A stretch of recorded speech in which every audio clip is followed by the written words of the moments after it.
So, you've picked up SEO 2026 and decided to learn search engine optimization. Congratulations! SEO marketing has changed my life, and it will change yours too. Over 20 years ago, I achieved my first #1 ranking in Google for my family's home business. The phone started ringing with new customers every day, and I was hooked. Since then, I have used search engine optimization to grow everything from small family-owned businesses to hotel chains and large international fashion brands. One thing that never ceases to amaze me is the power of SEO for growing any business. I have grown small businesses into giant companies in just 1 or 2 years, simply by working the site up to the top position in Google. Unfortunately, learning SEO and internet marketing is difficult for many business owners, internet marketers, and tech heads. I have a theory on why this is so. Sifting through the information flooding the internet about SEO is overwhelming. In many cases, advice online is outdated or misleading, and the constant updates by Google make it hard for SEO beginners and gurus alike to keep up with what works. SEO can be simple and used by anyone to rank at the top of Google, grow their business, and make money online. It's a matter of having up-to-date information on how Google works, using effective techniques, and taking action. This book has been expanded and updated to cover how SEO works now and likely in the future. All of the resources and tools have been updated and made relevant for 2026. It includes broader coverage of the basics and is filled with more techniques for advanced users. And due to requests by readers, it has been loaded with more tools and resources to save time and get bigger results. If you are a beginner, there is a small amount of technical information included in this book. If you want to learn search engine optimization, this can't be avoided. We've made these areas as simple as possible while providing additional resources, including an SEO checklist that will speed up your journey to SEO mastery. If you are an advanced SEO optimization professional, this SEO book covers Google's latest updates, new SEO marketing best practices to refresh your memory, solutions for common technical problems, and new tools and resources to sharpen your skill set. All written in an easy-to-read format, so refreshing your knowledge doesn't feel like a chore. Whether you're a complete SEO beginner or a seasoned internet marketing veteran, SEO 2026 covers these areas and makes it as simple as possible to achieve rankings, traffic, and sales. Enjoy. Google works. You can feel like a dog chasing its tail trying to figure out how Google works. There are thousands of bloggers and journalists spreading volumes of information that simply isn't true. If you followed all the advice about SEO written on blogs, it's unlikely you would receive top listings in Google, and there's a risk you could damage your site performance and find it difficult to rank at all. Let me tell you a secret about bloggers. Articles about the latest SEO updates, techniques, or tips are often written by interns, assistants, and ghostwriters. Their job is to write articles. The majority of blog posts about SEO are rarely written by experts or professionals with the day-to-day responsibility of growing site traffic and achieving top rankings in search engines. Can you learn from someone who doesn't know how to do it themselves? You can't. This is why you have to take the advice spread by blog posts with a grain of salt. Don't get me wrong, I love bloggers.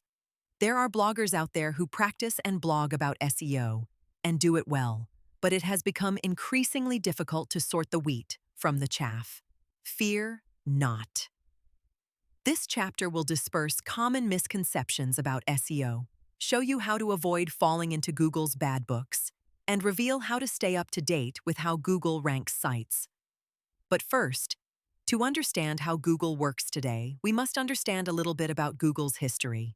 Old-school methods no longer work. In the early days of Google, around 25 years ago, Google started a smarter search engine and a better experience for navigating the World Wide Web. Google delivered on this promise by delivering relevant search results. Internet users discovered they could simply type what they were looking for into Google AOO, and Bingo OOO users would find what they needed in the top results instead of having to dig through hundreds of pages. Google's user base grew fast. It didn't take long for smart and entrepreneurially minded webmasters to catch on to sneaky little hacks for ranking high in Google. Webmasters discovered by cramming many keywords into the page, they could get their site to rank high for almost any word or phrase. It quickly spiraled into a competition of who could jam the most keywords into the page. The page with the most repeated keywords won and rose swiftly to the top of the search results. Naturally, more and more spammers caught on, and Google's promise as the most relevant search engine was challenged. Webmasters and spammers became more sophisticated and found tricky ways of repeating hundreds of keywords on the page and completely hiding them from human eyes. All of a sudden, the unsuspecting internet user looking for holidays in Florida would find themselves arriving at a website about Viagra, Viagra, Viagra. How could Google keep its status as the most relevant search engine if people kept on spamming the results with gazillions of spammy pages, burying relevant results to the bottom? Enter the first Google update. Google released a widespread update in November 2003, codenamed Florida, effectively stopping spammers in their tracks. This update leveled the playing field by rendering keyword stuffing useless and restoring balance to the force. And so began the long history of Google updates, making it hard for spammers to game the system and making ranking in Google a little more complicated. Google updates and how to survive them. Fast forward 26 years, and ranking in Google has become extremely competitive and complex. Simply put, everybody wants to be in Google. Google is fighting to keep its search engine relevant and must constantly evolve to stay on the cutting edge and always deliver great search results to users. And now, Google is progressively using AI to power the search results. Google even has an AI-powered spider called SpamBrain, dedicated to finding spammy and insecure websites and filtering them out of the search results. And every couple of months, Google releases a game-changing update that often has website owners scrambling to fix their websites overnight or face the very real risk of completely disappearing. If it sounds cutthroat, that's because it is. But you can absolutely survive and thrive through Google's updates. How to recover from these updates and how to avoid being penalized by updates is covered in later chapters. But for now, I want you to focus on two things. First, if you want to stay at the top of Google, never rely on one tactic. Second, always ensure your search engine strategies rely on best practices. Relevance, quality, user experience, and EEAT. 4 powerful SEO strategies, explained. Google considerably evolved from its humble origins in 1998. Eric Schmidt, the former CEO of Google, once reported Google considers over 200 factors to determine which sites rank higher in the results. Today, Google uses well over 14,000 ranking factors, according to recent leaks in the industry. Google assesses how users are behaving on your site, how many links are pointing to your site, how popular your brand is, how relevant your page is, how fast your site loads. The list goes on. Does this mean it's impossible or difficult to get top rankings in Google? No. In fact, you have the advantage. Google's algorithm is complex, but you don't have to be a rocket scientist to understand how it works. It can be ridiculously simple if you remember just 4 principles. With these 4 principles, you can determine why one site ranks higher than another, or discover what you have to do to push your site higher than a competitor. These 4 principles summarize what Google is focusing on in the algorithm now, and are the most powerful strategies SEO professionals currently use to rank high in search engines. The 4 principles are relevance, quality, user experience, and EEAT. T. 1. Relevance. Google loves relevance. It's why niche sites or local businesses often show up higher than generic giants like Wikipedia. For example, if you're an expert on pet training, you'll find it pretty straightforward to show up for searches about anything related to training pets. But you are going to find it difficult to show up for searches about travel deals or accounting. Adding relevant content, relevant links, and concentrating the topical focus of your site is a powerful tactic for achieving high rankings. 2. Quality. Quality has been at the center of Google's updates in the past couple of years. Google keeps on raising the bar for what is considered quality content. The websites that stay at the top seem to continually improve the quality of their content. And the websites that suffer from Google updates always seem to have problems with the quality of their content and their website. 3. User experience. If you want to rank high, it's important to offer a great user experience to users of your website. If you think about it from Google's perspective, if Google sends users to sites that have a bad user experience, those users are likely to close the browser in frustration and go do something else. But if Google continually sends users to great sites, those users are likely to come back and use Google again. Improving the user experience is a win-win for everybody involved, and it is something you'll see discussed throughout this book. 4. E, E, A. T, E, E, A. T stands for experience, expertise, authority, and trust. It's a group of factors that is the subject of hot debate. On one hand, Google trains external contractors to assess how well their search results have EEAT, and on the other hand, they have publicly said it's not a direct ranking factor. One thing is undeniable about EEAT. Top ranking pages have really great EEAT signals. But what are they exactly? Experience is about whether you have first-hand experience of your product. Expertise is your qualifications or expertise in your topic. This means if you are experienced, have hands-on knowledge of your topics, and are credentialed, you should make it clear on your website. Authority is about whether or not you are an authority in your niche. If your site has a lot of links from authoritative sources and a lot of content by industry experts, you will have a higher chance of showing up high. Finally, trust is a common theme in Google's updates. Having visible business details, contact information, and real personal profiles on your site will increase its chances of ranking high. And making sure you're adhering to trust and security best practices in your industry is important too. Google wants to keep trustworthy sites at the top of the results and doesn't want untrustworthy sites showing up at all. How Google ranks sites right now. Google's latest top 10 ranking factors revealed. You may have wondered if you can find out the exact factors in Google's algorithm. Fortunately, there are a handful of industry leaders who have figured it out and regularly publish their findings on the internet. With these publications, you can get a working knowledge of the factors Google uses to rank sites. These surveys are typically updated every couple of years, but the biggest factors don't often change, so you can use them to your advantage by knowing which areas to focus on. Here's a handful of the strongest factors in Google's algorithm right now.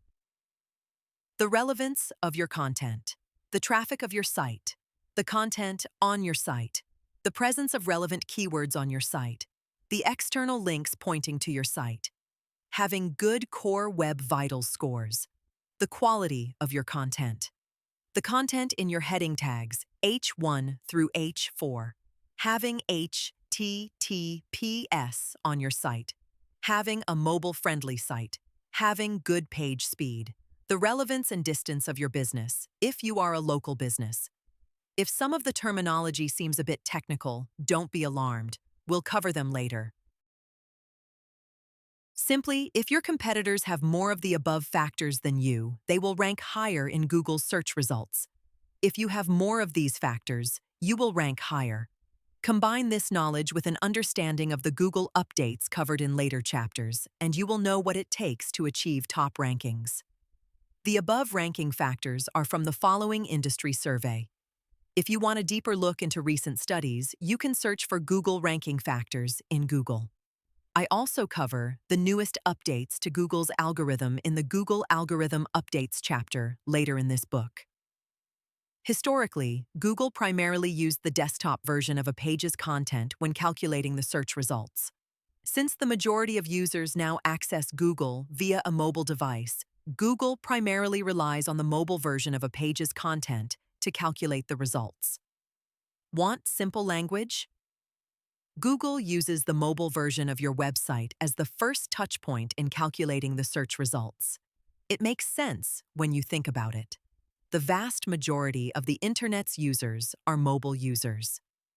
To ensure smartphone addicts are delivered with better results on the move, it makes sense for Google to make mobile the highest priority in the algorithm, with desktops the second priority for Google, and not the other way around. If you haven't jumped on the mobile bandwagon by now, with mobile traffic making up around 70 to 80% of traffic for most websites, you're missing out on traffic this very second, and you may find it hard to appear in the search results at all. Fortunately, there's an elegant solution discussed in the mobile SEO section in the on-page SEO chapter, but I'll let Google spokesperson Gary Ilias take the reins, with a direct quote from a discussion about this technology. If you have a responsive site, then you're pretty much good to go. Why? Because the content on your desktop site will be pretty much the same as on your responsive site.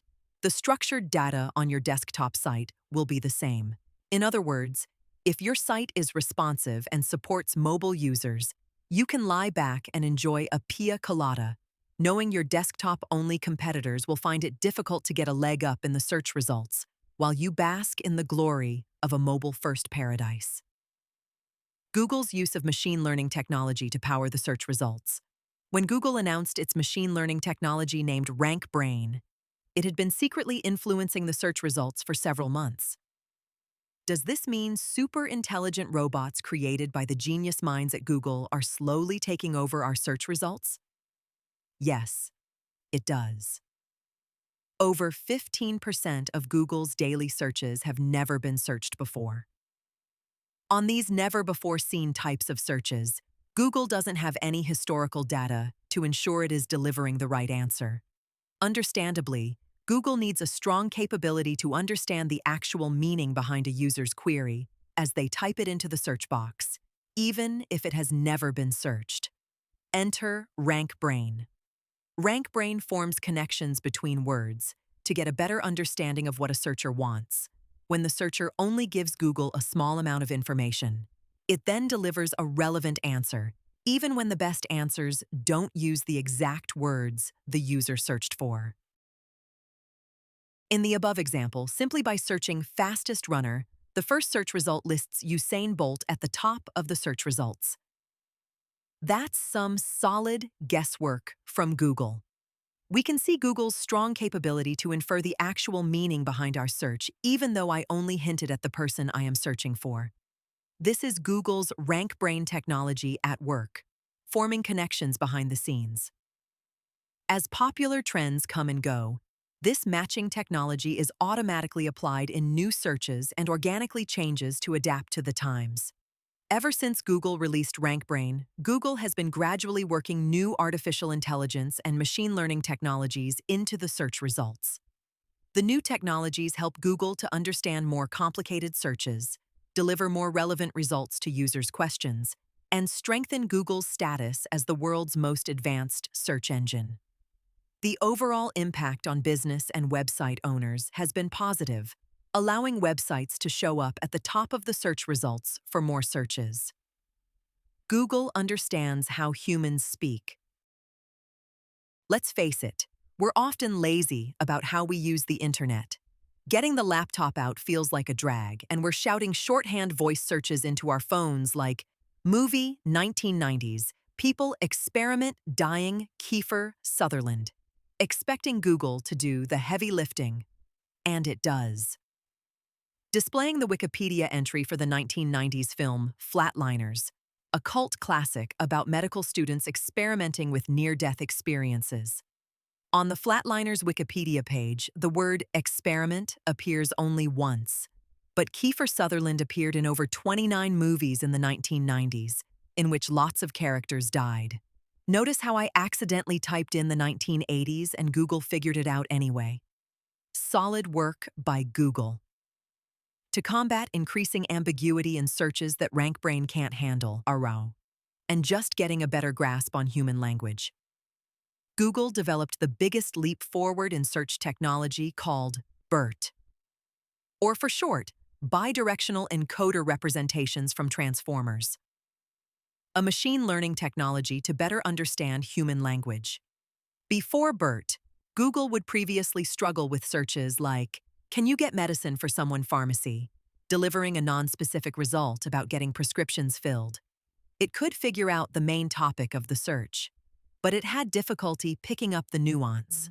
After BERT, Google understands the searcher's intent much better, now delivering a result about whether a patient can send a friend or family member to get their prescription filled.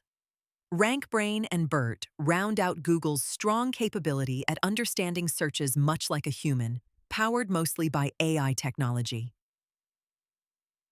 Google's use of AI and large language models.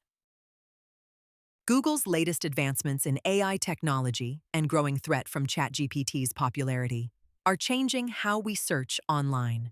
Now, Google doesn't just understand like a human, but speaks like a human too. Google achieves this amazing feat by using large language model technology to deliver enhanced search results.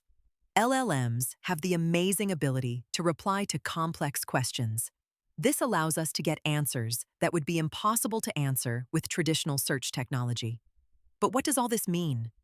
It's unlikely to go away anytime soon.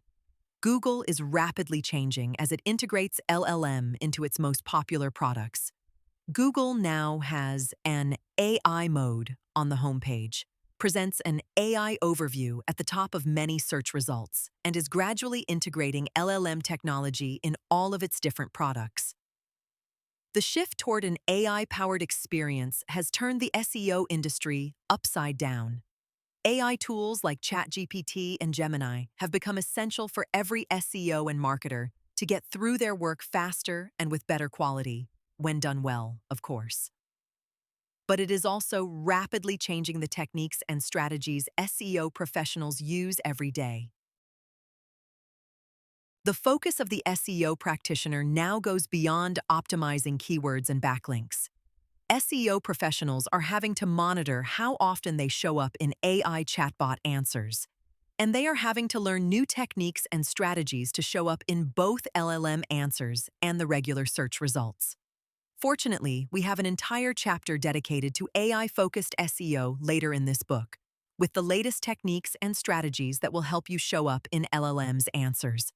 If it feels overwhelming at all, just remember this.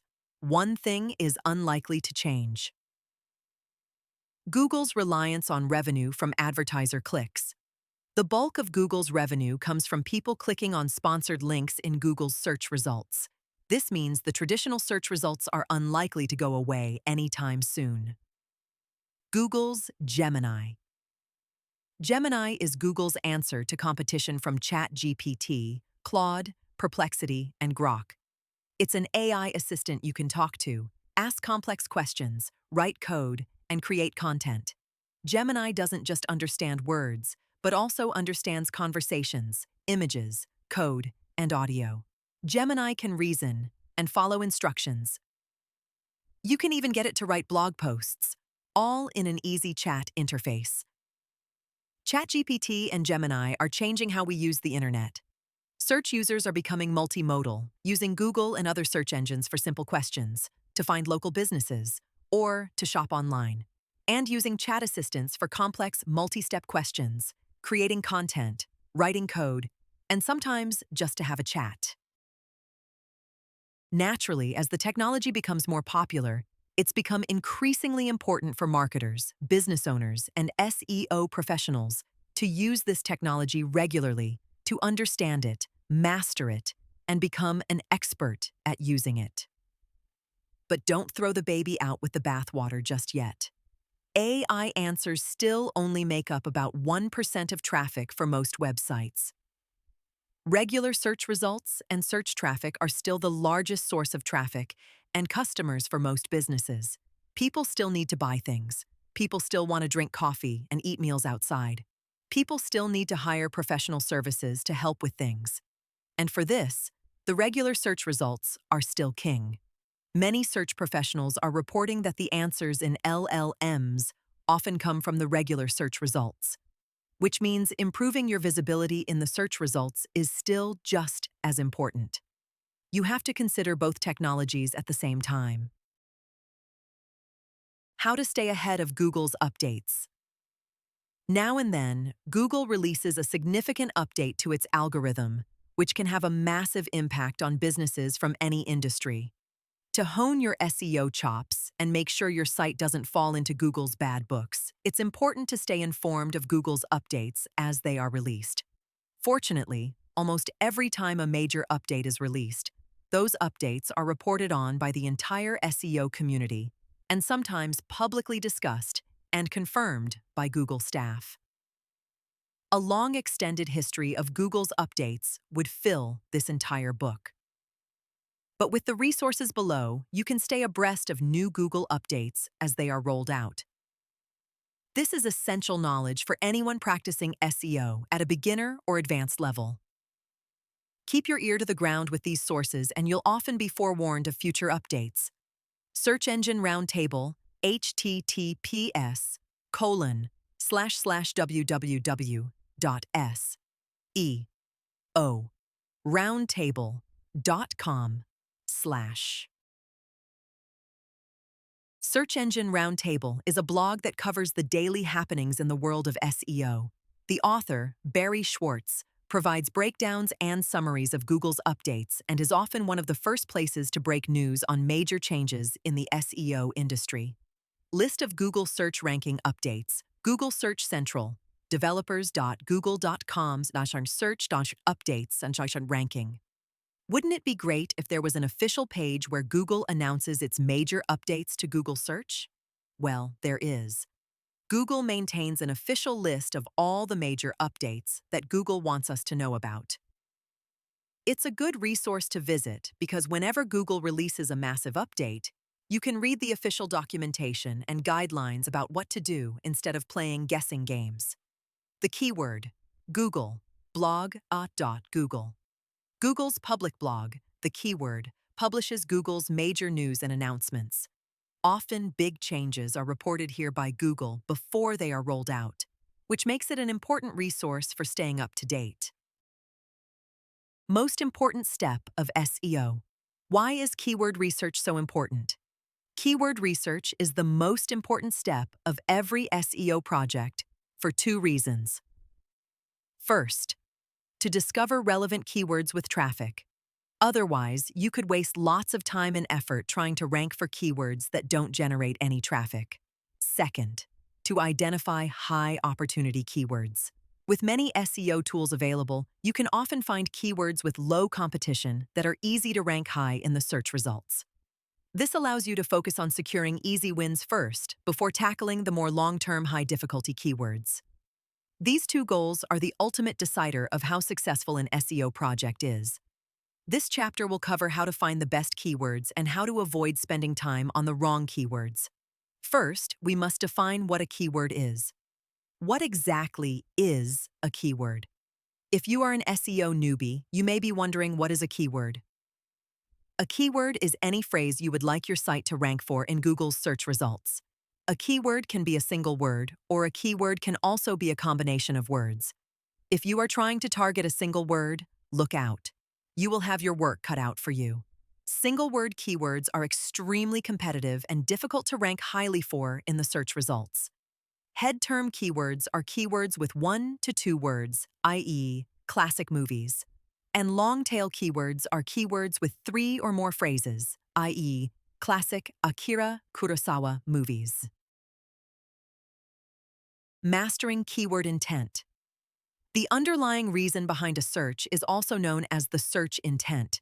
It's about why that person is searching in the first place.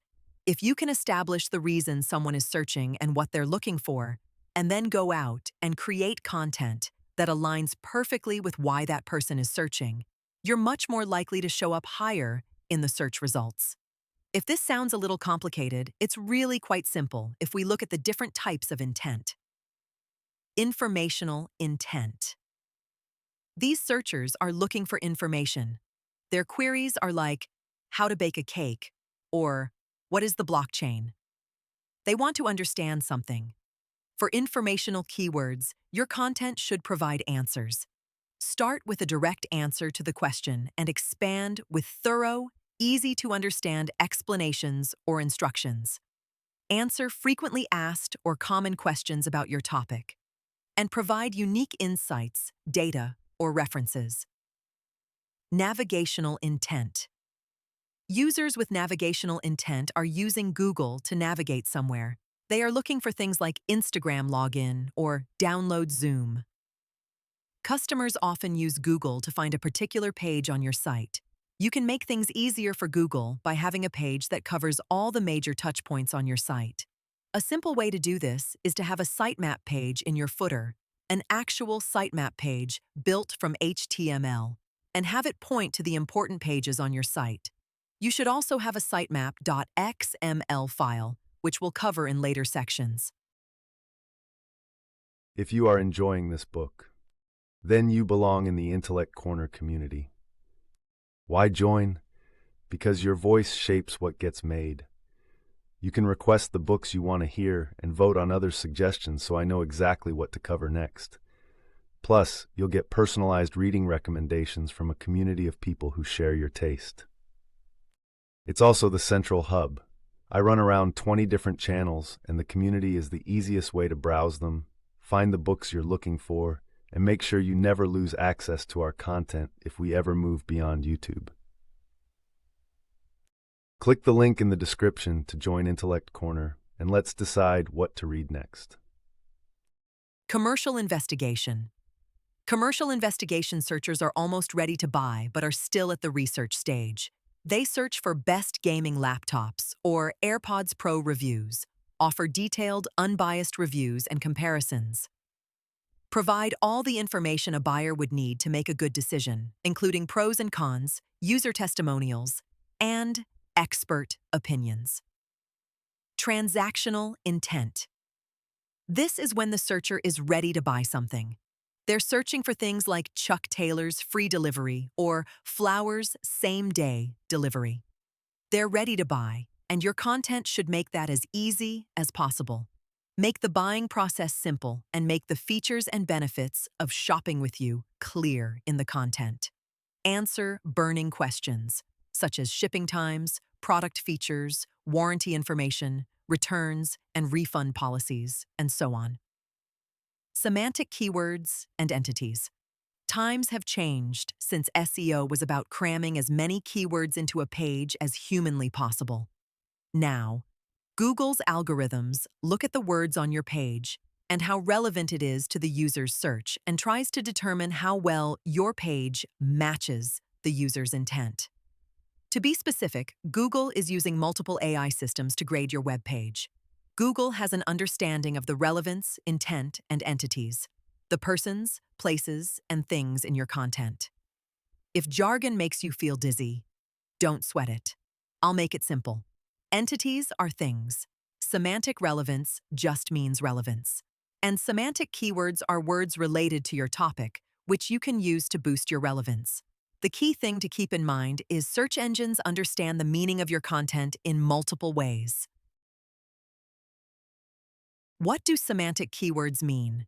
Semantic keywords are the friends and family of your main keyword. For example, if your main keyword is coffee, semantic keywords might include cafe, latte, espresso, coffee beans, fair trade, Arabica, and so on. They paint a clearer picture of what your content is really about and how extensive its coverage is. A page that really covers this topic should naturally have those words on the page somewhere. A page that doesn't have those words probably isn't all that relevant. What are entities? Entities are the who, what, when and where in your content. They are the nouns and proper nouns. People, places, things, and concepts that are essential to the topic you're covering. Search engines, like Google, use entities in their knowledge graph, which is a big giant database of factual things. It helps Google to provide factual and instantaneous answers to informational type searches. How to include semantic keywords in your content. Naturally, finding semantic keywords and entities for your content is easier when you use tools. You can use inspiration straight from the People Also Ask or Related Searches sections in Google's search results to discover semantic keywords. And you can do a deep dive on Wikipedia and Wikidata for ideas. After you've identified your entities and semantic keywords, you want to weave them naturally into your content. Don't force them. Let them flow as they would in a natural conversation. It's often easiest to keep a list of the keywords visible while writing the article. If you want to dial things up a notch, you can try using a tool I built called Keyword Grid. It automatically uncovers semantic keywords and entities that search engines like, and helps you use them naturally in your content just the right amount of times. How to generate a massive list of keywords. There are many ways to skin a cat. The same is true for finding the right keywords. Before you can find keywords with loads of traffic in Google, you must first develop a list of potential keywords relevant to your business. Relevance is vital. If you spend your time trying to cast too wide a net, you can end up targeting keywords irrelevant to your audience. For example, if you are an online football jacket retailer in the United States, examples of relevant keywords might be buy football jackets online, online, football jacket store USA. Irrelevant keywords might be football jacket photos, how to make your own football jacket, manufacturers, how to design a football jacket. You can see how the first pool of keywords is more relevant to the target audience of football jacket retailers, and the second pool of keywords is related but unlikely to lead to customers. Keeping relevance in mind, you must develop a list of potential keyword combinations to use as a resource, so you can then go and uncover the best keywords with a decent amount of traffic each month in Google. Here are some powerful strategies you can use to generate this list. 1. Steal keywords from competitors. If you're feeling sneaky, you can let your competitors do the heavy lifting for you and snatch up keywords from their sites. There are many tools out there created for this purpose. A simple, free tool is the Keyword Extractor. If you enter a page into this tool, within seconds, it will scrape a list of the keywords your competitor has optimized into their page. You can then use this to bulk out your keyword list. Keyword Extractor, Word Count. While the Keyword Extractor is a lightweight tool for revealing keywords your competitors have optimized into the page, a more robust tool is Keyword Grid's Page Analysis Tool. This tool helps you see the exact keywords that competitors have optimized into their pages. This is really helpful in uncovering profitable keywords and keywords that you haven't thought of. 2. Use AI chat tools like Gemini and ChatGPT to generate keyword ideas. When it comes to generating keyword ideas, AI chat tools Gemini and ChatGPT can save a lot of time and effort. These tools can churn out relevant and unique keyword ideas, lightning fast, making your SEO game plan much easier to execute. Let's put Gemini to the test with NFL merchandise as our focus. When we type in, "Give me a list of 30 core keywords for an NFL merchandise store," that sells NFL jerseys, NFL jackets, and so on, Gemini flexes its AI muscles and returns this list of NFL-related keywords. General NFL merchandise, football gear, team apparel, sports memorabilia, fan clothing, official team wear, NFL shop, football fan wear, game day gear. Team spirit, specific NFL clothing, NFL jerseys, NFL jackets, NFL hats, NFL accessories, NFL t-shirts, football jerseys, custom, NFL jerseys, NFL sweatshirts, NFL caps, player jerseys, other NFL items, NFL collectibles, NFL gifts, NFL tailgating gear, NFL scarves, NFL bags, football equipment, NFL team flags, NFL home decor, licensed NFL products, additional keywords, NFL for team name fans, women's NFL clothing, men's NFL clothing, kids' NFL clothing, plus size NFL clothing, NFL clearance sale, new arrivals, NFL merchandise, NFL, combine apparel, NFL, draft, apparel, NFL playoffs, merchandise. While the keyword suggestions are nothing short of excellent, the one thing you have to keep in mind with generative AI chat tools is you can't trust the accuracy of the data. By all means, get keyword ideas, just don't trust any traffic or SEO difficulty estimates that come out of these tools. We'll cover how to get those in a minute anyway. 3. Brainstorm a master list of keywords. Assuming competitors have been thorough with their research isn't always the best strategy. By brainstorming combinations of keywords, you can generate a giant list of potential keywords. To do this, sketch out a grid of words your target customer might use. Split the words into different prefixes and suffixes. Next up, combine them into one giant list using the free Merge Words tool. With this strategy, you can quickly and easily build up a massive list of relevant keywords. Merge Words, https www.toptal.com.marketing.ing. Merge Words. Prefix, buy. Where do I buy? Middle word. NFL jerseys, NFL uniforms, NFL jackets. Suffixes, online. Combined keywords, NFL jerseys online, NFL uniforms online, NFL jackets. NFL jackets online. Buy NFL jerseys.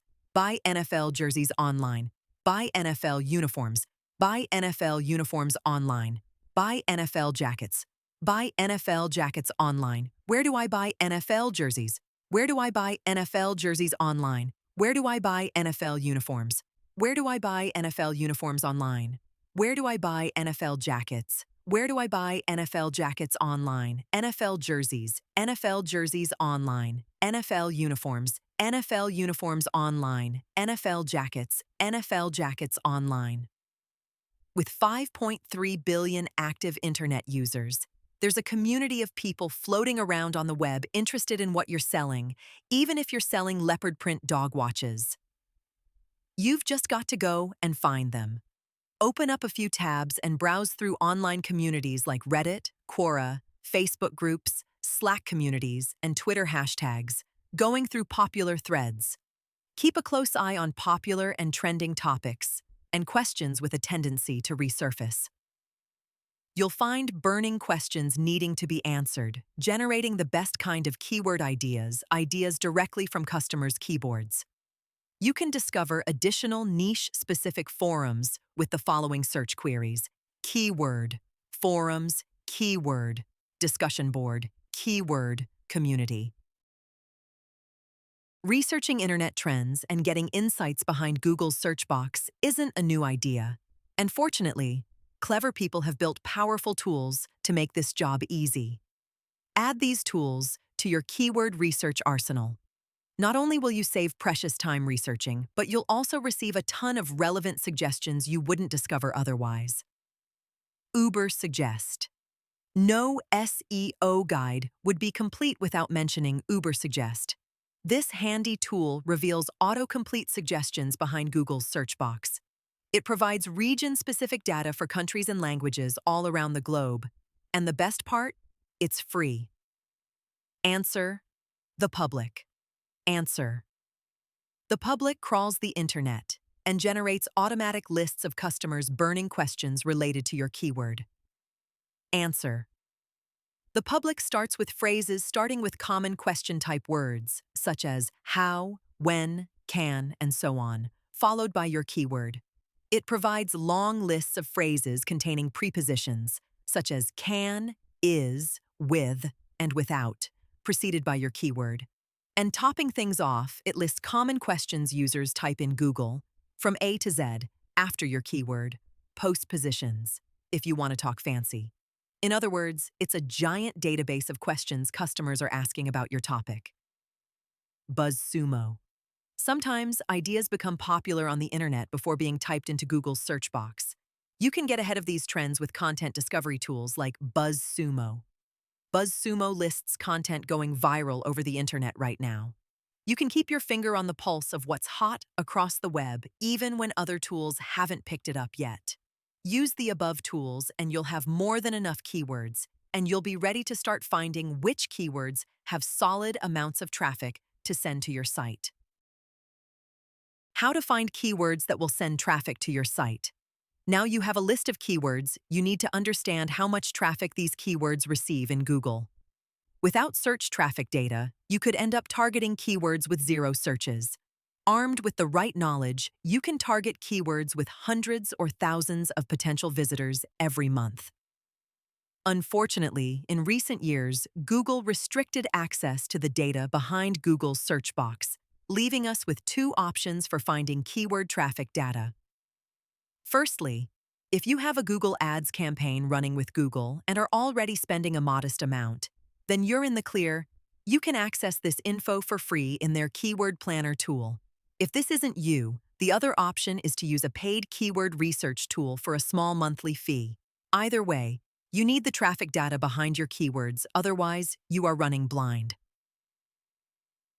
As mentioned, to access all the juicy traffic data provided by the Google Ads Keyword Planner tool, you need an active Google Ads campaign running and must be spending a modest amount of money regularly.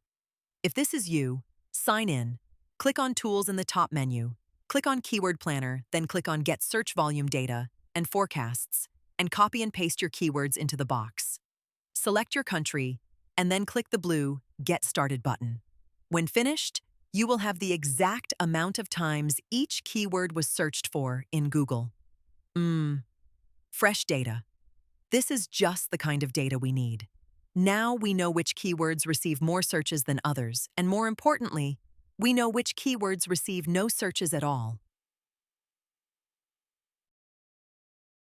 Estimating keyword traffic data with a paid tool like Keyword Grid or Ahrefs. If you want a research tool with a stronger SEO focus, then you can use a paid keyword research tool such as Keyword Grid or Ahrefs. You're not limited to these tools. Many alternatives are floating around that you can find with a couple of Google searches. Using Keyword Grid as an example, after creating an account, simply log in, select the keyword research tool, enter your target phrase, and download the juicy data.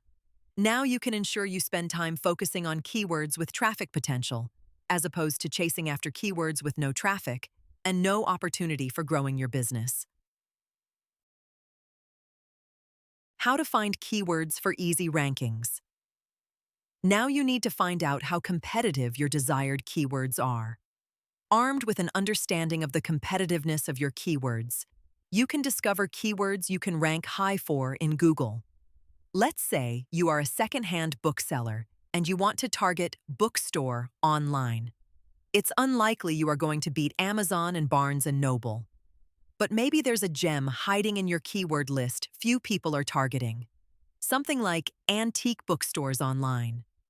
You have the advantage if your competitors haven't thought of targeting your keyword. You simply have to do better SEO than they are doing, and you have a really good chance of beating their rankings. Part of this includes having a large keyword list for your research.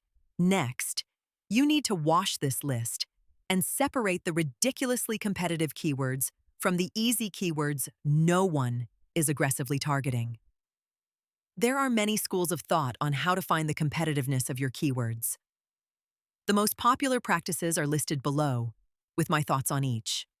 First, manually going through the list, looking at the rankings, and checking if low-quality pages are appearing in the top results. This is good for a glance to see how competitive a market is. However, unreliable, and you need real data to rely on. Second, using the competition score from the Google Ads Keyword Planner tool. Don't be tempted. This is a common beginner's mistake and sometimes recommended as an easy way to judge SEO competitiveness for keywords on some blogs, and it just simply doesn't work. The competition score included in the Google Ads keyword research tool is intended for Google Ads advertising campaigns only. It is an indication of how many advertisers are competing for a particular keyword through paid advertising. Completely irrelevant to SEO. 2. Using an SEO difficulty score, such as Keyword Grid or Ahrefs difficulty scores. Now we're talking. To get a realistic idea of your chances of ranking high for a particular keyword, you need to understand the strength of the pages currently ranking in the top search results for that keyword. A great tool for this is Keyword Grid's difficulty score. It's a score that automatically calculates the strength of the top search results. This helps you identify which keywords require less work, or which ones you might want to skip until you improve your SEO strength. When you are starting, if you focus on keywords with low difficulty scores, you can often nudge your way up the results fairly quickly by creating great content, building backlinks to your page, and boosting the relevance of your page with on-page optimization techniques, which we'll cover later, of course. Most SEO tools have a keyword difficulty score of some type. Ahrefs has a great keyword difficulty score with its keyword tool, and so does SEMrush and Moz. The reason for this is simple. You need to know how competitive your keywords are, because that will ultimately impact how much work it takes to work your way to the top. Many keyword tools and site analysis tools can be found with a couple of Google searches. Every SEO professional ultimately has a different favorite tool they prefer. When finished reading this book, you can work through the keyword research points in the free SEO checklist included at the end of the book. With the process outlined in a step-by-step approach, Google know what your page is about. On-page SEO is the process of ensuring your site is readable to search engines. Learning correct on-page SEO is important in ensuring Google picks up the keywords you want, and an opportunity to achieve easy wins and improve your site's overall performance. On-page SEO has the following goals or actions. 1. Ensuring your site content is visible to search engines. 2. Ensuring your site is not blocking search engines. 3. Ensuring search engines pick up the keywords you want. 4. Ensuring site visitors are having a positive user experience. You can do most on-page SEO yourself if you have experience working on websites. If you are not technically inclined, please note there are technical sections in this chapter.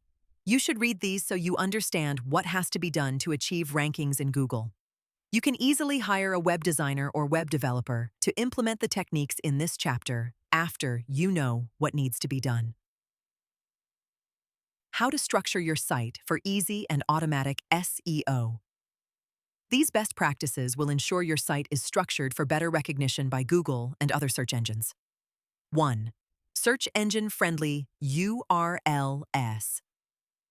Have you ever visited a web page and the URL looked something like this? https://www.examplesite.com/tilde article page 21/postentry321.asp ? Q equals 3. What a mess. These kinds of URLs are a quick way to confuse search engines and site visitors. Clean URLs are more logical, user-friendly, and search engine-friendly. Here is an example of a clean URL. https://www.examplesite.com/footballjerseys. Much better. Take a quick look at Google's search engine results.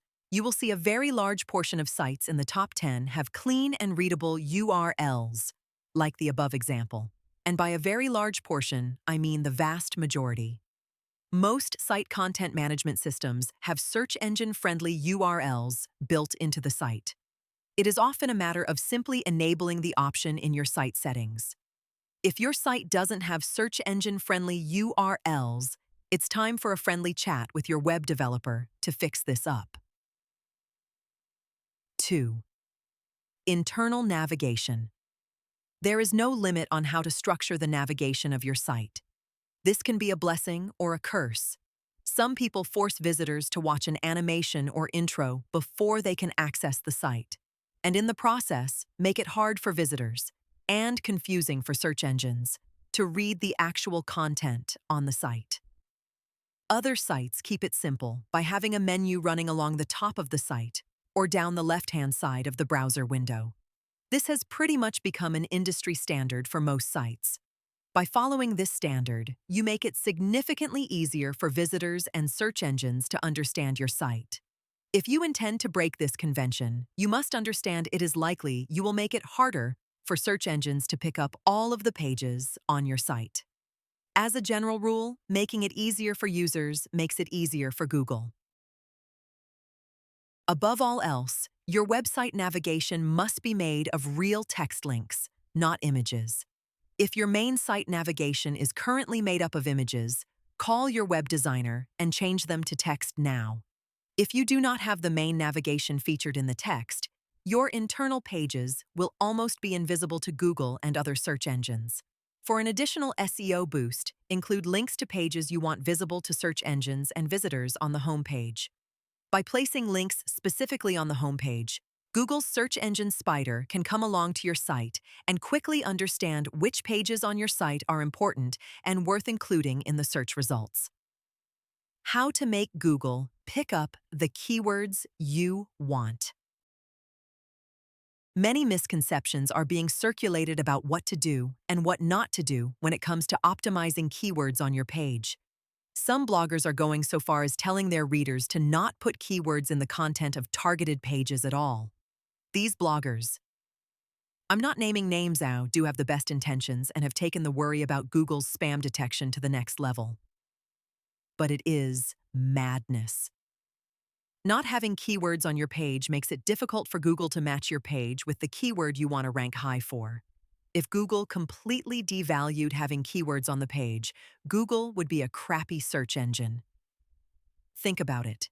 If you search for Ford Mustang 65 auto parts and arrive on pages without those words on the page at all, it's highly unlikely you found what you're looking for. Google needs to see the keywords on your page, and these keywords must be visible to your users. The easy approach is to either create content around your keyword or naturally weave your keyword into the page. I'm not saying your page should look like the following example. Welcome to the NFL jersey store. Here we have NFL jerseys galore, with a wide range of NFL jerseys including women's NFL jerseys, men's NFL jerseys, children's NFL jerseys, and much, much more. This approach may have worked 20 years ago, but not now. The keyword should appear naturally on your page. Any attempts to go bonkers with your keywords will look horrible and may set off spam filters in search engines. Use your keyword naturally throughout the content. Repeating your keyword 1 or 2 times is more than enough. It's really that simple. Next, you need to ensure you have a handful of variations of your keyword on your page. Google believes a page is more naturally written if it has variations of your keyword. And this helps your visibility because sometimes different customers will type different words in Google to find the same thing. And you want to appeal to these customers too. And finally, you need to have some semantic keywords on the page. What do I mean by semantic keywords? Well, if you're targeting a keyword like dentist San Francisco, then semantic keywords are words that should naturally appear on a page that really does a great job of covering that topic. Words like dentist, root canal, dental checkup, dental procedure, teeth whitening, SF, CA, California, and so on. To successfully optimize a page, you need to have your main keywords, keyword variations, and semantic keywords on the page. Make sure they're all naturally covered in your content. Naturally, this process is a bit easier if you use tools. Ahrefs and Surfer SEO are 2 great tools for finding main keywords, keyword variations, and semantic keywords that you should be adding to the page. Areas you can weave keywords into the page include meta description and meta title tags, navigation anchor text, navigation anchor title tags, headings H1, H2, H3, and H4 tags, content text, and bolded and italicized text. Internal links in the content. Image file name, image alt tag, and image title tag. Video file name, video title. How to get more people clicking on your rankings in Google. Meta tags have been widely misunderstood as mysterious pieces of code SEO professionals mess around with, and the secret to attaining top rankings. This couldn't be further from the truth. The function of meta tags is quite simple. Meta tags are bits of code on your site that control how your site appears in Google. If you don't fill out your meta tags, Google will automatically use text from your site to create your search listing. This is exactly what you don't want Google to do. Otherwise, it can end up looking like gibberish. Fill out these tags correctly, and you can increase the number of people clicking on your site in the search engine results. Below is an example of the meta tag code. Paul's NFL jerseys. Below is an example of how a page with the above meta tag should appear as a search engine result in Google. Paul's NFL jerseys by. Paul's NFL jerseys online. Wide range of colors and sizes. Free delivery and free returns. We accept international orders. http www.yoursite.com. Pretty simple, huh? The title tag has a character limit of roughly 55 to 60 characters in Google. Use any more than 55 to 60 characters, and Google will likely truncate your title tag in the search engine results. The meta description tag has a character limit of roughly 155 to 160 characters. Just like the title tag, Google will shorten your listing if it has any more than 155 to 160 characters in the tag. To change these tags on your site, you have 3 options. 1. Use the software your site is built on. Most content management systems have the option to change these tags. If it doesn't, you may need to install an SEO plugin to change these tags. 2. Speak with your web designer or web developer to manually change your meta tags for you. 3. If you are a tech-savvy person and familiar with HTML, you can change the tags in the code yourself. Load, speed, or your code, Google Magic Dust. If your site is as slow as a dead snail, then it's likely your site is not living up to its potential in the search engines and is disappointing website visitors. Improving your site's load speed is an opportunity for an easy SEO boost. Why? Because when visitors browse your website and it's blazing fast, they stick to it like glue instead of clicking back to the search results. And the positive user behavior associated with your website gets sent to Google and you get rewarded with higher rankings. Not only is load speed important for having great performance in search engines, but extensive industry reports have also shown for each second shaved off a site, there is an average increase of 7% to the site conversion rate. In other words, the faster your site loads, the more people you will have completing a sale. Simply put, load speed is not an aspect of your site to overlook. Every site is built differently, with an endless variation of server configurations, which means improving your load speed isn't as simple as following a checklist. However, the following techniques will work on most sites. Common load speed improvements. Host your site in the city where your customers reside and load speeds will increase. Alternatively, use a content delivery network to host your site on servers all over the world. Visitors will get super fast load speeds regardless of location. Popular CDN services include Cloudflare and Amazon CloudFront. Enable load speed technologies like caching, compression, minification, and HTTP2. Most platforms have plugins for this, for example, W3. Total Cache is a popular plugin offering most of these features on WordPress. Find large files on your site and shrink them. Use software like Adobe Photoshop and you can compress image file sizes from 3 megabytes down to 250 kilobytes without visual loss in quality by using Photoshop's Save for Web feature. An easy win for image-heavy sites. The above are just a handful of the infinite possibilities for improving a site's load speed. Fortunately, several tools are making it easy to identify speed improvements and speed bottlenecks, irrespective of the technology your site is built on. Load speed analysis tools. Google Page Speed Insights.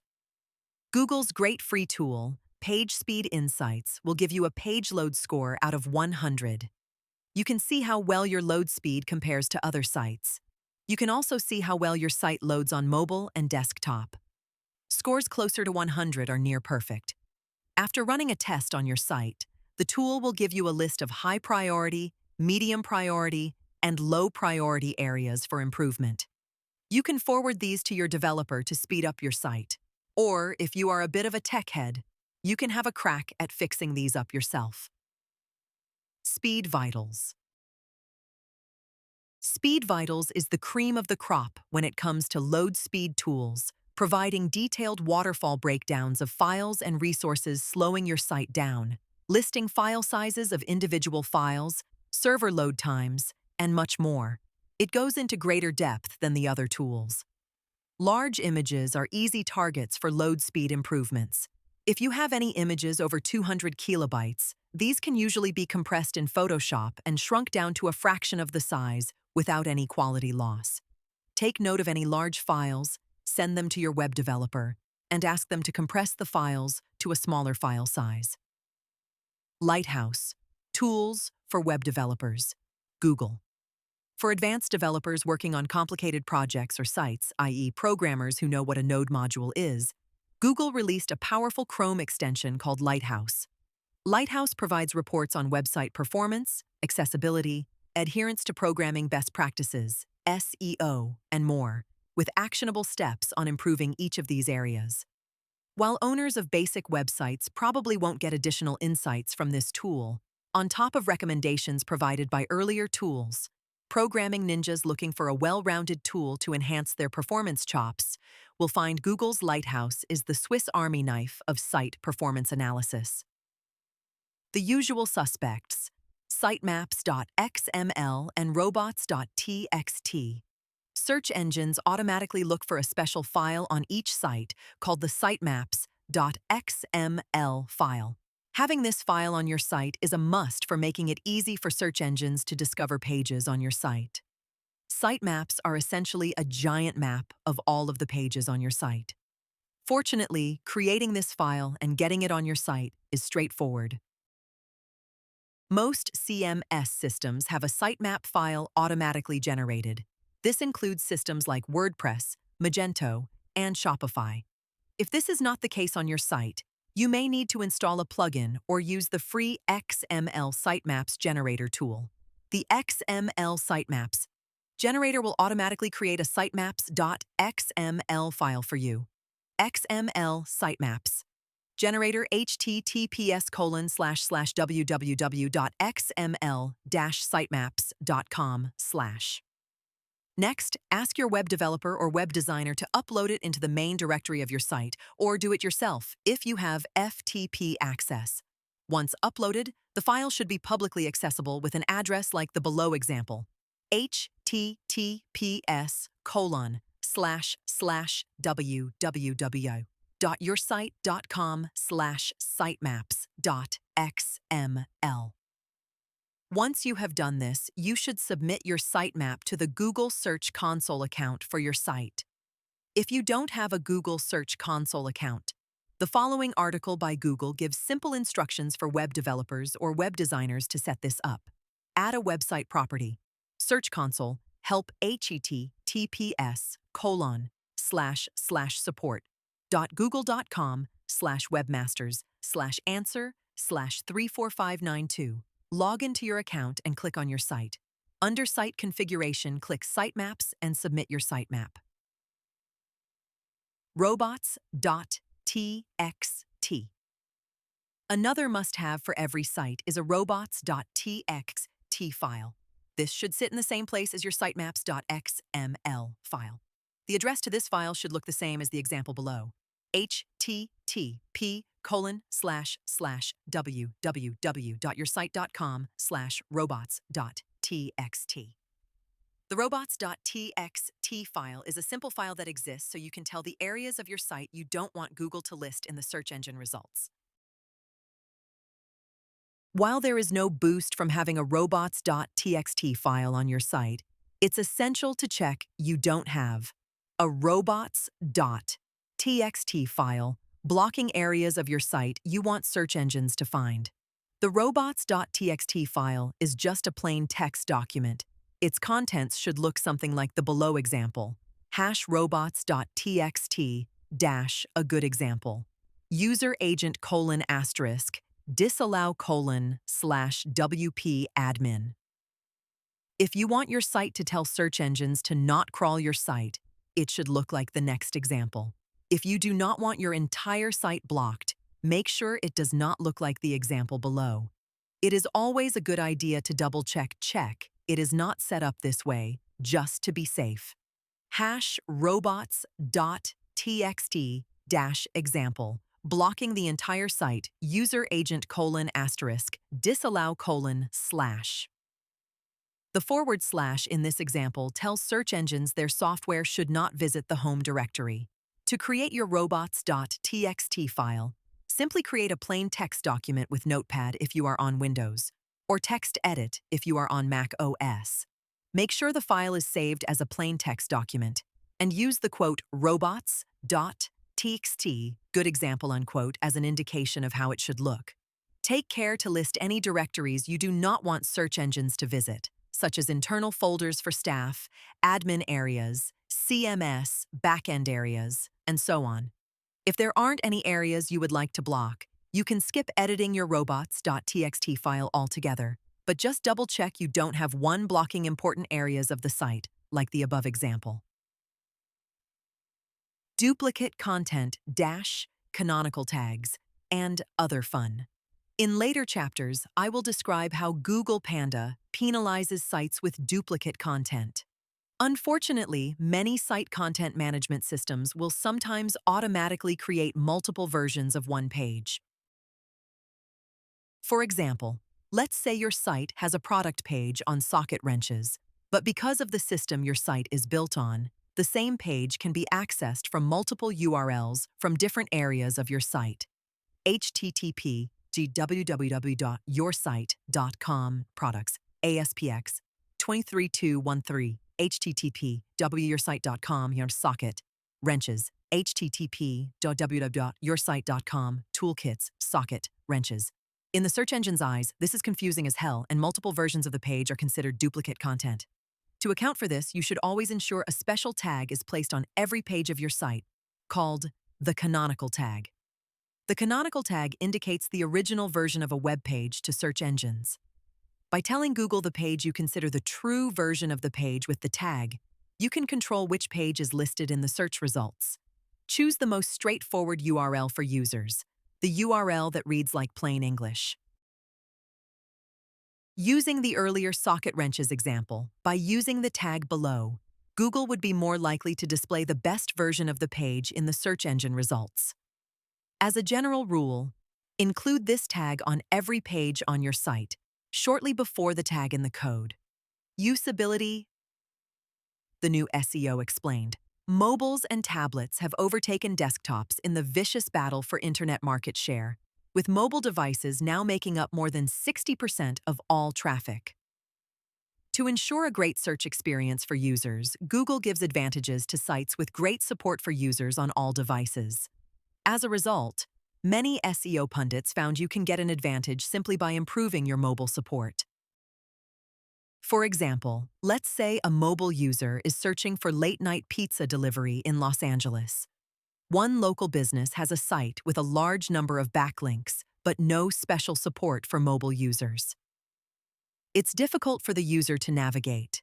The layout doesn't automatically fit the screen, and the menu text is small and hard to use on a touchscreen. Another competing local business has low amounts of backlinks, but great support for mobile users. Its design fits perfectly to the screen and has special navigation designed for mobile users, making it easy to use. In most cases, the second site will now rank higher than the first for mobile users. This is just one example of how usability can impact your rankings. While a term like usability can seem vague, let's look at practical steps to improve your usability and the SEO strength of your site. Number 1. Make your site accessible for all devices. Make your site accessible and easy for all users: desktop, mobile, and tablet. The simple way is to make your site responsive, which means it automatically resizes across all devices and has mobile-friendly navigation for mobile users. Mobile support is covered in more detail later in this chapter, but you can enter your site into the following tool quickly to see if Google registers your site as mobile-friendly. Mobile-friendly test, Google. Number 2. Increase your content quality. Gone are the days of hiring a bunch of low-quality writers to bulk out the content on your site. It needs to be proofread and edited, and the more sticky you make your content, the better results you will get. If you provide compelling content, users will spend more time on your site and are less likely to bounce back to the search results. Users will also be more likely to share your content. Google will see this and give your rankings a boost. Number 3. Use clean code on your website. There's a surprisingly high amount of sites with dodgy code, difficult for both search engines and internet browsers to read. If there are HTML code errors in your site, which means it hasn't been coded according to industry best practices, your design may break when your site is viewed on different browsers, or worse, confuse search engines when they come along and look at your site. Run your site through the below tool and ask your web developer to fix any errors. Web Standards Validator, validator.w3.org. Take it easy on the pop-ups and advertisements. Sites with spammy and aggressive ads are often ranked poorly in search results. The SEO gurus have reached no consensus on the number of ads leading to a penalty from Google, so use your common sense. Ensure advertisements don't overshadow your content or occupy the majority of screen real estate. Improve the overall operability of your site. Does your site have slow web hosting or a bunch of broken links and images? Simple technical oversights like these contribute to a poor user experience. Make sure your site is with a reliable web hosting company and doesn't go down in peak traffic. Even better, make sure your site is hosted on a server in your local city, and this will make it faster for local users. Next up, chase up any 404 errors with your web developer. 404 errors are errors indicating users are clicking on links in your site and being sent to an empty page. It contributes to a poor user experience in Google's eyes. Fortunately, these errors are easily fixed. You can find 404 errors on your site by logging into your Google Search Console account, clicking on your site, then clicking on Crawl and Crawl Errors. Here, you will find a list of 404 errors. If you click on the error and then click Linked From, you can find the pages with the broken links. Fix these yourself or discuss them with your web developer. Google Search Console. If you want external tools to speed up improving your site's usability, I've found the following 2 resources helpful. Browser Stack. Free to try. Plans start at $29 per month. Browser Stack allows you to test your site on over plus 20,000 different browsers and devices at once. You can preview how your site works on tablets, mobile devices, and all the different browsers such as Chrome, Firefox, Safari, Internet Explorer, and so on. It helps make sure it displays correctly across many different devices. Trimata, free to try. Test results start from $333 monthly. Trimata provides videos, audio narration, surveys of users going through your site, and reports on any difficulties they uncover. Usability tests are good for larger projects requiring objective feedback from normal users. Mobile support. Important SEO explained in simple language. Whether we like it or not, mobile users are here to stay, and Google is driving the mobile revolution. With the largest mobile app store in the world, the largest mobile operating system in the world, and the largest amount of mobile search users, it's safe to say mobile users are a high priority for Google. If you are not supporting mobile users, it's important to implement mobile support, not just for better search engine results, but for better sales and conversions. Simply put, the majority of your traffic is coming from mobile users. So let's take a look at how to support mobile users. How to best support mobile users. If you want to increase support for mobile devices and be more search engine friendly, you have 3 options. Create a responsive site. Responsive sites are the cream of the crop when it comes to sites that support both desktop and mobile devices. With responsive sites, both mobile and desktop users see the same pages and same content, and everything is automatically sized to fit the screen. It's also becoming more common for WordPress templates and new sites to feature a responsive layout. Dynamically serve different content to mobile and desktop users. You can ask your web developer to detect which devices are accessing your site and automatically deliver a different version of your site catered to the device. This is a complicated setup, better suited for large sites with thousands of pages, with complicated infrastructure when a responsive approach is not possible. Host your mobile content on a separate subdomain, for example, m.yoursite.com. While Google stated this implementation is supported, I recommend against it. You need a lot of redirects in place and must jump through giant hoops to ensure search engines recognize your special mobile subdomain as a copy of your main site. Responsive sites are popular for good reason. It's easier and cheaper to maintain one site than both maintaining a desktop copy of your site and a separate mobile copy of your site on a mobile subdomain. Improving performance in the mobile search results. Google stated, mobile support is straightforward. Either your site supports mobile devices or it don't. Well, it's not straightforward. You can get an edge over competitors by using a handful of tools to improve your mobile usability and make your site faster for mobile users.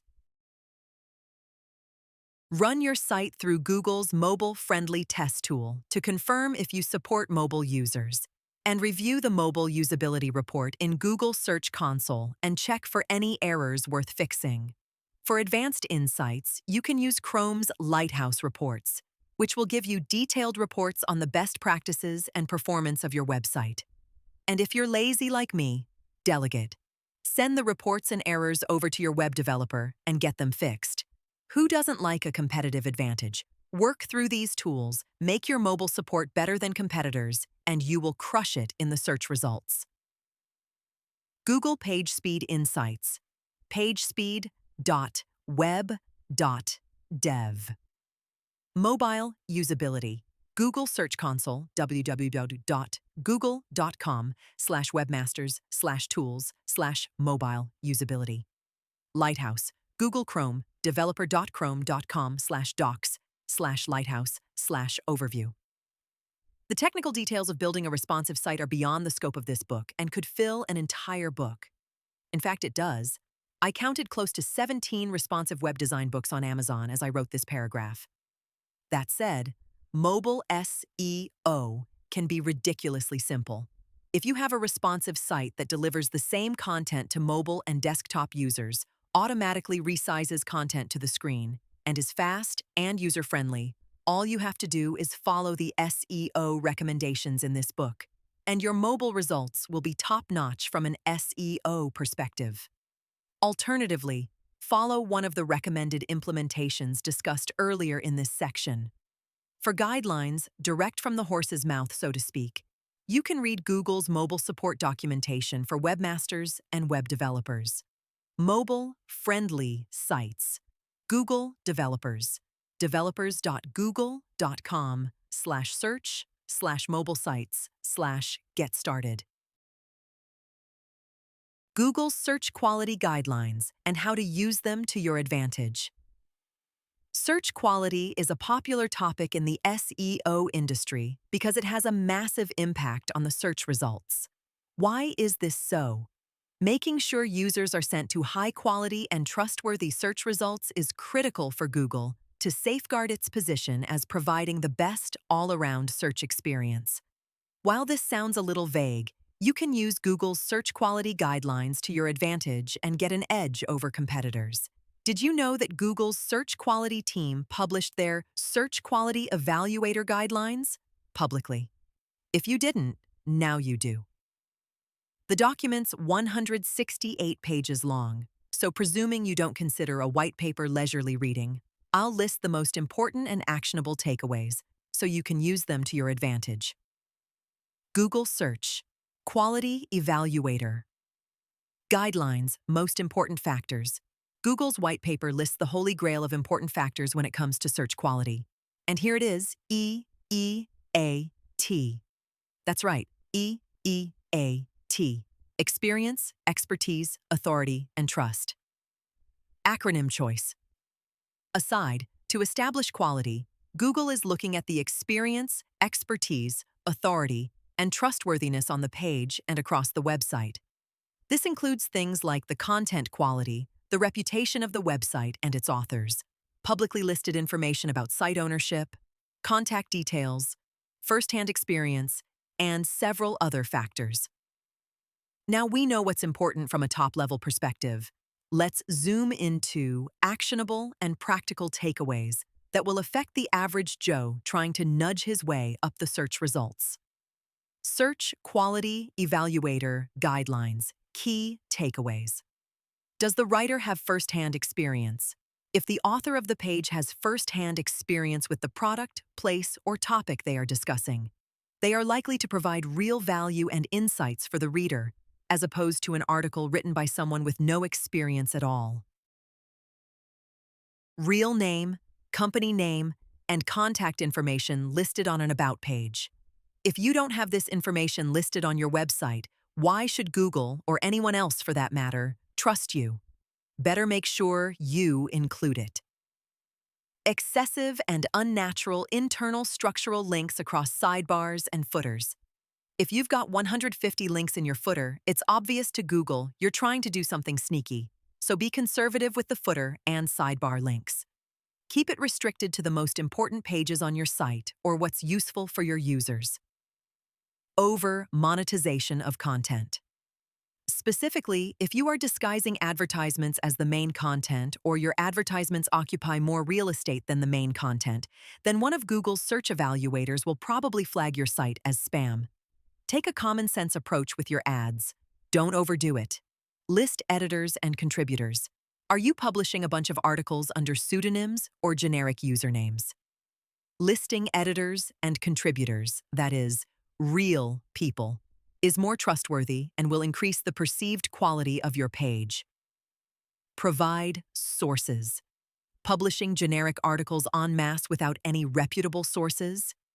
You'll get a better quality assessment and a higher ranking if you list sources for your articles. Listing sources shows the writer has performed diligence in their research and increases the credibility of the page. Financial transaction pages. All you dropshippers and e-commerce retailers out there, stand up and take note. Pages associated with financial transactions, shopping cart, checkout, product pages, etc., must link to policy pages for refunds, returns, delivery information, and the terms and conditions of your site. Think about it from the user's perspective. If you are an average Joe shopper thinking about buying something, and the page doesn't list any of this information, how safe would you feel checking out? 8. Pages offering financial information must be of the highest quality. Google is stricter with these types of pages as they fall into the your money or your life category, meaning it could affect the financial well-being of the user. If you're publishing this kind of content, make sure you're doing everything you can to provide high-quality, detailed articles, citing sources, fully disclosing financial relationships, and making it clear what author or company is behind the content. That sums up the most important takeaways from the Google Search Evaluator Guidelines. If you haven't got them on your site, work them in and you'll get a leg up over your competitors, or worse, your rankings could suffer. And if you really want to sit down and read through the 168-page white paper on page quality assessment, here it is for your enjoyment. One of the strongest ranking factors has been flying under the radar, overlooked by many SEO professionals in their optimization checklists, leaving a golden opportunity for those who know about it. I'm talking about readability. Google has been outspoken about readability as an important consideration for webmasters. Google's former head of web spam, Matt Cutts, publicly stated that poorly researched and misspelled content will rank poorly, and clarity should be your focus. And by readability, this means not just avoiding spelling mistakes, but making your content readable for the widest possible audience, with simple language and sentence structures. Flesh readability surfaced in the Searchmetrics Google Ranking Factors report, showing a high correlation between high-ranking sites and easy-to-read content. The Searchmetrics Rankings report discovered sites appearing in the top 10 showed an average Flesh reading score of 76.00 UR. Content that is fairly easy to read for 13 to 15-year-old students and up. It makes sense readability is important for Google. By encouraging search results to have content readable to a wide audience, Google maximizes advertising revenues.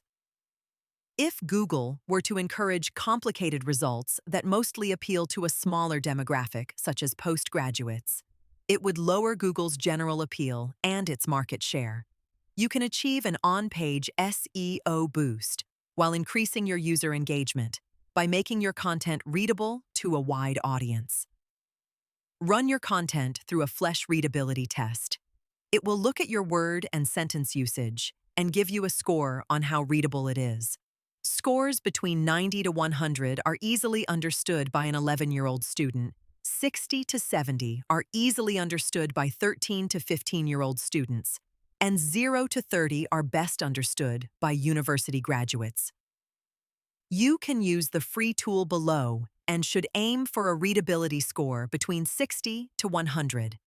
To improve your score, edit your content to use fewer words per sentence and use words with a smaller number of syllables.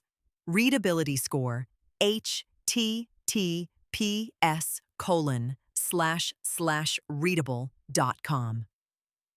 How to accelerate traffic and rankings with content marketing. One of the most powerful on-page SEO strategies is adding more unique, fresh content to your site.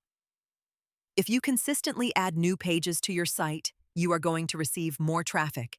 In fact, not only can you increase your traffic, but you can receive an exponential traffic increase as you publish more content. It's a no-brainer when you think about it. This is why blogs, publishing, and news-type sites consistently get good results in search engines. More content means more rankings, more visitors, and more sales. Let's look at getting started with improving your traffic by adding fresh content. 1. Post new content on a regular schedule. If you are going to add new content to your site, you need to decide on a schedule and stick to it. This might seem obvious, but you would be surprised at the large number of businesses that talk about starting a blog and never get around to it. It's the businesses with a regular roster of adding content to your site that see regular increases in search rankings, increases in overall search engine performance, and a growing, loyal audience. Without a dedicated roster or schedule, it will never get done. If you can't create content yourself or don't have a budget to hire a full-time marketing assistant, try hiring a ghostwriter. Good quality writers can be sourced between $25 to $75 per article, and you can regularly churn out fresh content to your heart's content. The ProBlogger Job Board and Upwork are two popular services that can put you in touch with talented writers. It almost goes without saying, but you should be leveraging social media to drive traffic to new posts or pages added to your site. Whenever you post new content, post it across all of your social media accounts. Then post it again in a couple of days, and you will expose your content to a different segment of fans. You'll increase your social activity and, as a result, get higher rankings. Reach out to bloggers writing roundup posts on your blog's topic. Bloggers often write roundup posts listing their hottest must-read blogs or articles on a particular topic. Reach out to authors with a personalized message and links to your best blog posts. Take it to the next level by making it easier for the author to update their post with a short blog description, image, and link to your social channels. Ensure you have a base level of high-value content to start, then start reaching out to bloggers. You can start seeing links to your blog in a week or two, with enough outreach efforts. Here's a handful of search queries to find relevant roundup posts and digests of blogs in your industry. Replace keyword with your blog's topic. Keyword blogs you should follow. Keyword blogs you should read. Keyword blogs in 2026. Keyword trends in 2026. Keyword give their tips in 2026. Best keyword blogs. HTTPS and SSL certificates. Google has publicly admitted site encryption is a positive ranking factor in its algorithm. This means if you haven't already, it's a good idea to install an SSL security certificate on your site. If that isn't motivation enough, Google Chrome shows security warnings to users visiting sites without SSL enabled. The security notice shows up before the user tries to visit the website, stating that the website is not secure.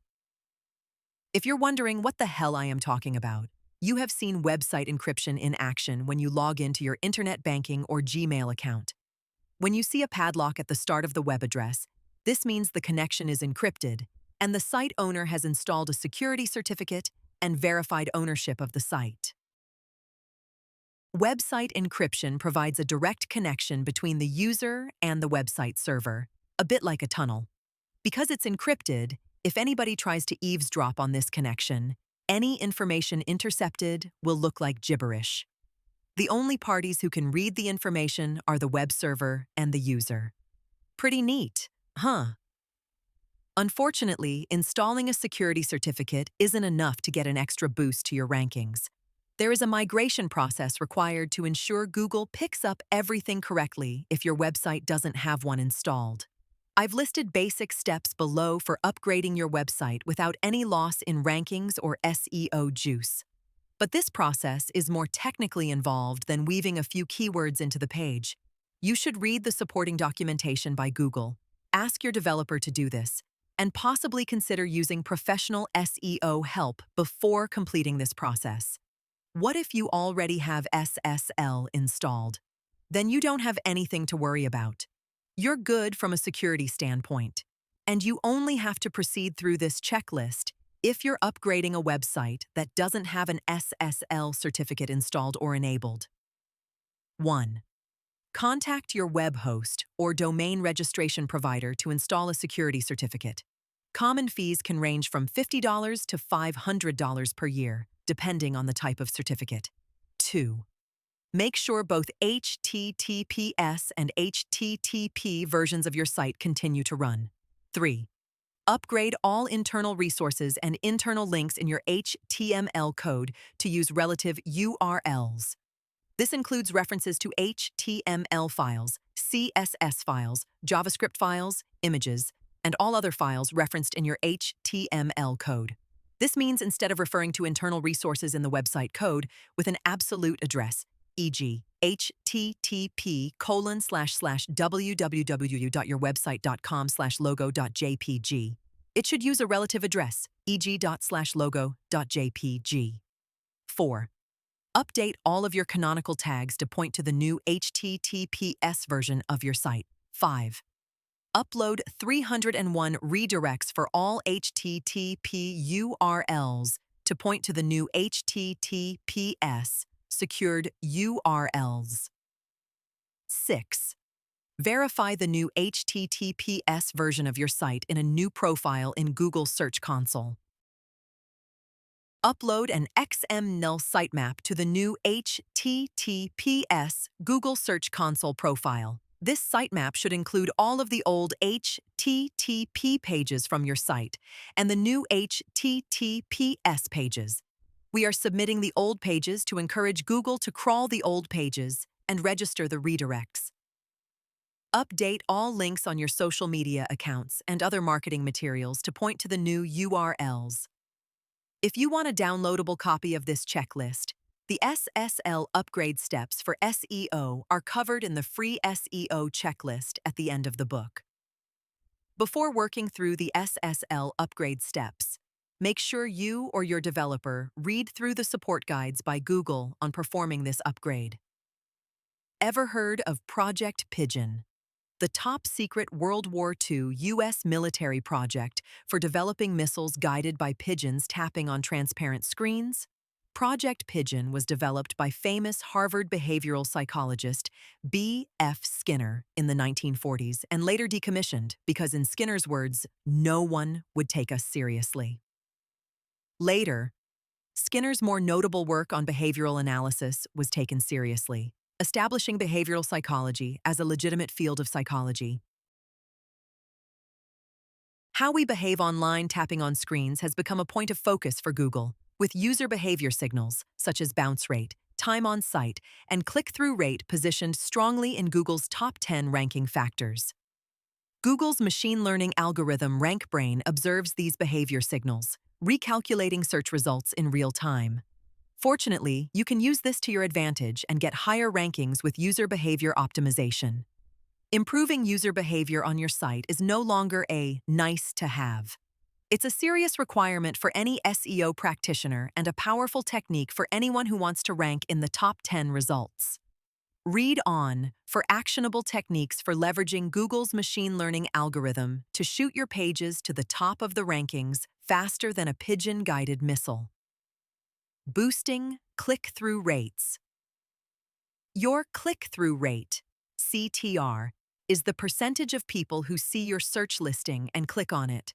If more people click on your search result than others, this tells Google your page is appealing to users. Get higher click-through rates with these 7 techniques. 1. Fill out the meta title and meta description tags on your target pages.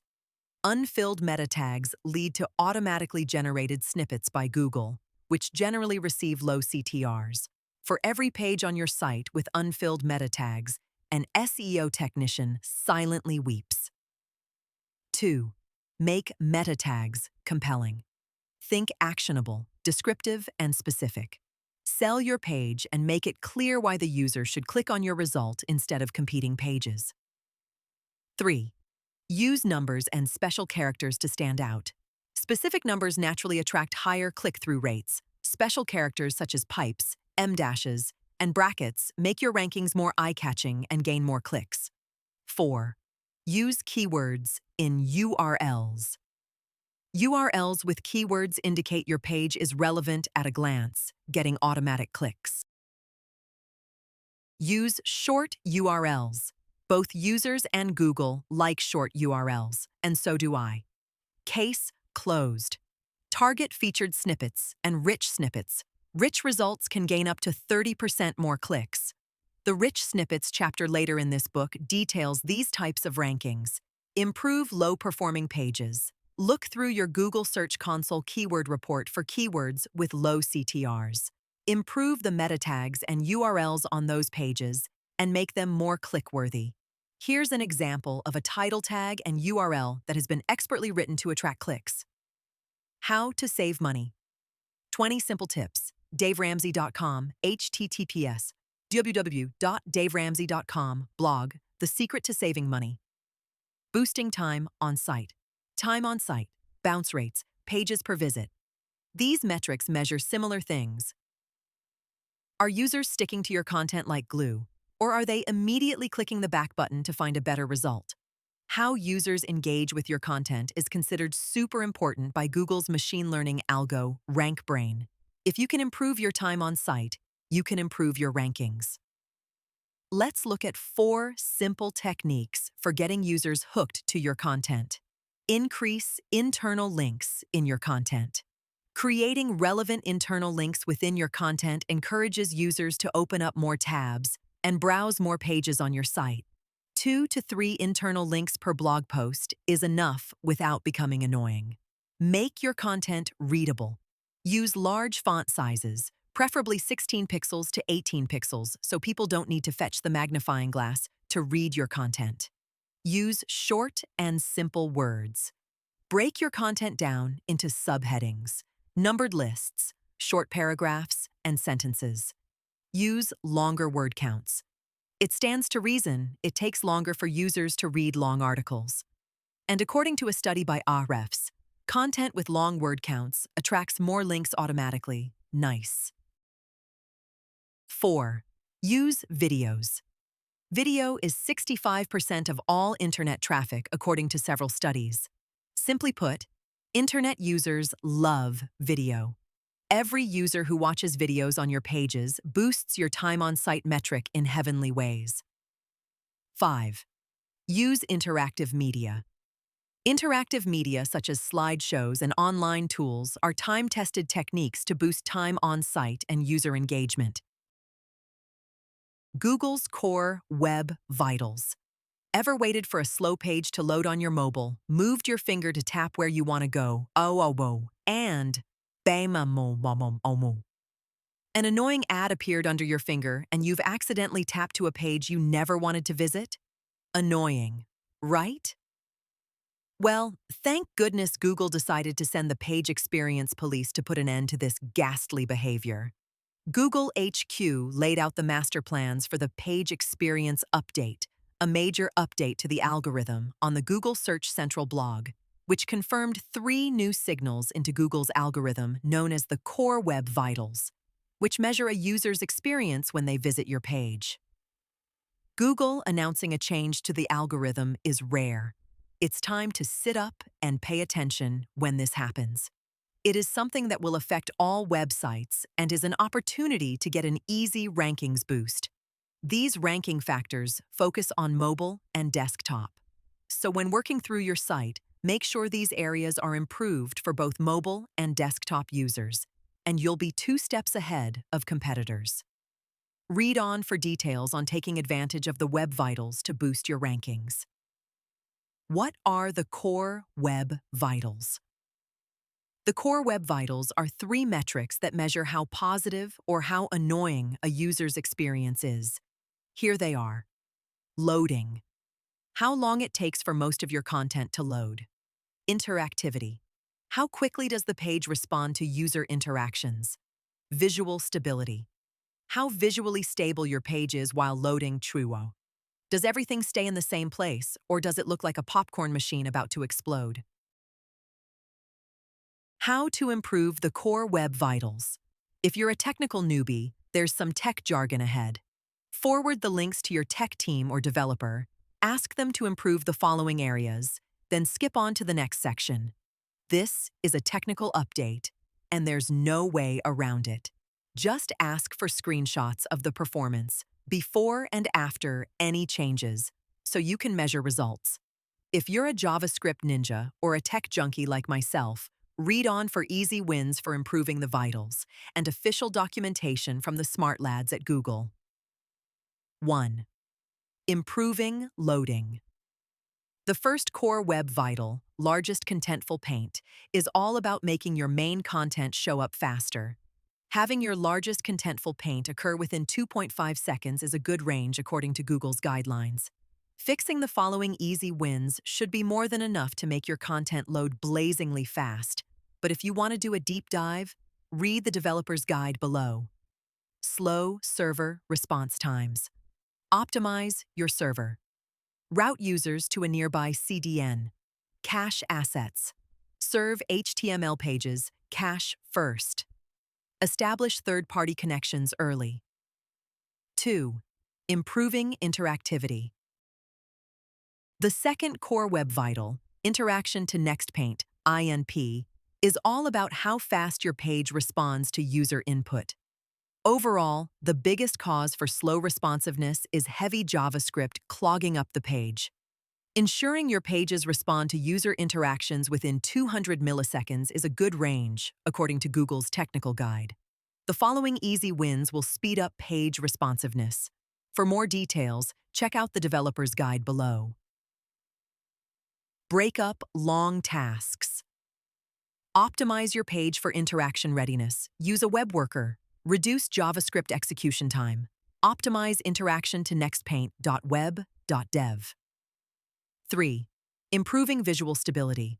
The third core web, vital, cumulative layout shift, is all about how much your page bounces around while loading. Less is better. Well, duh.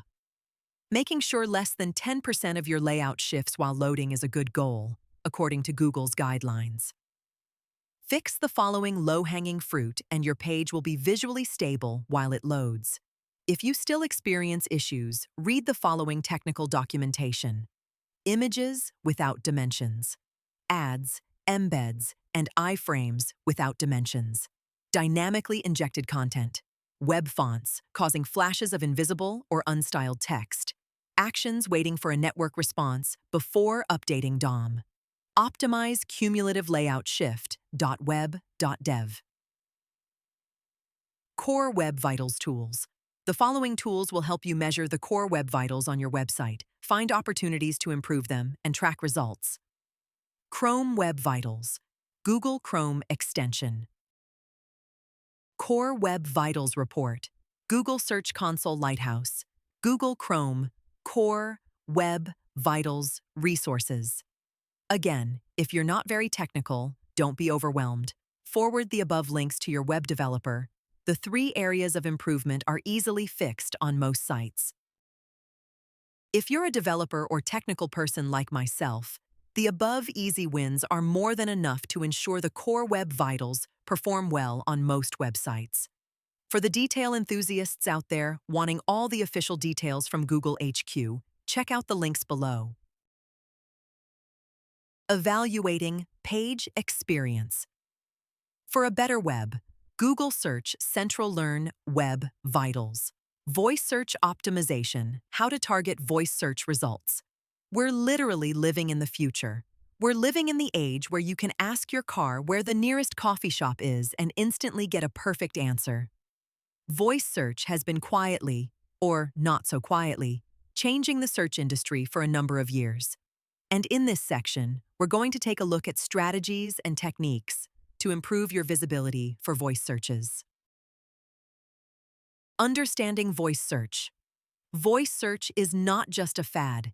It began as a handy way to search without typing and evolved into a fully fledged AI-powered assistants that are always in the background.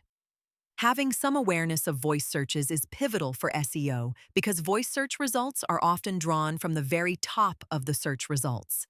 Voice searches are typically more conversational and can be significantly longer than text queries. Targeting voice searches takes a slightly different approach than traditional search results. Setting up for voice search. The foundation of voice search optimization is making sure your page loads fast and has great mobile support. Your mobile support needs to get a pass, and your core web vitals and load speed metrics need to be performing well, optimally, faster than competitors if you want to rank at the top. Make sure you get these basic elements in place because they are prerequisites for achieving a voice search result, and a great starting point for getting a handle on your core web vitals and load speed performance is Google's PageSpeed Insights. PageSpeed Insights is Google's free tool for getting a handle on how you are performing in these areas. 2. Creating content for voice search. When it comes to voice search, your content should be conversationally written. Clear and concise answers perform well in voice search results. Creating snippet bait, content designed to be picked up and featured as a direct answer, can give you an edge. Use FAQs and how-to type outlines for your content results in natural language question and answer type content naturally. For instance, a page answering, "How do I change a tire?" with clear and practical step-by-step instructions summarized in brief short paragraphs, around 30 words in length each, naturally results in an article designed to be picked up for voice search answers. Here's an example outline. Main heading, H1, quick garden salad recipe. Subheading, H2, what ingredients do I need for a simple garden salad? Bulleted list of essential ingredients, 30 words. Subheading, H2, How to make a garden salad dressing. Easy to follow dressing recipe. 30 words, subheading. H2. How to toss a garden salad. Step-by-step instructions for assembling the salad. 30 words, subheading. H2. What to add to your garden salad for extra crunch. List of crunchy toppings with short descriptions. 30 words. Subheading. H2. Can I make a garden salad ahead of time? Tips for preparing a salad in advance without losing freshness. 30 words. By crafting content that's short and sweet, and by making your content and subheadings conversational, you're much more likely to be picked up for a voice search result. 3. Use speakable structured data.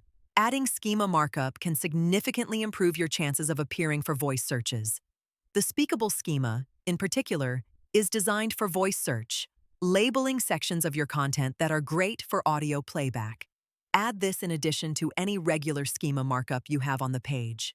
Here's an example of speakable schema markup. Voice search optimization is no longer optional. Start by improving your site's mobile responsiveness and load speeds. Create voice search-ready content.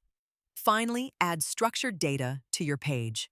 With these steps, you'll be well on your way to showing up high on the voice search results. That sums it up for the on-page SEO chapter. If you have a small business, the optimization factors mentioned earlier in this chapter are what will make a difference, such as ensuring your site has the right keywords and is accessible to all users. What's most important is you act. On page SEO is often the easiest part of SEO. The power is in your hands to fix these areas on your site. Remember, small changes can lead to big results. Put these methods into practice and start improving your rankings. Just like the keyword research steps, for readers who want to put the theory into practice, all on-page optimization tips from this chapter are included in the SEO checklist. I recommend finishing the book before downloading the checklist and the on-page SEO steps, so you are familiar with the theory behind the practical steps. Rank extremely high on Google. Why is link building so important? The previous chapter described how to make your site more visible to search engines with on-page SEO. But if you want to show up at the top of the search results, your site needs links. You may have wondered what makes links so important, especially when there are so many factors Google uses to rank sites. The truth is that links are such a strong factor that it is unlikely you will rank high for a keyword if you are competing against sites with more backlinks. When you think about it, links are the currency of the web. Each time a page links to another, it is a vote for the value of the page being linked to. If a page provides massive value to internet users, it stands to reason it will get links from other websites. This is why links are such a strong factor in Google's algorithm. Link building is the key to ranking your site high in search engine results. The dirty little secret no one wants to tell you about link building. There are a lot of opinions circulating the internet about the best kind of links to build to your site, so much so that they often escalate into heated discussions. What is the best link? A link from a government site or a high-trafficked blog? Is it better to get a link from a highly relevant site or a site with a lot of social media activity? The dirty secret no one wants to tell you about link building is there is no single best kind of link. If this weren't the case, Google wouldn't work. Everyone would go out and find a way to spam their way to the top of the rankings very quickly. Having thousands of one type of link pointing to a page is suspicious, and a clear sign the site owner is gaming the system. That said, as a rule, you should try to build links on authoritative, relevant, and high-quality sites. High-quality, relevant links are much stronger than links from low-quality, unrelated sites. How to acquire links and what to avoid in link building. Many stories are floating around about business owners being slammed by Google for no good reason. Don't let the horror stories mislead you. In most cases, what happened is The webmaster was doing something suspicious or outdated, like building thousands of links to their site from link directories, and then their rankings suddenly dropped off from Google's top 10 search results. If you don't exhibit overly spammy behavior in your link building, as a general rule, you will be okay. These best practices will ensure you acquire links correctly and don't break Google's terms of service. 1. Acquire links naturally and evenly over time. Your links should be attained consistently and organically. Google has made its approach to assessing link acquisition with time public knowledge. Patent U.S. 8407231B2 outlines how Google analyzes the age of links and the rate they are acquired, and then uses this information to calculate the search results. If you don't fancy reading up on patents in your spare time, then just remember to gradually build up your links over time, so Google sees that your website is acquiring links organically. Don't go out and buy 1,000 links pointing to your site overnight, or you're sure to set off a red flag in Google's system and get into its bad books. 2. Don't purchase links unless you know what you are doing. Buying links to boost your rankings is against Google's spam policies, and you risk being penalized. These kinds of links may work, but are generally not worth the potential damage unless you are confident you know what you are doing. 3. Forget about link swapping or link trading. These schemes are completely obvious to Google and either no longer work or may harm your site. This goes against common knowledge, but I've achieved countless #1 rankings for ridiculously competitive keywords without ever swapping links. Link swapping is extremely time-consuming and completely unnecessary. Get by without it. 4. Don't spam message boards, article sites, or blog comments with crappy content. This might work temporarily, but strategies such as these are outdated very quickly. 5. There are paid networks out there offering to build new links to your site for a low monthly fee each month. Never use them. These networks are against Google's spam policies, and using them is a quick way to ensure you find yourself in hot water with Google. Anchor text. What's all the fuss? There has been some controversy around anchor text, as touched on in a previous chapter. Anchor text is the text contained in a link. Anchor text was one of the strongest factors for achieving top rankings. If you had 1,000 links to your site with NFL football jerseys as the link text, and competitors only had a handful of links with the same anchor text, it was likely you would rank #1. That is, until Google's Penguin update effectively put an end to SEOs using exact match anchor text as their strategy. Now it is just simply too risky. Not only is it no longer as effective as it once was, but building hundreds of exact match links to a site actually can prevent it from ranking for that keyword. So then, you might wonder, what is the best way to build up anchor text? It should be natural. It is okay to have your targeted keyword in your anchor text, but it should not be the only keyword or the main keyword in all of your links, and there should be a mix of related keywords. If you think about it, this is a pattern all legitimate sites naturally attract.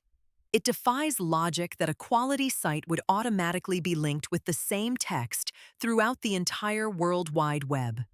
Look over the below examples to see a bad anchor text profile compared to a natural anchor text profile.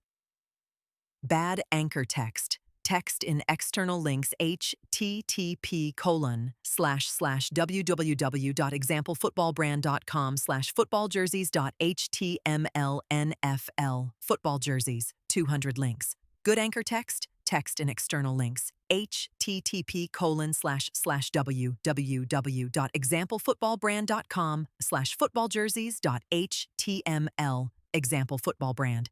50 links, NFL, football jersey store. 10 links, NFL, football jerseys. 5 links, http://www.examplefootballbrand.com.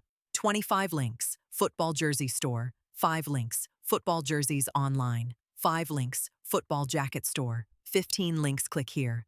7 links website, 15 links. The above good anchor text example illustrates the natural way sites accumulate links over time. Your target keyword should not be the most linked phrase to the page. You can learn a lot by looking at the search engine results ranking in Google, entering high-ranking sites into Link Explorer, and looking at their anchor text.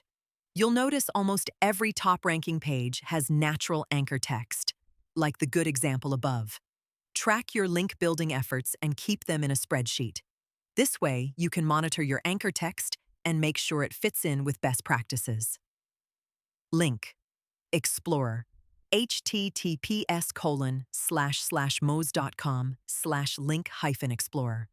Simple to advanced link building strategies.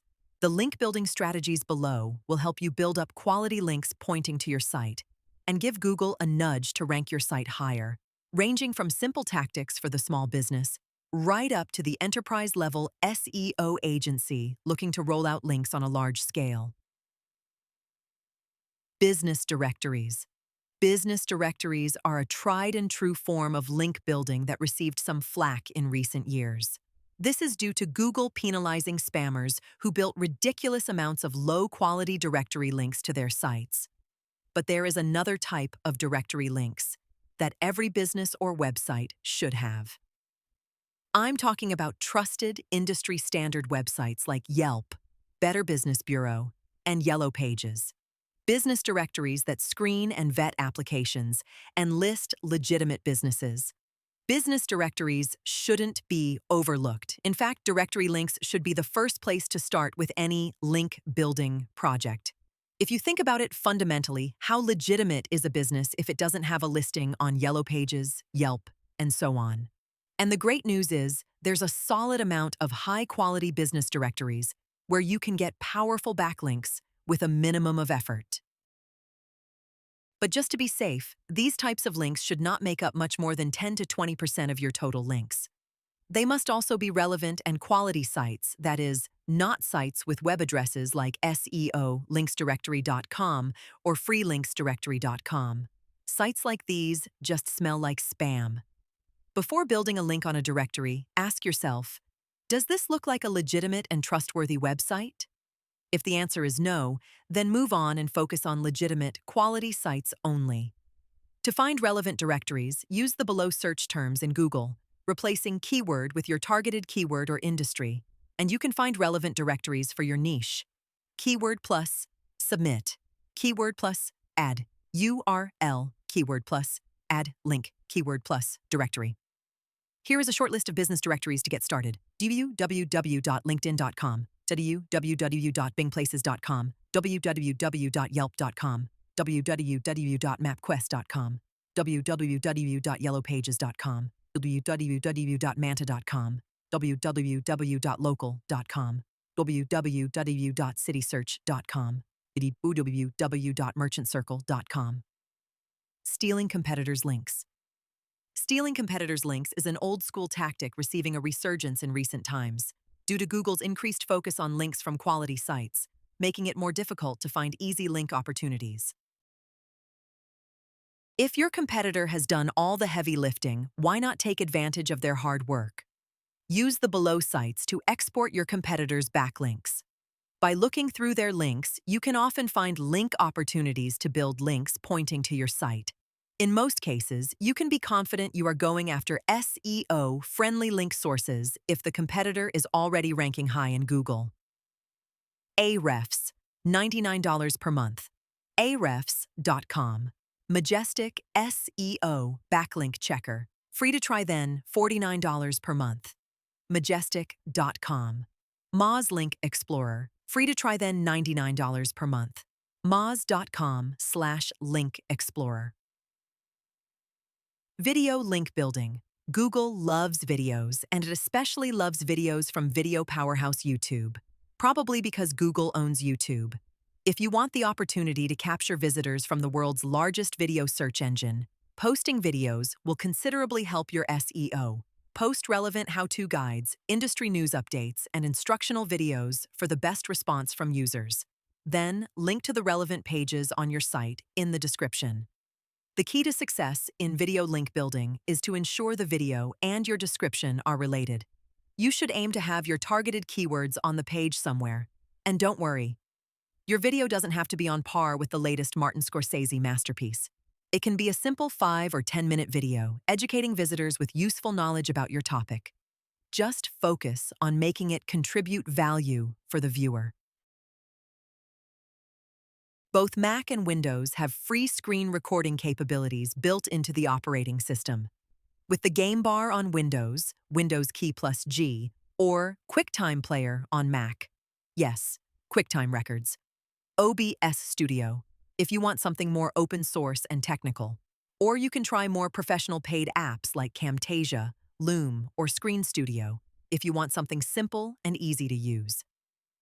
High-quality sites you can easily visit, upload videos, and get backlinks from youtube.com, vimeo.com, dailymotion.com, archived.org.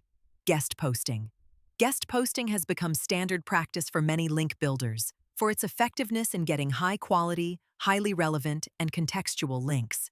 The type of links Google loves. Finding guest post opportunities is fairly straightforward. Simply do a few Google searches with the following search terms and you'll find some quality placements. This strategy does require that you or your writer produce articles with a reasonable standard of quality. Articles that are well-written, researched, articulated, and preferably citing sources are more likely to get social shares and high user engagement, which will increase the strength of the links. Further, if you have a reasonably sized social platform behind you, the editor or site owner might be more enticed to post your blog post. On the other hand, if you try this strategy on a large scale with cheap, poorly written outsourced articles with bad grammar, providing little benefit for users, it's possible you could harm your rankings. Quality is critical for a successful guest posting strategy. Try the following search queries in Google, replacing keyword with your industry, niche, or topic for finding guest post opportunities. And paste the search results into a spreadsheet so you can reach out to the blogs for a guest post placement, which will be covered later in this chapter.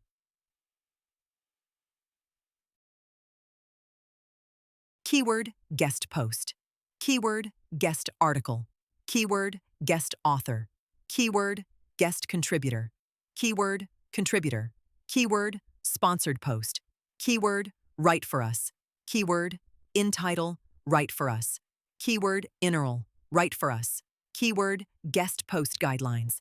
Experiment with it and come up with your own searches. Broken link building. Broken link building is a new but effective strategy. With this new strategy, you reach out to high-quality sites with broken links on their pages and use this as an opportunity to convince the site administrator to provide an updated link to your site. When you find a broken link, let them know the broken link exists and that you have an alternative resource on your site that will benefit their readers. With this strategy, you should create a linkable resource on your site. This makes it very easy for the webmaster to point the link to your replacement. Use the search phrases below to find potential pages with broken links, adding your keyword to the start of the search phrase. Keyword useful links. Keyword useful resources. Keyword useful sites. Keyword recommended links. Keyword recommended resources. Keyword recommended sites. Keyword suggested links. Keyword suggested resources. Keyword suggested sites. Keyword more links. Keyword more resources. If you want to automate this process, the service below will do the heavy lifting and tell you which broken links exist on any page you enter into the tool. Broken Link Checker, Ahrefs. Broken Brand Mentions. Broken brand mentions are a fast, simple, and reliable form of link building you can use for almost every SEO project. It goes like this. In some cases, when someone mentions your brand, they forget to post a link. Track mentions of your brand, and where suitable, reach out and ask for a link back to your site. Use the below tools to track mentions of your brand. If you see a mention of your brand without a link, send a quick email to the author, and they will often be happy to link to your site. Brand monitoring sites I've found useful. Google Alerts, free. Google Alerts is a very powerful brand monitoring tool. Get email alerts whenever your brand name is mentioned, or when any keyword is mentioned across the web. Both are free and powerful, making them worth checking out. Mention, free to try, pricing starts at $49 per month. Mention is a powerful brand monitoring tool that will send an email alert when your brand is mentioned online, so you can respond quickly. Paid links. While paid links are against Google's terms of service, these below link building tactics do work and can fly under the radar. Needless to say, if you're feeling daring, you've been warned, and I take no responsibility for what happens as a result of paid link strategies. Donate to charities and nonprofits. Charities and nonprofit sites often have a donors page. Search for site.org plus donors or site.org plus sponsors in Google for a list of organizations that have these pages, offer a donation, and request a listing on the page. Better Business Bureau. Links from the Better Business Bureau are among the best links you can receive. Better Business Bureau links will pass authority and trust. Check your listing to see if you are already linking back to your site, and if you're not already a member, then consider signing up. Harnessing the power of digital PR for SEO. Digital PR is a new approach to link building. Digital PR is a strategy to create content designed to attract links from journalists and bloggers. You go out and research content journalists and bloggers have a history of covering, and then create content and promote it to those same journalists and bloggers. Let's take a look at the fundamentals of a digital PR project. Content that attracts links. Not all content is created equal when it comes to attracting links. Journalists and bloggers are more likely to share pieces that have a hot take on something, tell a compelling story, or share new and interesting data. Fortunately, you don't have to reinvent the wheel. There are tried and tested formats of content that attract links. Here's a short list of compelling content that attracts links almost automatically. Hot takes or breaking news. Compelling insights from data, studies, and industry reports. Thought leadership pieces. Interactive tools and calculators. Visual storytelling via infographics. Interviews with industry experts. White papers. Research and brainstorming link-worthy ideas. You want to ensure that you're running with content that is likely to perform well. To do this, you need to understand what topics are trending online. Research publications and blogs in your market to get a sense of what's popular right now.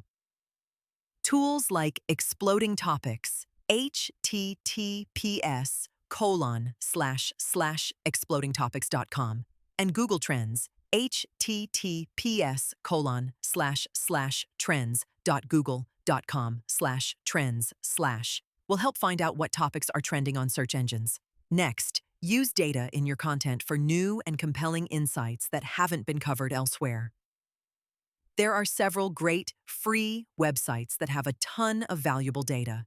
You can use these to find insights only data can provide. Data platforms.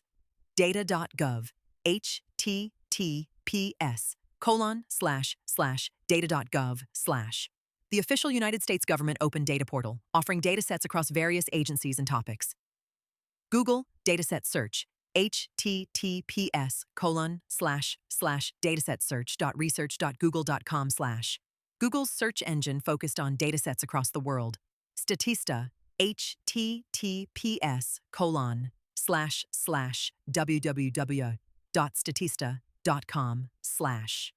A leading provider of market and consumer data, offering statistics, infographics, and reports on various industries and topics. Numbeo, https://www.numbeo.com/. A crowdsourced cost of living database that allows users to compare prices and living conditions in different cities worldwide. Kaggle. a platform for data scientists to share, explore, and analyze data sets. Craft compelling content. You want to ensure your writing is clear, concise, and error-free. And you want to focus on having great readability. Thankfully, a few apps can help. Hemingway Editor will make your text easy to read by trimming down your sentences so they are clear and readable. And Grammarly will remove typos and grammatical errors. Design great content. Visually appealing infographics, charts, and diagrams will increase the engagement and virality of your content when you share it. Tools like RawGraphs and Tableau can help you create compelling visuals like charts that help your audience understand your data. For interactive maps or charts, you might need to hire a front-end developer. This might come at a premium, but it's worth it. Interactive content attracts shares and links. Reach the right journalists and bloggers. Contacting the right journalists and bloggers is super important for securing coverage of your content. Research their areas of interest, brainstorm interesting and concise angles, and pitch your story in a personalized email. Make sure you focus on journalists who have a history of covering similar content, so you're not just doing a giant, spammy email blast to an untargeted list of journalists. If you're wondering how to do an outreach campaign, don't worry. We'll cover it in the next section. By following these steps and refining your approach, you can use digital PR to build a strong backlink profile, generate traffic, and build your brand at the same time. Link outreach. Scaling up high-quality link-building campaigns. Link outreach is a powerful link-building technique. You contact other webmasters and offer to write a guest post or an opportunity to collaborate. It's an effective way to increase your links in a way that's organic and not spammy when done well. What to avoid with link outreach campaigns. Before we jump into link outreach techniques, it's important to know what to avoid so you don't get into Google's naughty book. Here's a direct quote of the combination of factors Google considers bad practice, as discussed in recent guidelines about large-scale article campaigns. First, stuffing keyword-rich links to your site in your articles. Second, having the articles published across many different sites. Alternatively, having a large number of articles on a few large, different sites. Third, use or hire article writers who aren't knowledgeable about the topics they're writing on. And fourth, use the same or similar content across these articles. Alternatively, duplicate the full content of articles found on your site, in which case use of rel equals canonical and rel equals no follow tags are advised. The guidelines are a little vague. The reason being, Google can't completely outlaw guest posting, nor can it outlaw site owners talking with other site owners to collaborate. That would hardly be fair and an overreach on Google's part. Thus, the issue is really about how much value you are creating in your outreach or guest posting efforts. Google is mostly concerned the articles are relevant, original, high quality, posted on relevant sites, and you're not annoying a billion site owners with spammy, unpersonalized email blasts filling up their inboxes. Avoid these practices, and you'll avoid getting in hot water with Google. Here are the official guidelines from the guys over at Google HQ if you want to read up further. A reminder about links in large-scale article campaigns. Google Search Central blog, https://developers.google.com, search. Blog, 2017-05A, reminder about links, in large-scale steps for link outreach campaigns. Typically, there are 2 steps for link outreach campaigns. 1. Prospecting, finding link opportunities and finding contact information. 2. Outreach, writing and sending emails, follow-ups, replies, and managing relationships. We've already covered link opportunities, such as looking through competitors' backlinks and finding guest post opportunities. So let's jump into the nitty-gritty of finding contact information and conducting a link outreach campaign. Finding contact information. Finding contact information is easy with the right tools. First, You can use a standalone tool for automatically finding contact details on sites while browsing through link opportunities like Hunter.io's Handy Chrome extension, which automatically finds contact details. Or you can make things simple and try an all-in-one email outreach platform covered in the next section that finds contact details and sends emails. Next, track all your link opportunities in a spreadsheet or Google Doc, and make sure you leave a personalized comment for each link opportunity, which will later be dynamically inserted into your email. More on this later. Hunter. Hunter is purely focused on finding contact details and is very good at it. It has a nice Chrome plugin that shows you the contact details it can find for a particular site while browsing.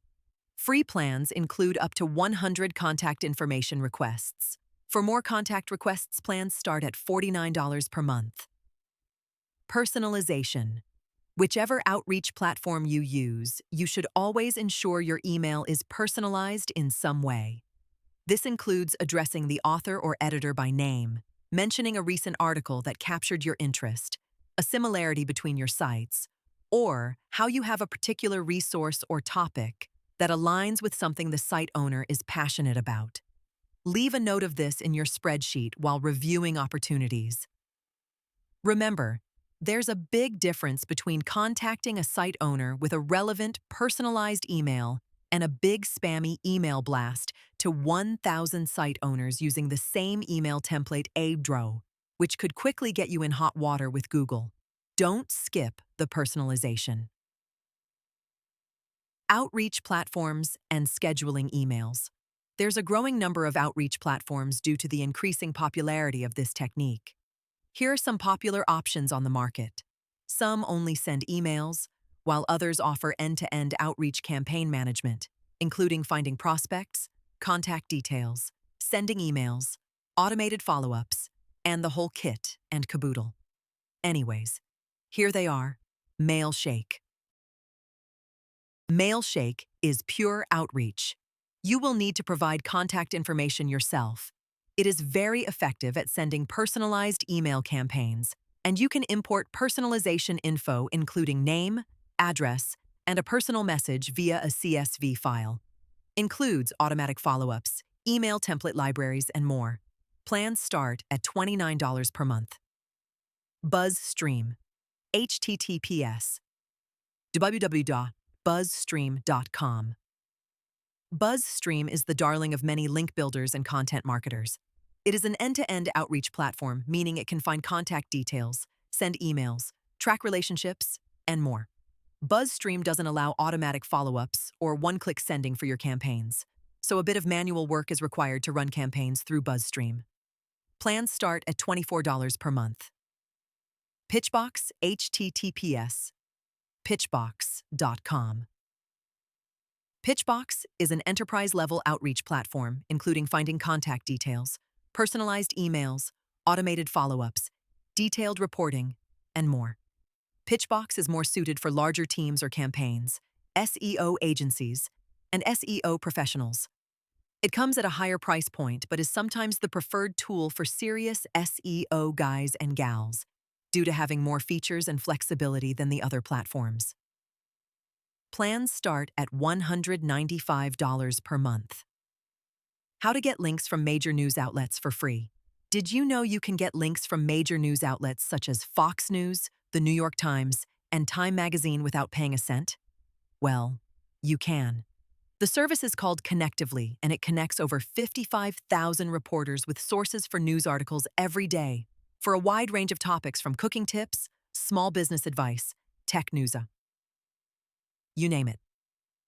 If you've ever wanted badges on your site saying, featured on Fox News, MSNBC, and CNN, then you've come to the right place. Connectively sends a massive email blast around 3 times every day with reporters' requests for contributors for stories. Connectively's emails will flood your inbox, which is why they have paid plans for filtering emails with keywords and SMS alerts. If you're on a budget, no problem. You can use their free plan and only see relevant opportunities by setting up Gmail filters, as described later in this section. How to get started with Connectively step by step. 1. Sign up for Connectively with the link at the end of this section. 2. Enter your personal information and select the categories you are interested in. It's better to use more categories. We will filter out irrelevant opportunities later. 3. It's a good idea to upload a high-res professional headshot to your website in JPG or PNG format. And if you have one handy, upload a press kit while you're at it. A quick one-pager on the background of your company with contact details for PR professionals. Don't email attachments to reporters or you'll set off antivirus and spam alerts over at Connectively HQ. And get yourself in hot water. Send links instead. 4. Wait until you start receiving daily emails from Connectively. You won't miss it. They will flood your inbox. 5. Follow the instructions in the next section to filter the emails out of your inbox so you're not overwhelmed. Use the Connectively 1-2 punch. I would like to introduce a technique I call the Connectively 1-2 punch for maximizing Connectively results and keeping your inbox tidy. We're going to create 2 Gmail filters for Connectively emails, one specific and one broad. The specific filter helps you respond to relevant opportunities faster. After you've responded to relevant opportunities with higher success rates, you can respond to broad opportunities to improve your overall media mentions. Best of all, Connectively emails will be kept in their own folder, away from your inbox, keeping it all nice and tidy. Perform the following searches in your Gmail account. Create a Gmail filter for each search, making sure to select Skip the Inbox and Apply Label. In the following examples, I've used a Gmail search that would match a travel startup founder based in the San Francisco area. Change the keywords to suit your background. Example: Connectively specific Gmail search. Apply the label Connectively specific from connectively.com. Tech, she startup founder, CEO quote travel, cheers San Francisco. Example: Connectively broad Gmail search. Apply label Connectively broad from connectively.com. Tech, startup, on founder, CEO, June travel, San Francisco. See the difference? The minus sign in the second Gmail search hides the specific results from the broad results. If you haven't created Gmail filters before, check out the guide below. Once set up, make a habit of checking your Connectively specific Gmail folder first for the most relevant opportunities. Reply to as many relevant opportunities as possible before replying to broad opportunities to maximize results. Create rules to filter your emails. Gmail advanced tips to increase success with Connectively. 1. Keep at it. Don't give up on the first or second day. Success rates range between 5% and 15%. The more opportunities you reply to, the more you'll be featured. 2. Keep it relevant. Reporters are flooded with responses. If you want to stand out, don't waffle and don't tell your whole life story. Get straight to the point and answer reporters' questions directly. If you want to provide more background information, provide it after replying to the reporter's questions. 3. Establish your expertise. If you've got it, flaunt it. Reporters want to quote experts.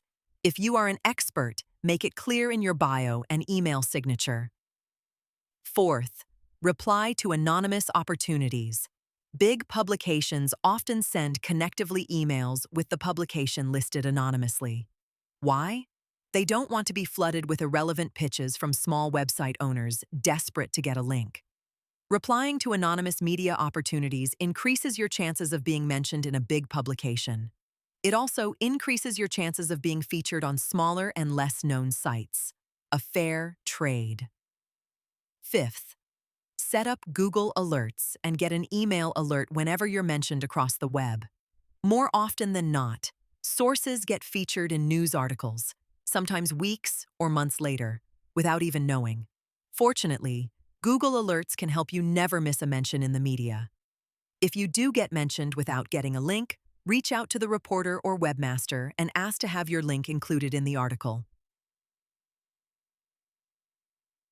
Automate your responses with Gmail templates. There's no need to start from scratch every time you write a reply to reporters' questions. We're living in the age of automation, baby. Respond to a few reporters' questions, then save your email as a template in Gmail. Next time, automatically insert your email with just a few clicks. Make it customized to the reporter's questions and get your emails out 10 times faster. To access Gmail templates, click on the More button at the bottom right corner of Gmail's Compose window. It looks like 3 vertical dots. If you can't figure out Gmail's email templates, check out the simple guide below. Additional link building opportunities. The aforementioned link building techniques are enough for 99% of readers to push rankings higher than competitors. For link building junkies who've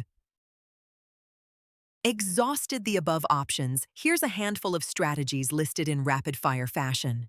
These are intended for advanced SEO users who are already actively blogging and building links. 1. Create your own authority links. The most powerful link-building strategy is to simply go out and make your authority links. By buying a previously owned website or domain, you can turn it into a blog and unlimited source for powerful, highly relevant links for your site. There are readers out there who will scoff at this strategy, and there are readers out there nodding their heads. It's the readers nodding their heads that know how powerful this strategy is. Links from authority sources in your market are much more powerful than any other kind of link, and the easiest way to get authority links is to create your own authority site. Consider buying a website more than 3 or 4 years old with a relevant domain for a more powerful effect. Be careful with this strategy. If you create a network of sites like this and obscure the ownership details at the domain registry and only link back to websites you own, you risk being labeled as the owner of a private blog network by Google and could receive ranking penalties. However, if you create a legitimate, authoritative resource that creates genuine value for users, you should be fine. Flippa, https://flippa.com. Marketplace for buying and selling websites. SEO, https://sedo.com. Buy and sell domains. 2. Relationship link building. If you've been following the online advice on blogging and link building, in the past couple of years, you will have noticed a recurring theme: building relationships. Building relationships with other bloggers is a powerful way to consistently earn strong backlinks. While this strategy is only relevant for users with active blogs on their site, fortunately, creating these relationships and getting the links is easier than it sounds. Other bloggers in your industry are just as dependent on links as you are, so why not link to them in your blog posts first?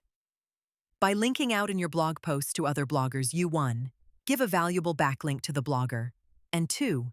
Give recognition to the blogger for being an authority in the industry. Everyone likes recognition, and the law of reciprocity comes into play here. You will find most bloggers are grateful for being mentioned and happy to link back in a social media post or future blog post. Try creating or curating popular blog posts into a top-level summary, then send a quick email to the bloggers mentioned, let them know, and very politely ask for a mention or link back. The best part of this strategy is curating blog posts. It is often easier than creating content from scratch. Hey, expert blogger, just thought I'd give you a heads up. I've just featured you in my post XYZ. Hope you don't mind. If you're happy with the article, I would appreciate a mention on social media, or perhaps a link back. Or, if you want anything changed, feel free to let me know. Really enjoyed your post on XYZ. Thanks. The top marketing trends of HubSpot. 3. Testimonial link building. An awesome way to get high-quality, relevant links back to your site is to give out testimonials. Sometimes you can earn a link back to your site from somebody else's homepage, possibly one of the strongest types of links. I will sometimes go as far as purchasing a product just to get a testimonial link. Give this strategy a try by finding a few sites with testimonials and offering your own. Of course, make it easy for the webmaster by including all the information they need, such as a photo, your name, job title. Testimonial and link back to your site. The key is to look for businesses or services with a testimonials page already, or a testimonials carousel or widget on their homepage. Speed up your search with a couple of Google search queries. Keyword, plus testimonials, keyword, plus recommendations, keyword, plus client testimonials, keyword, customer testimonials, keyword, plus what customers say, keyword, plus what people say. That wraps it up for links. Let's have another look at the techniques we just covered. Submitting to business directories, creating videos and creating links in the descriptions, guest posting, broken link building, outreach and asking for links, PR and getting featured in news articles with Connectively, creating relationships with other bloggers, creating your own authoritative websites for unlimited relevant links, creating testimonials for other products. Are there more techniques than this? Probably, but they will use the same principles and processes as the techniques we just covered. The techniques covered in this chapter are more than enough to get started and see results. Exhaust these techniques first. Then, when you have experience seeing what works and what doesn't, improve the processes and come up with your own techniques. Is social media important for SEO? Social media has become integral to how we use the internet. Important content is not only linked, it is shared, liked, tweeted, and pinned. This hasn't gone unnoticed over at the Googleplex. Many studies on Google's ranking algorithm show a correlation between high-ranking pages and strong social media activity. While the official stance from Google is that social signals are not directly used in the algorithm, many people from the SEO community will tell you it can help with achieving rankings. Disagreements aside, I can tell from experience, sites with large social followings appear to get higher rankings in shorter time frames. What's likely happening is that Google collects a broad range of data points on a website's popularity, and social activity is among those data points, and it uses social activity as a gauge of the overall strength of the brand. You can also use social media to regularly create backlinks that are free and easy to build. It also increases referral traffic back to your site and engages previous customers. As a rule, social media should be a part of every SEO project, or perhaps every marketing project. Twitter and SEO. Harnessing the tweet. Twitter has unique SEO advantages over other social media networks because it's text-based, which allows tweets and profiles to be easily read by search engines. Every tweet is an invitation for search spiders, inviting them to crawl, read, and add new content to their massive index. And Twitter's real-time content is a source for search engines to gather news. Its timely updates fuel the search engine's need for the latest information. A tweet isn't going to have a huge impact on your search rankings, but it will entice Googlebot to at least visit your link and decide what to do next. Leveraging hashtags. Hashtags are like the links of Twitter. Hashtags can help build the visibility of your tweets, and they are an opportunity to build semantic keywords around your content. Master the art of the hashtag with a bit of strategy. Use hashtags that increase visibility for your tweets and help you appear more in front of your target audience and bolster your SEO efforts at the same time. Just don't overdo it. While online reports vary, the sweet spot for optimum reach and engagement is about 2 to 4 hashtags per post. Twitter content strategy for SEO. Every brand and audience is different. Coming up with a content strategy requires experimentation. Try different formats, measure the results, then double down on what works. A great place to start can be condensing your blog posts and content into bite-sized tweets, posting them in a thread, and sharing a link to the article on your website. Facebook and SEO. Facebook is the world's most popular social network. What's popular on Facebook is essentially a snapshot of global popularity.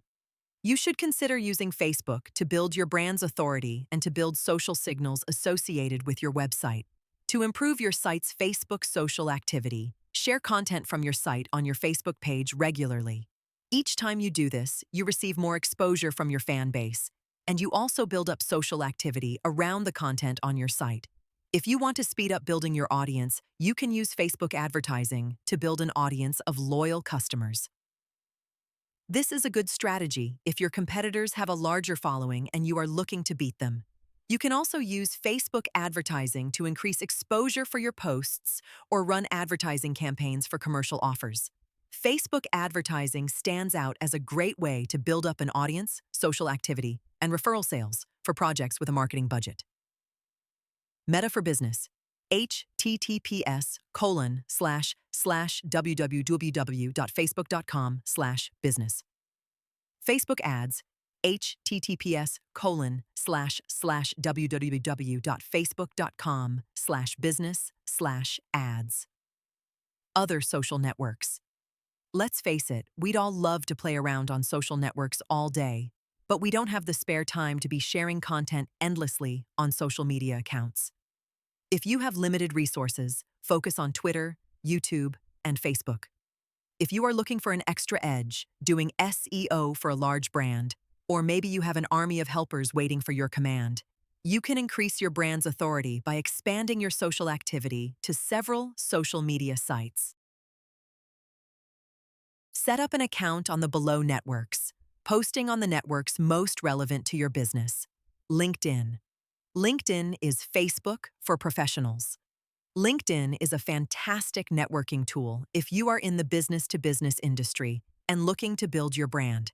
If you want to increase your effectiveness on LinkedIn, join groups and participate in discussions, post relevant updates about your industry, and post helpful content. Pinterest. Pinterest has become one of the fastest-growing social networks in a very short time frame. Pinterest's fast-growing user base is primarily made up of women. The site has effectively turned into a giant shopping list of wish list items. If your target audience is women, you should be on Pinterest. Instagram. Initially, a mobile app to make users' photos look pretty, Instagram skyrocketed from a niche mobile app to competing with major social networks in just a few years. If you work in a fashion or image-heavy industry, Instagram is a must-have social network to incorporate into your SEO and overall digital strategy. Social media analytics. If you invest time and effort in building up your social media profiles, you will want to track your results so you can separate the parts of your strategy that are successful and not so successful. Social media analytics are different compared to other web analytics because social analytics are geared toward measuring the conversation and interaction of your fan base with your brand. Using the software listed below, you can monitor results and get valuable insights on how to improve your social media efforts. Sprout Social, free for 30 days, $249 per month for regular use. Sprout Social is a great web analytics and social media management package that allows you to track the performance of your social media profiles over time.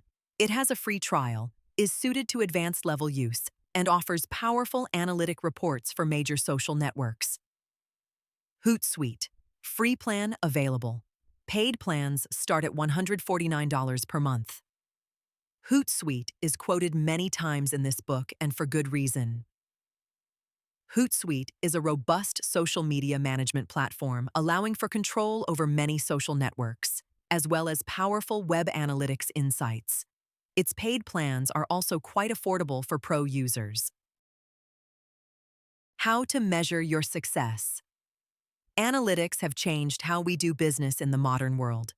We can find insights into customers and our business that were previously impossible to discover, including information on demographics, user behavior, marketing channel performance, and more. We can find out what works and what doesn't, cut marketing campaigns that are losing money, and increase budgets for campaigns that are generating sales. Simply put, web analytics have made it easier to grow your business. Read on for a quick guide to the nuts and bolts of analytics and how to put analytics to work to grow your business. Tracking your search rankings. With every SEO project, it's important to start tracking how your website appears in the search rankings for several reasons. 1.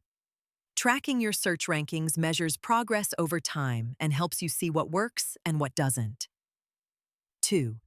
Tracking search rankings will warn you of potential threats, such as sneaky competitors trying to move into your territory, or Google algorithm updates shaking the search results around. 3. If you really want to be tricky, you can track competitors' rankings and get an overview of what they are doing. Fortunately, tracking search rankings is easier than ever. Most all-in-one SEO platforms already offer rankings tracking with their paid plans, such as Moz and Ahrefs. All you have to do is copy and paste your keywords into their rankings page listed below, and you're good to go. You can see how high you rank for your keywords in Google, how your rankings perform on both desktop and mobile, and measure their movements over time.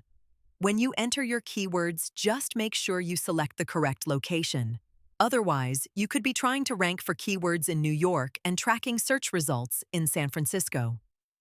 Google Search Console does have reports on search rankings, but is not as detailed or customizable as the professional SEO tools. And Google has a history of removing or hiding keyword data from webmasters for various reasons. I wouldn't rely on Google Search Console reports alone, unless you're fine waking up one morning to discover all your data has disappeared because someone at Google HQ decided to change the free reports available to webmasters. Paid SEO tools. Track keyword rankings for a reason. Why use Google Analytics?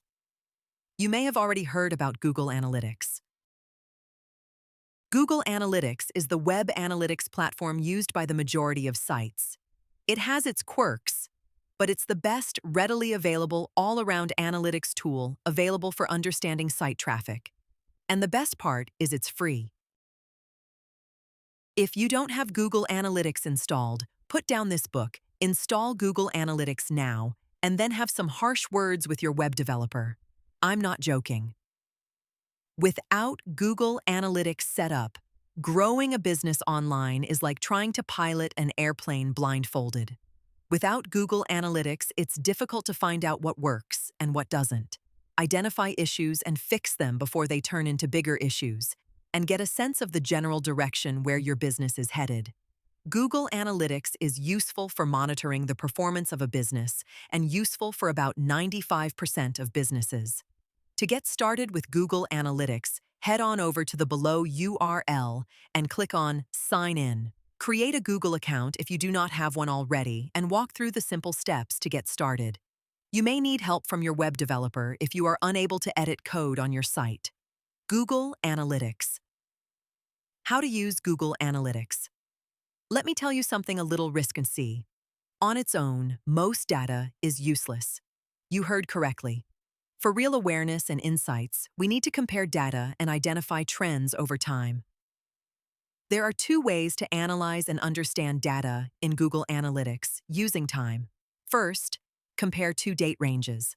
Click on the date field input in Google Analytics.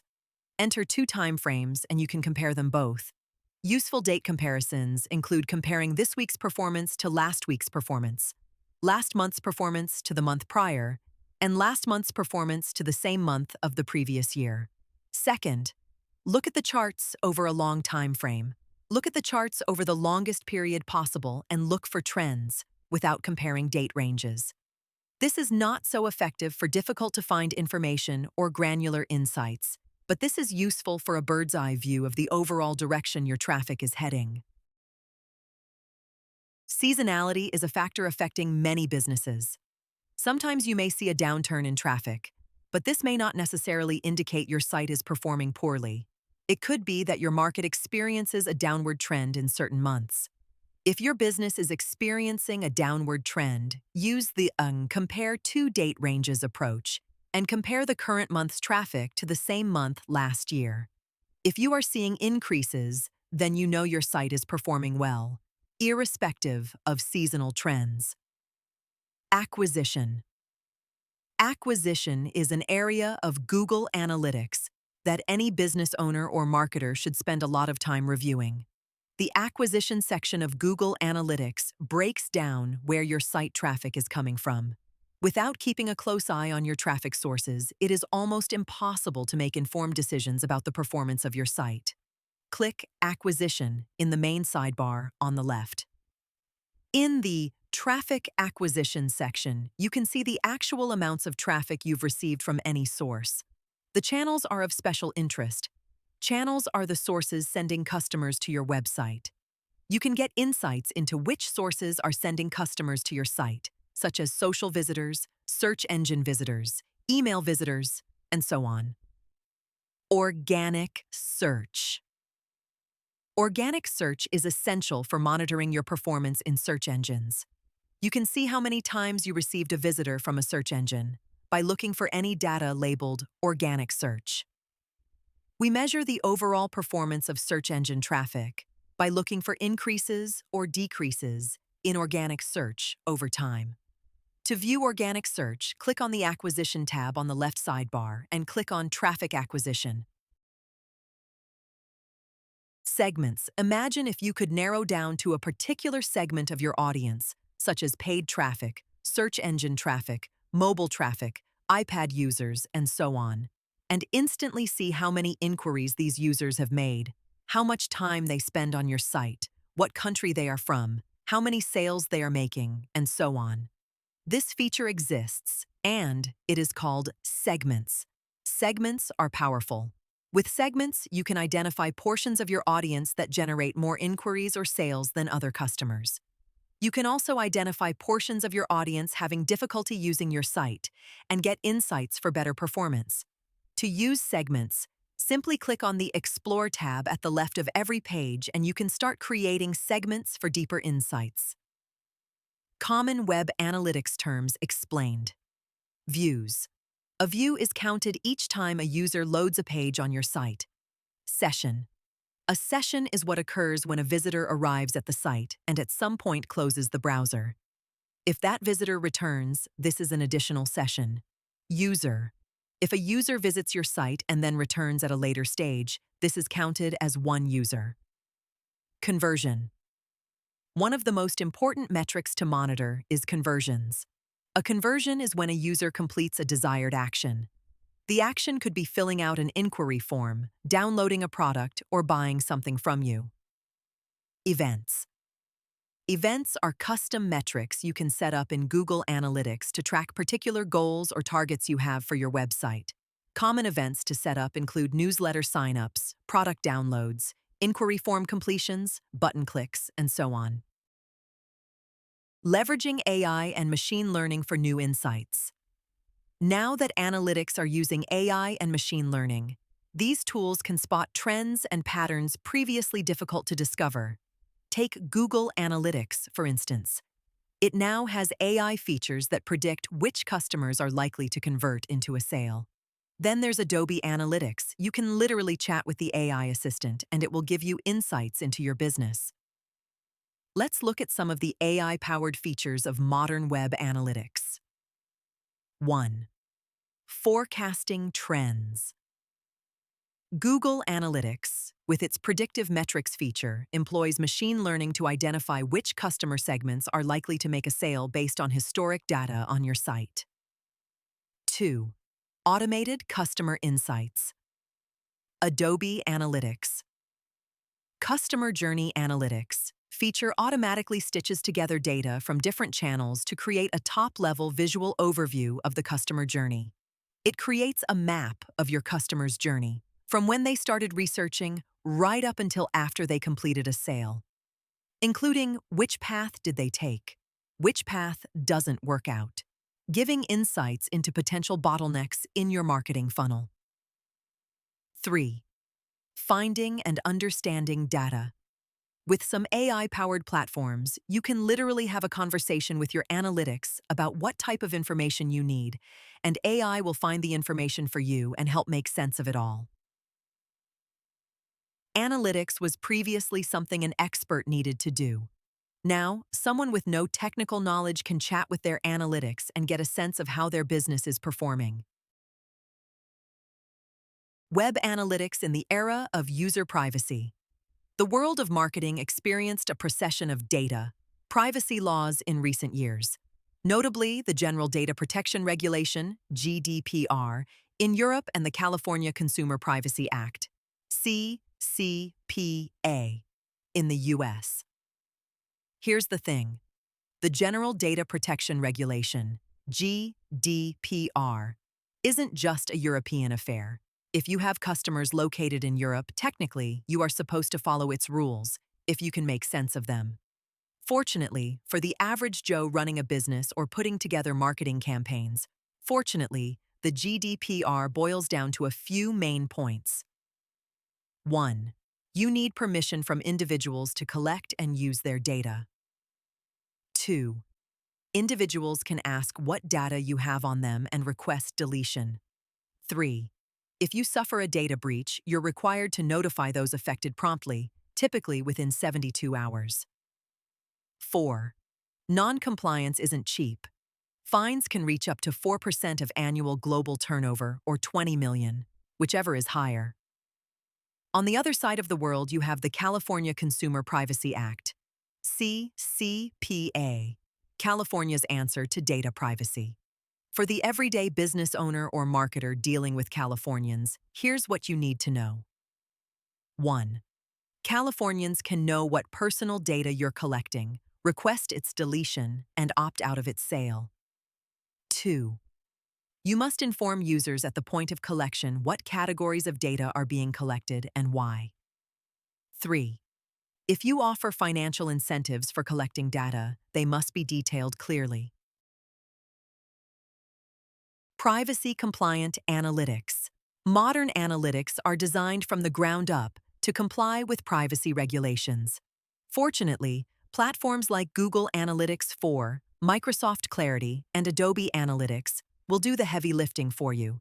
And if you really must clog your website up with one of those extremely annoying cookie notices, you can use a platform like Ayubenda, https www.ubenda.com, to manage your cookie notices for you. Other web analytics tools. Google Analytics is great for understanding overall traffic performance, but there are many web analytics tools out there to help with improving the performance of your site. If you want to delve deeper, check out the following tools for greater insights. Crazy Egg, free to start. Plans start at $29 per month. https www.crazyegg.com. If you want a visual indication of how visitors behave on your site once they arrive, Crazy Egg is a fantastic tool.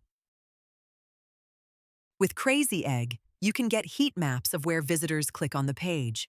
You can also see heat maps of how far visitors scroll down the page. Visual Website Optimizer, 30-day free trial. Visit vwopo.com. Visual Website Optimizer is a popular split testing analytics tool. With Visual Website Optimizer, you can split test different variations of your site, see which version makes more sales or conversions, and increase your overall sales. Google Tag Assistant, https get.google.com, Tag Assistant. Google Tag Assistant is a handy free tool for diagnosing any issues with the tracking codes for all the fancy web tracking tools you've set up on your site. It's especially useful for developers diagnosing issues when you're having obvious problems with your web analytics. Looker Studio by Google. If you're a data junkie, then you'll get your fix with Looker Studio. Looker Studio is hardcore. It can create visual reports so you can monitor almost anything. Calls, e-ad campaigns on various platforms, search rankings, Salesforce leads, your bookkeeping system, and the list goes on. And the best part? It's free. Dealing with Google can be massively frustrating at times. Customer support barely exists, and trying to understand why your site isn't playing well with Google can spiral into a wild goose chase. Don't let Google's lack of customer support or the horror stories dishearten you. Most of the time, if a site is experiencing Google problems, it is only temporary. SEO problems are rarely irrecoverable. Usually, it's simply a matter of finding out the underlying cause of the problem. More often than not, the cause isn't what the popular blog posts are saying it might be. This sometimes means fixing several items. Once all fixed, you have stacked the deck in your favor and you are more likely to make a speedy recovery. This chapter outlines common SEO problems that plague website owners. If you are not at all technically inclined, I urge you to read the section on getting additional advice, or consider getting professional help if your site is experiencing serious SEO issues. What to do when your site is not listed in Google at all? This is a common problem among webmasters and business owners alike. If you have just launched a brand new site, it is possible Google has not crawled your site yet. You can do a quick spot check by typing site.yoursiteaddress.com into the Google search bar and checking to see if your site comes up at all. If it doesn't, it's possible Google's spider hasn't crawled your site and doesn't know it exists. Typically, all that's required for Google to pick up your site is to generate a handful of links to your site and some social activity. Tweeting a link to your site is a quick way to ensure your site is indexed by Google's software, typically within 24 hours. Try to share your site from a handful of social networks for faster results. Check Google again in 24 hours with the site:/www.yoursite search query and see if any pages from your site come up. If you do see pages, this means Google has indexed your site. If this doesn't work, ask your web designer to set up Google Search Console for you, log in, and see if there are any errors. If there are errors, Google will outline the steps to fix them, so Google can see your site. Google Search Console's handy URL inspection tool is great for troubleshooting and finding issues.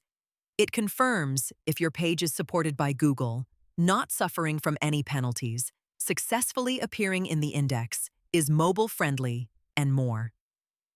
To access the URL inspection tool, click URL Inspection in the left sidebar of Google Search Console. Google Search Console. What to do when your business is not ranking for your own business name. A business not coming up in the top position in Google for searches for the official business name is a surprisingly common issue among brand new sites. Google is smart, but sometimes you need to give Google a nudge to associate your new site with the name of your brand. This problem is easily fixed by building links to your site, with some of the links using your brand name as the anchor text. This can take up to a couple of weeks for Google to see these links, connect the dots, and realize your site is the real deal. The fast way to get the ball rolling is to do a quick search for the business directories used in your country: White Pages, Yellow Pages, Yelp, and so on. Fill out a listing for your business on each site and include a link back to your website. The more links, the better, but you should be aiming for a minimum of 50 links. In 95% of cases, this will solve the problem of a site not coming up in the top results of searches for the business name. If this doesn't work, set up Facebook and Twitter accounts for your business, filling out as much information about your business as possible in the profile. Then do a post a day for about 2 weeks, mixing in links to your site in the posts. If you still can't get your site ranking high enough, use Link Explorer to spy on competing sites ranking higher for the brand name. Do their pages have more backlinks than the total amount of links to your site? If this is the case, you are going to need to build more links. What to do when your rankings have dropped off? Here's a sad truth about SEO. If you achieve a top ranking, it may not keep its position forever. There are billions of web pages competing for top positions in Google. New sites are being created every day. It requires an ongoing effort to keep pages ranking high. If your rankings have dropped off from the top position and slowly moving their way down the search results, you may have been affected by a Google update or spam filter.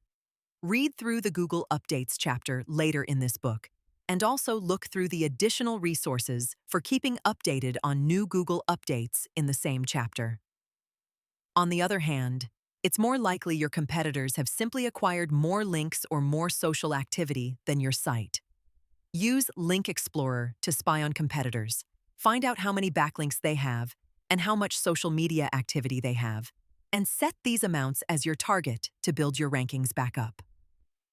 Next, it's time to start a link building campaign with the targeted keywords as outlined in the chapter on link building. How to seek professional help for free. Finding the right SEO help can be frustrating for site owners.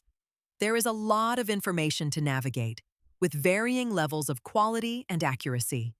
It's difficult to get in touch with SEO practitioners at the top of their field. That said, some sites can put your questions in front of world-leading experts on almost any topic for free. Use the below sites for highly technical responses, and you can create an army of internet experts to try to solve your problem for you. The key to success with the following resources is to be specific. The more specific you are and the more information you provide, you increase your chances you will receive a detailed answer that will point you in the right direction. For greater results, post your question on all of the sites below and sit back and wait for the answers to come in. You will get more answers and will be in a better position to consider which solution is best. Moz Questions and Answers. Moz's questions and answers forums used to be private, but were eventually recently released to the public. Here, you can speak with a large number of SEO professionals directly and attract high-quality answers to your questions. Great for SEO-specific problems. Pro Webmasters. The Pro Webmasters. Questions and Answers board can have your questions answered by webmasters of high-performing sites. Quora. Quora is a question and answer posting board where you can get a question answered on almost anything. On Quora, questions are sometimes answered by high-profile experts, marketers, business owners, you name it. There are many leading industry authorities posting answers to questions on Quora. WordPress Answers. If your site is built on WordPress, inevitably, you will eventually encounter some kind of technical hurdle. The WordPress Answers question and answer board is a great resource to seek out help. Businesses. Why use local SEO? Unless you have been living under a rock, you have seen listings for local businesses appearing at the top of search results in Google and Google Maps. Local listings, previously known as Google Plus Business Pages, then rebranded as Google My Business, now known as Google Business Profile. However they will be named next, they are a powerful marketing tool for small businesses. Let's look at some statistics. The following facts were discovered in several recent studies on the behavior of local customers. 97% of search engine users have searched online to find a local business. 76% of consumers who conducted a local search on their smartphone visited a store within a day. 78% of local mobile searches lead to an in-store purchase. From 12 local SEO stats, every business owner and marketer should know social media today. Holy mackerel, if you are a local business owner and those figures aren't making your jaw drop, I don't know what will. Now that we know if you own a local business, local search can be the Yoko Ono to your John Lennon. Let's delve deeper and find out what makes a local search result. Local search results differ from traditional organic search results by representing a local business instead of a normal web page and appearing at the top of the search results and on map listings. Users can get business contact details, opening hours, and reviews, and find the information they need quickly and easily, instead of having to dig around a clunky business site. Local listings can be a powerful tool to attract traffic.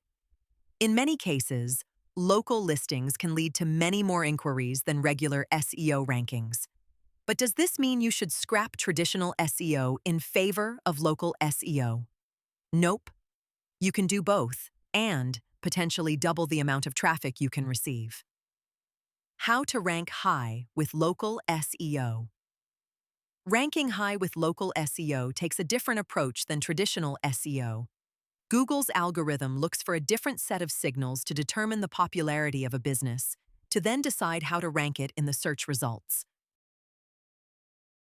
If you think about it, if a restaurant is really popular in a city, a whole bunch of links from all over the world probably isn't the best factor to determine how valuable the business is to the local area. A better indicator of the importance would be mentions of the business's name and phone number across the web, customer reviews, and details on the website that show the business is based in the area being searched. The most important factors Google uses for local results are listed below. Primary GBP category, keywords in GBP business title, proximity of address to the point of search, searcher business distance, physical address in city of search, removal of spam listings through spam fighting, high numerical Google ratings, for example, 4 to 5. Additional GBP categories, quantity of native Google reviews with text, verified GBP, proximity of address to centroid. If you want to rank high in the local results, all you have to do is ensure your site and Google Business Profile have more of these factors than competitors. For more detailed breakdowns of the local SEO ranking factors, you can visit the link below. Bright Local Search Ranking Factors. Getting started with local SEO. To get started, the first step is to create your business page on Google Business Profile. Visit the URL below and complete every area of your profile possible. This means creating a detailed description of your business, available payment methods, and so on. The more information you complete, the more you increase your chances of ranking your page higher. Google Business Profile. When creating your business listing, make sure you choose the most accurate category for your business. E.g., if you provide plumbing as a service, you want to choose plumbing as your category, not trades or home repairs. Building citations. Citations are like the links of local SEO. A citation occurs each time your name, address, and phone number, ANAP, are mentioned on the web. The more citations you have, the more likely your site will rank high. The easiest places to build citations are local business directories for businesses. While there are many online directories for creating business listings, the following websites would be a good start for a US-based business. I've also put together a list of 100 business directories where you can list your business and build citations and links for your website. You can download it at the Reader Resources and SEO Checklist page. Reader Resources and SEO Checklist. Encouraging reviews. Citations and reviews are the link building of local SEO. If you are only building citations, you only have half of the equation covered. To rank high, your business needs to accumulate online reviews. Many businesses struggle with this. This is because it's tough to get customers to fill out reviews. You have to make it easy. Include links to your business, Google My Business page on your site, email, signatures, flyers, and business cards, prompting customers to leave a review. Encourage customers at the end of each sale or transaction to leave a review. By creating every opportunity possible for customers to leave a review, you can significantly increase reviews. But whatever you do, don't buy reviews. This is a quick way to get into Google's naughty book. Purchased reviews can be picked up by Google's filters and are likely to be excluded from your business profile anyway. Feeling lazy to hire a graphic designer? No problem. Google created an awesome tool that generates free posters, signs, and stickers to put in your store and encourage more reviews from customers. Check it out at the following URL. Google My Business Marketing Kit. Think with Google. Supercharging local SEO with photos and videos. For better or worse, for many people, taking selfies and photos of what they're eating has become a daily habit. And it comes as no surprise Google is capitalizing on this ubiquitous trend. Google allows video uploads from the general public to Google business listings on Google Maps, an underused marketing opportunity flying under the radar for now. And savvy local business owners can use this to their advantage. Why are photos and videos important for a local business? Whether or not the number of photos and videos uploaded to a Google business listing is a ranking factor is unknown for you. It wouldn't be surprising if it is, because it would be a solid indicator of the popularity and activity of a local business. But you can be sure Google will stay tight-lipped on the matter.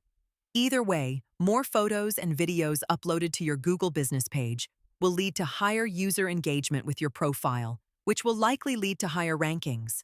But the real advantage lies in enticing more customers to your business through imagery. Ever heard the phrase, "A picture is worth 1,000 words"? Customers researching a local restaurant, cafe, or hotel are heavily focused on photos when deciding where to go. Just look at your own experience. Ever taken a peek at the photos and videos of a restaurant or hotel, and a particular photo put you over the edge?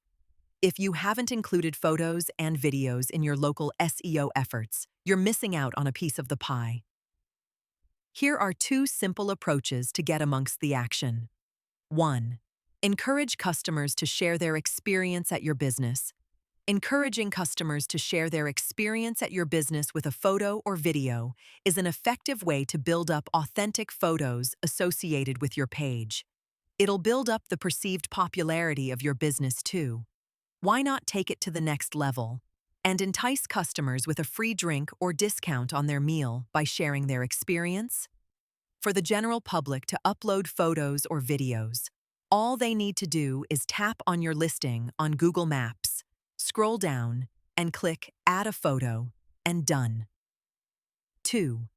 Add photos and videos to your business profile. If you're running a restaurant, hotel, cafe, or any other local-type business for that matter, you should have a handful of professional-looking photos uploaded to your profile at a bare minimum.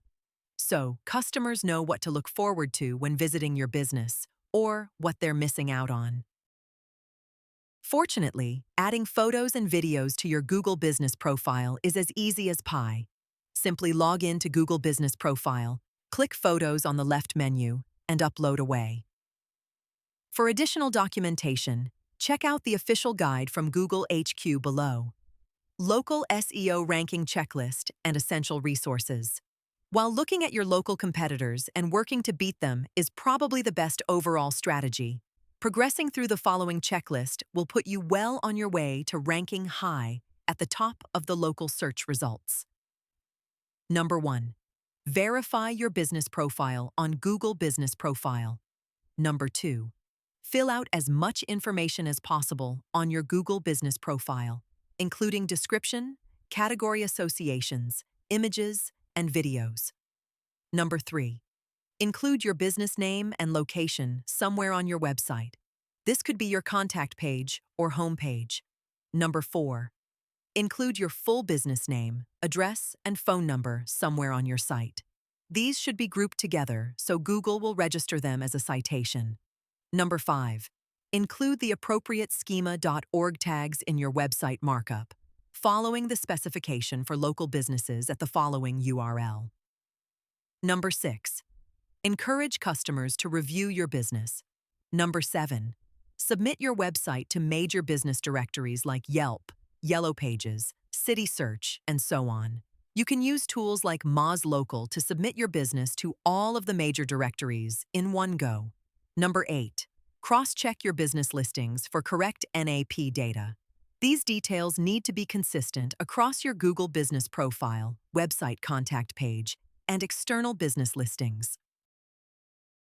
A downloadable copy of the above steps is also available at the Reader Resources page. Essential local SEO resources for keeping up to date. Just like traditional SEO, local SEO constantly changes and becomes more complex over time. To keep your skills sharp, you need to stay up to date with the latest knowledge in the industry. The resources below should be considered essential reading for anyone looking to hone their local SEO skill set. Local SEO Guide.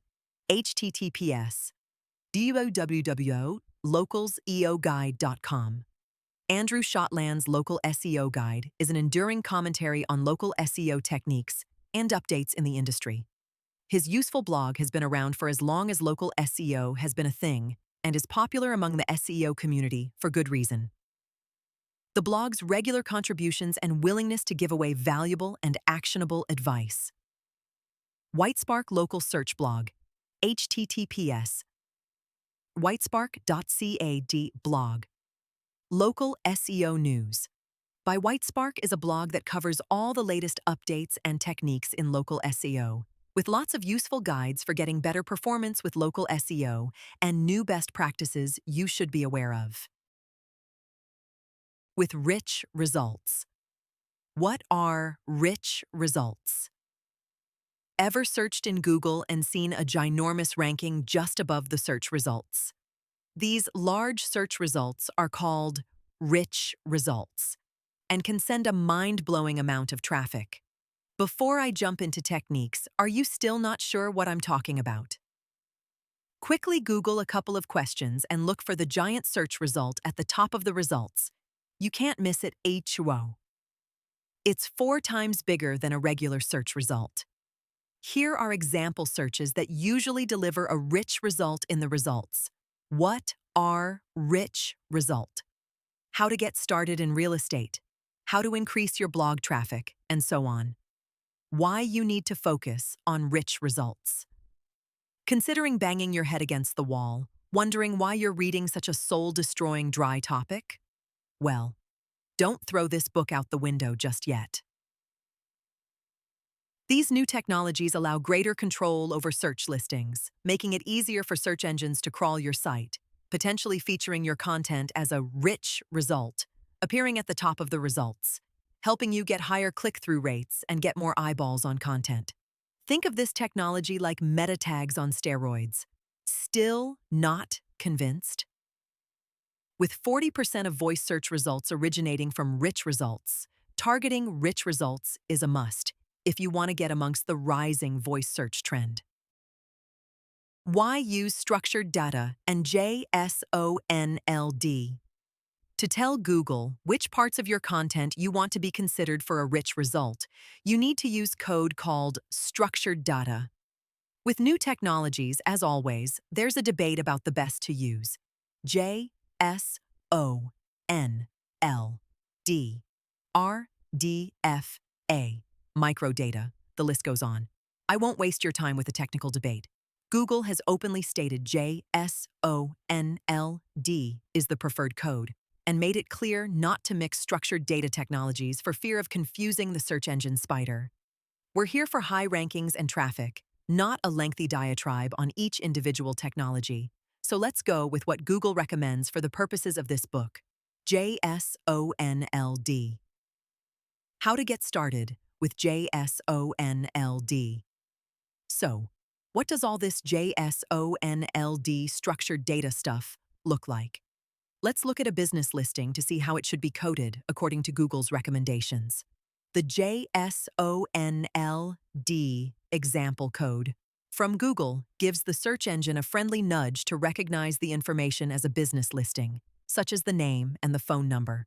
While the above example will be just enough if you have a simple business listing, you or your developer will have to use Google's documentation and tools, listed later in this chapter, to ensure your code is implemented correctly. Different types of rich results. Supported by Google. Google supports the below rich results. If you have any of these content types on your site, you can benefit from Google's recommended additional code. Article, book, breadcrumb, carousel, course, critic review, dataset, employer aggregate rating, event, fact check, FAQ, how-to, job posting, job training beta, local business listing, logo, movie. Occupation, product, questions and answers, recipe, review snippet, site link search box, software app beta, speakable news content, subscription and paywalled content, video. Holy cow. That's a lot of different search result types. Fortunately, Google has listed them neatly with example code on the following page: structured data markup that Google Search supports. You can also use the Merkle schema markup generator to automatically generate the code for you. The Merkle schema markup generator is a free tool that generates the code for you. All you have to do is select the type of rich snippet you are targeting.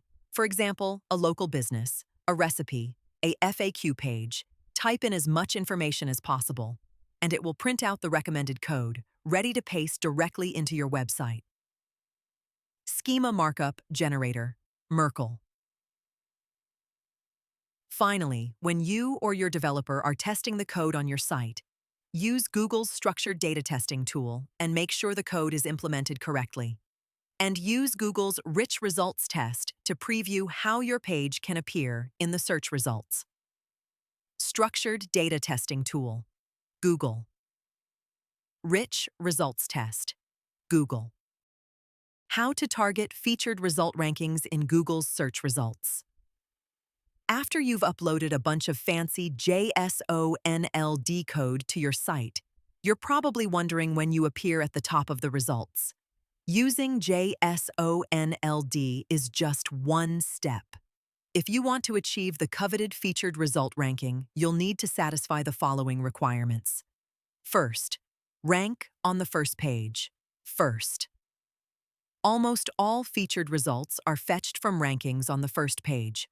Follow techniques from the on-page SEO and link building chapter and work your way up the results first. Second, create snippet bait targeting 40 to 50 words.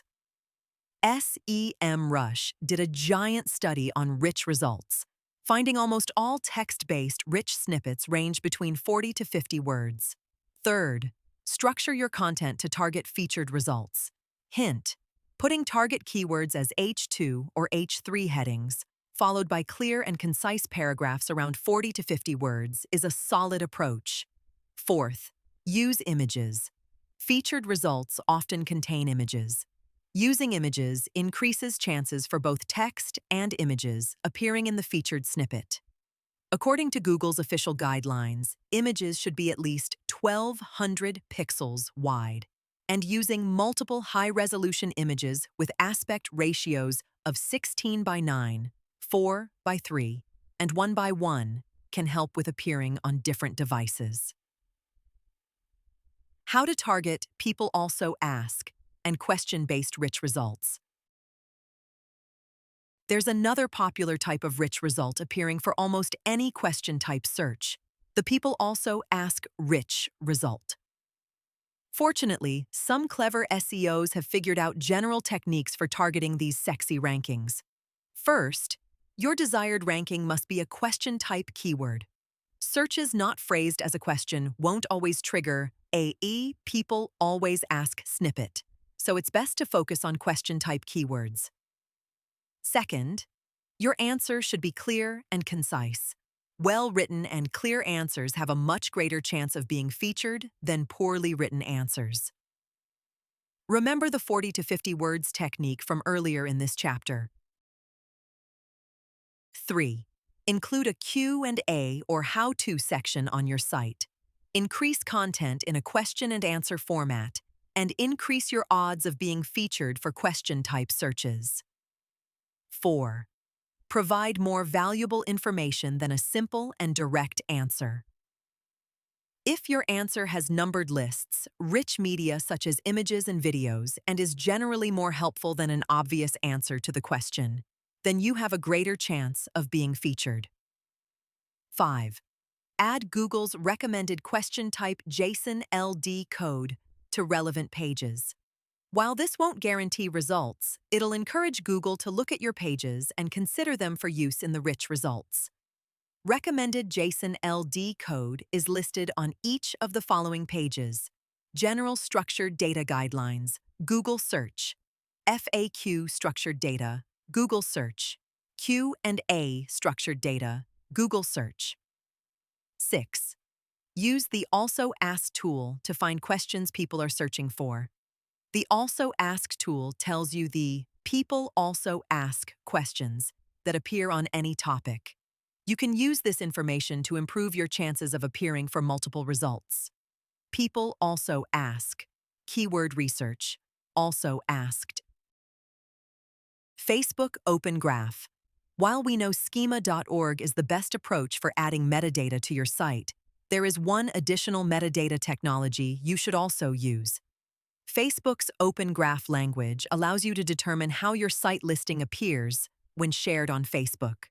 If you do not include Facebook's Open Graph code on your site, when a user shares your content on Facebook, it will show a plain listing on the newsfeed, putting the responsibility on the user to describe the article and make it worth reading. But if you do include Facebook Open Graph code, it comes up looking sexy. Just like your search listings if you have been using your meta title and meta description tags correctly. By putting your best foot forward and making your listing show up correctly on Facebook, you will encourage more customers to click on your site and increase the number of likes and shares for your page. This will increase the overall social signals of the page. Here's an example of properly formatted metacode using Facebook Open Graph. As you can see, there are only minor tweaks required to make your page show up nicely on Facebook's news feed. So go ahead and use it on your site. Buy baseball jackets online. If you're worried about confusing search engines by using several structured data technologies at the same time, such as Open Graph and schema.org, don't worry, you won't have any problems. Facebook Open Graph is mainly used by Facebook's web crawler, not by search engines, so you can use Open Graph and schema.org in tandem without any problems. If you want to read up further on Facebook's Open Graph, or if you have complex types of listings on your site, check out Facebook's Open Graph guide below. Open Graph Protocol. H T T P S colon / O G P.M E. Turbocharge your performance. Technical SEO is where you review and improve your website from top to bottom to get it performing well in search engines. If you're wary of anything technical, don't fret. I've stripped away the complexity to make the concepts as simple as possible. You can skip this chapter if technical terms make you feel like you're going to pass out. But if you stick with me, I promise you'll come out the other side with a new set of powerful techniques to improve your performance. Before we dive in, it's super important you view this whole process through a mobile lens. Why? Google primarily uses the mobile version of your site for indexing and ranking because most people are searching on mobile devices. So don't make the mistake of only reviewing your website on desktop. You should review your website on both mobile and desktop. Google looks at both, and you should too. Crawling, indexing, and accessibility. Before we dive into the details of optimizing your website, there are a few things you need to know about how Google works. In particular, we're going to learn about crawling, indexing, and website accessibility. Understanding crawling. Google needs to know what web pages exist to build its database, also known as Google's index, to deliver relevant search results. To do this, Google uses a technology called a spider. The official name of Google's spider is Googlebot, also known as a web crawler or a bot.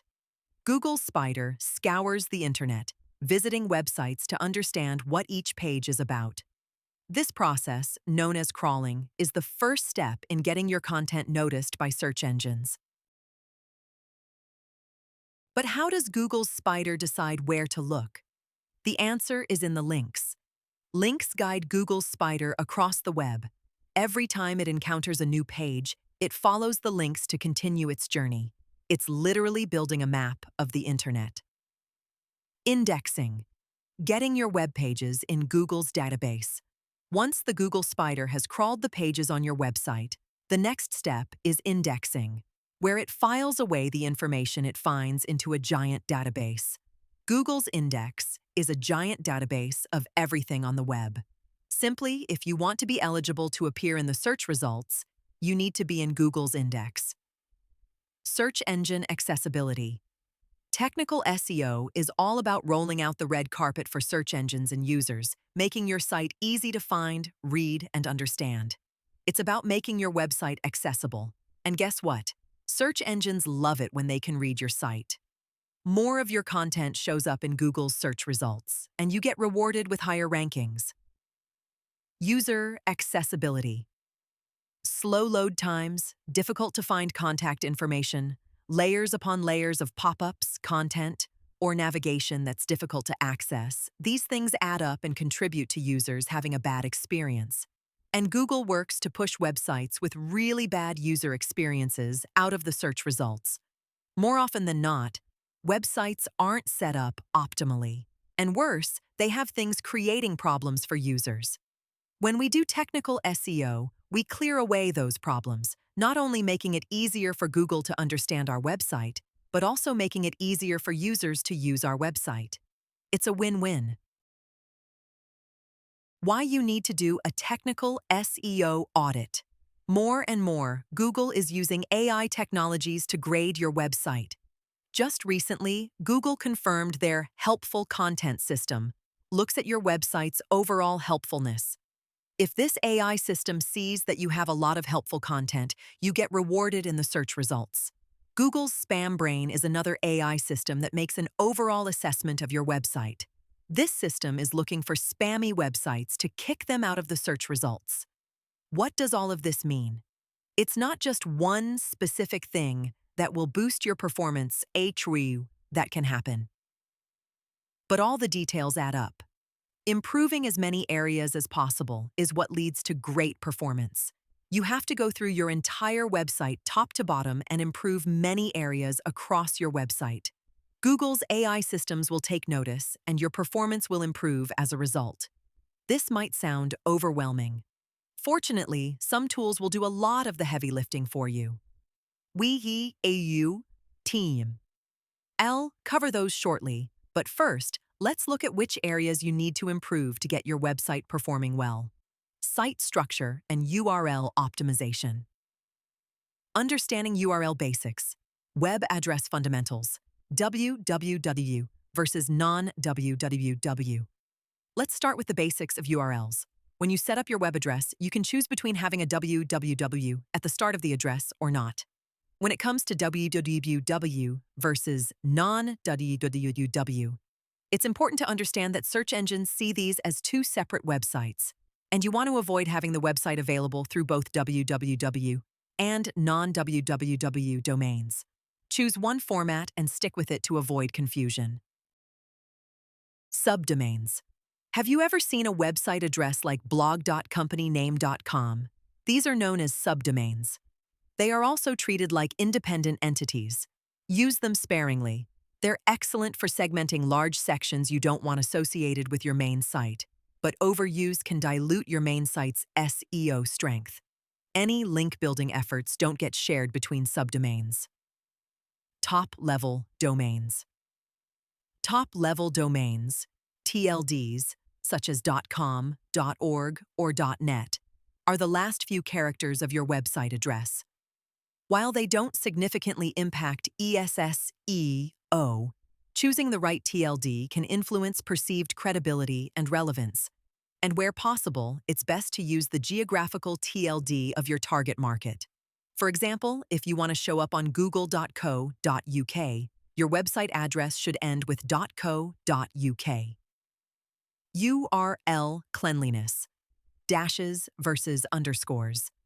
Cleanliness in your URLs leads to better readability and search engine friendliness, such as using dashes in URLs rather than underscores. Search engines read dashes as spaces, which means SEO-tips is better than SEO_tips. Using dashes is an industry standard, and this small change can significantly make your URLs easier to read and remember. Canonicalization. Managing duplicate content. Canonical tags tell search engines the canonical or preferred version of a web page. Think of them as a way to tell search engines, this is the main version of this page I want you to prioritize. Without canonical tags, search engines can get confused by duplicate or similar pages. If you have pages doubling up on your website, make sure the canonical tags are pointing to the correct page. Navigational best practices. creating a structured and efficient site. Your website navigation is super important for search engines and users. Well, duh. At the very least, you should have a main menu linking to the most important pages and categories on your website. You should also have a sidebar to link to subpages. In your footer, link to the most important pages on your site, like contact pages, service pages, and legal policies. And if you have a lot of pages on your website, use breadcrumbs. It sounds simple, but you'd be surprised how many websites mess this up. SSL, meta tags, HTML optimization, and internal linking. Embrace HTTPS, the cornerstone of website security. HTTPS creates a secure connection between your website and your users. Google considers HTTPS a ranking factor. Therefore, setting your HTTPS version as the canonical URL is crucial. It's the equivalent of choosing the safest route for your users and telling search engines to prioritize this path. And make sure your SSL certificate, which allows your HTTPS to run, is free of any security errors. HTML best practices. Think of HTML as your site's DNA. It's the language search engines use to understand your content. Start with semantic HTML. Use tags like nav, article, and footer to clearly map out sections of your page. Headings are also important. Use H1 for your main idea and H2 for subtopics and H3 for details. This makes your content easy to follow. Finally, make sure everyone can visit your site by following the Web Content Accessibility Guidelines. Simple things like using alternative text for images can make a huge difference. And run your website through the W3C HTML validator, available at validator.w3c.org, and clear any errors. Not only is it the right thing to do, but accessible sites also get a thumbs up from search engines. Meta tags. Avoid common pitfalls. Meta tags, specifically title tags and meta descriptions, are pieces of code that control how your website appears in search engine results. Common issues like duplicate, missing, or incorrect tags can significantly impact your performance. Ensure each page has unique, descriptive, and compelling meta tags. JavaScript and SEO. JavaScript-powered websites present unique challenges. JavaScript, while powerful for creating interactive experiences, can sometimes obscure content from search engines. The current best practice is to ensure that the main content and navigation elements are readable by search engines, even when JavaScript is disabled in the browser. Internal linking, the art of SEO navigation.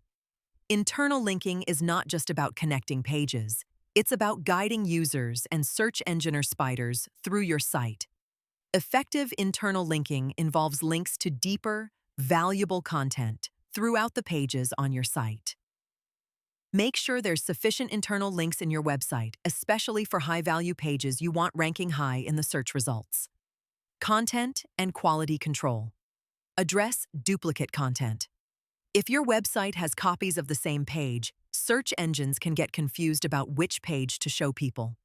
To fix this, use tools to find and fix duplicates. You can sort it out by using canonical tags, which tell search engines your preferred page, or by setting up redirects. Or, if it makes sense, just remove the extra copies altogether. This keeps things clear and strengthens your SEO. Tackle thin content. Having a lot of content that lacks depth doesn't provide enough information for search engines to know what to do with it. Your content should be informative, engaging, and satisfy the user's intent. This not only improves user experience, but also signals to search engines the overall quality of the content on your website. Build trustworthiness. For some sites, establishing trust is super important. Like e-commerce sites, as example, having clear return policies, secure payment gateways, and easily found contact information are essential. They build confidence in users, encouraging transactions and repeat visits. Clearly displayed policies and trust signals can significantly impact user experience and trust, and consequently, your site's SEO performance. mobile responsiveness, and speed optimization. Review mobile support. Having a mobile-friendly website is no longer a nice-to-have feature. It's essential. A site not optimized for mobile is only available to half of its potential customers. Ensure your site is responsive, with simple navigation optimized for mobile devices, and ensure the layout doesn't break on mobile devices. Review site speed. A slow-loading site drives users away and lowers your overall performance. To improve speed, focus on easy wins like optimizing images, using browser caching, reducing your server's response time with a faster server, using CDNs, and minifying CSS and JavaScript files. Enhancing crawlability, sitemaps, robots, and errors. Review sitemaps.xml files. Sitemaps and robots.txt files are fundamental tools for search engine spiders. An XML sitemap is an index of all the pages on your site. It ensures that search engines can easily discover your content. But more often than not, sitemap XML files are outdated, have pages missing, or are just plain wrong. Make sure the sitemap.xml file is updated, lives in the correct location, e.g., your site.com/sitemap.xml, and is submitted to Google Search Console. Review robots.txt files. The robots.txt file instructs search engine spiders on what they can and cannot visit on your site. The robots.txt file should be reviewed to ensure it's not blocking critical areas of your website. It's also important that the non-public areas of your website, like CMS administration pages, are blocked in your robots.txt file, so you don't dilute the topical relevancy of your site, and so you don't have private or sensitive things included in Google's index. Navigating errors. Avoid common pitfalls. Managing errors like 404s, crawl errors, and server errors is part of maintaining a healthy website. These errors can create bad user experiences and act as roadblocks for search engine crawlers, dragging down your overall performance. Audit your site for errors and implement fixes, such as correcting broken links, fixing broken scripts, and clearing crawl errors from Google Search Console. This will enhance the crawlability and overall health of your site. Essential tools for SEO technical audits. We've just covered some of the main areas you need to review to get your site performing well. Naturally, it's a heck of a lot easier if you use tools. The following tools can help pinpoint exactly where your site needs a tune-up. Google Search Console. The starting point. Google Search Console is a must-have. It covers basic insights into your site's health according to Google. It's great for spotting initial issues, but it won't catch everything. For a full audit, you'll need more granular insights. Tools for serious SEOs. SEMrush, Ahrefs, Moz. SEMrush, Ahrefs, and Moz offer detailed analyses of your site's SEO health, from tracking rankings to analyzing backlinks.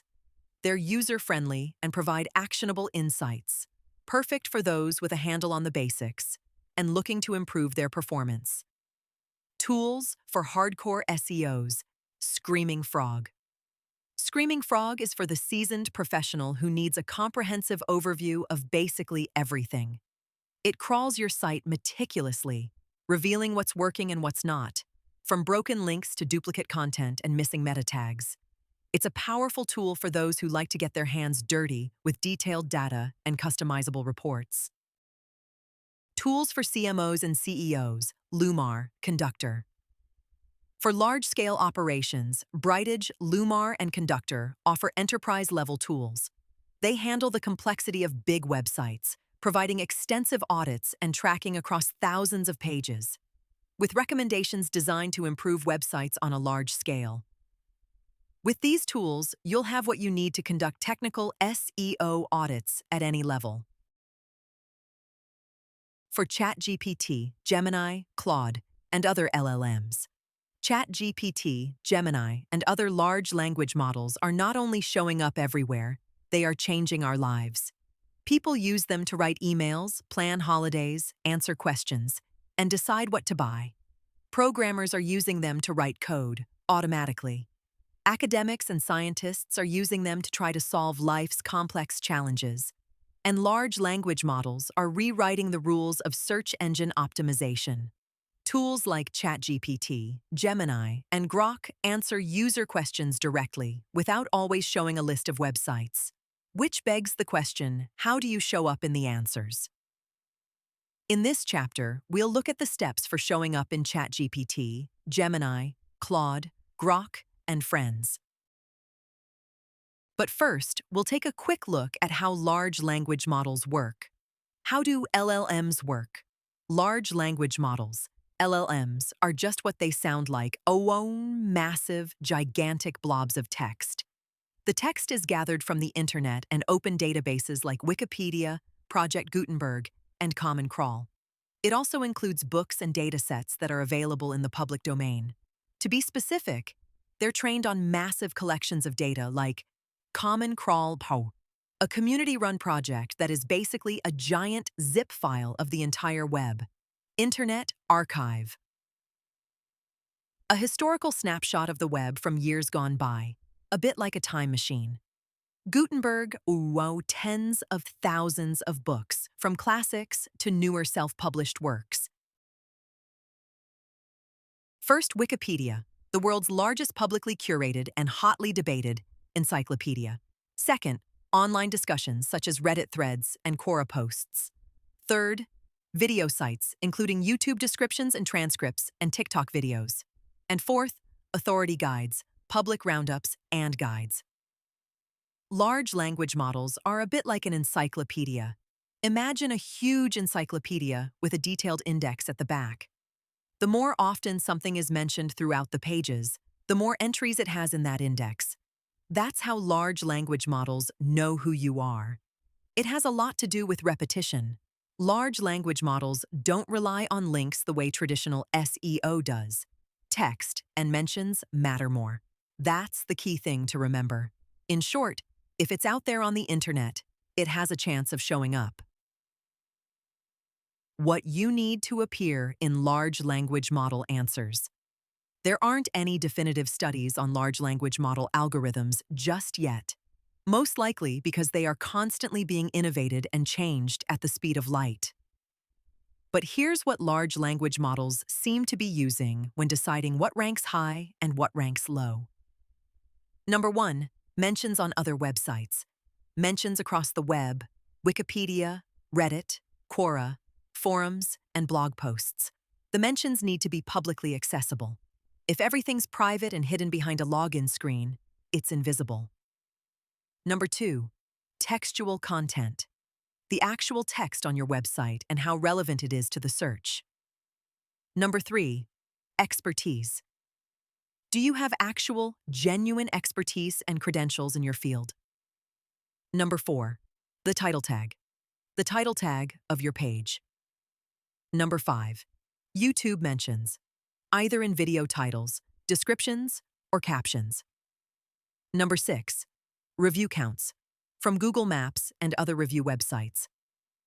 And number 7, appearing for multiple search results for multiple keywords. More on this in a second. By far, the biggest things to optimize for are your brand's mentions across the web, the relevance of those mentions, and the relevance of your website. If you want to show up in ChatGPT or Gemini's answers, and you have no brand mentions across the web, and your website doesn't really mention or discuss anything about the topic you want to show up for, you're practically invisible.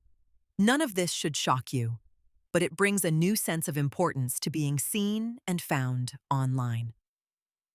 The query fan-out and why it matters for AI SEO. When you ask ChatGPT, Gemini, or Google's AI mode a question, it doesn't just do one search behind the scenes. Instead, it expands into several searches and combines the answers into one really solid and comprehensive answer. For example, if you ask for best laptops for video editing behind the scenes, the AI might also check Best Laptops for Video Editing 2026. Best laptops for video editing on a budget. MacBook versus PC for video editing. video editing laptops with the longest battery life. Then it takes the answers from all those searches and combines them into a single response. Why this matters.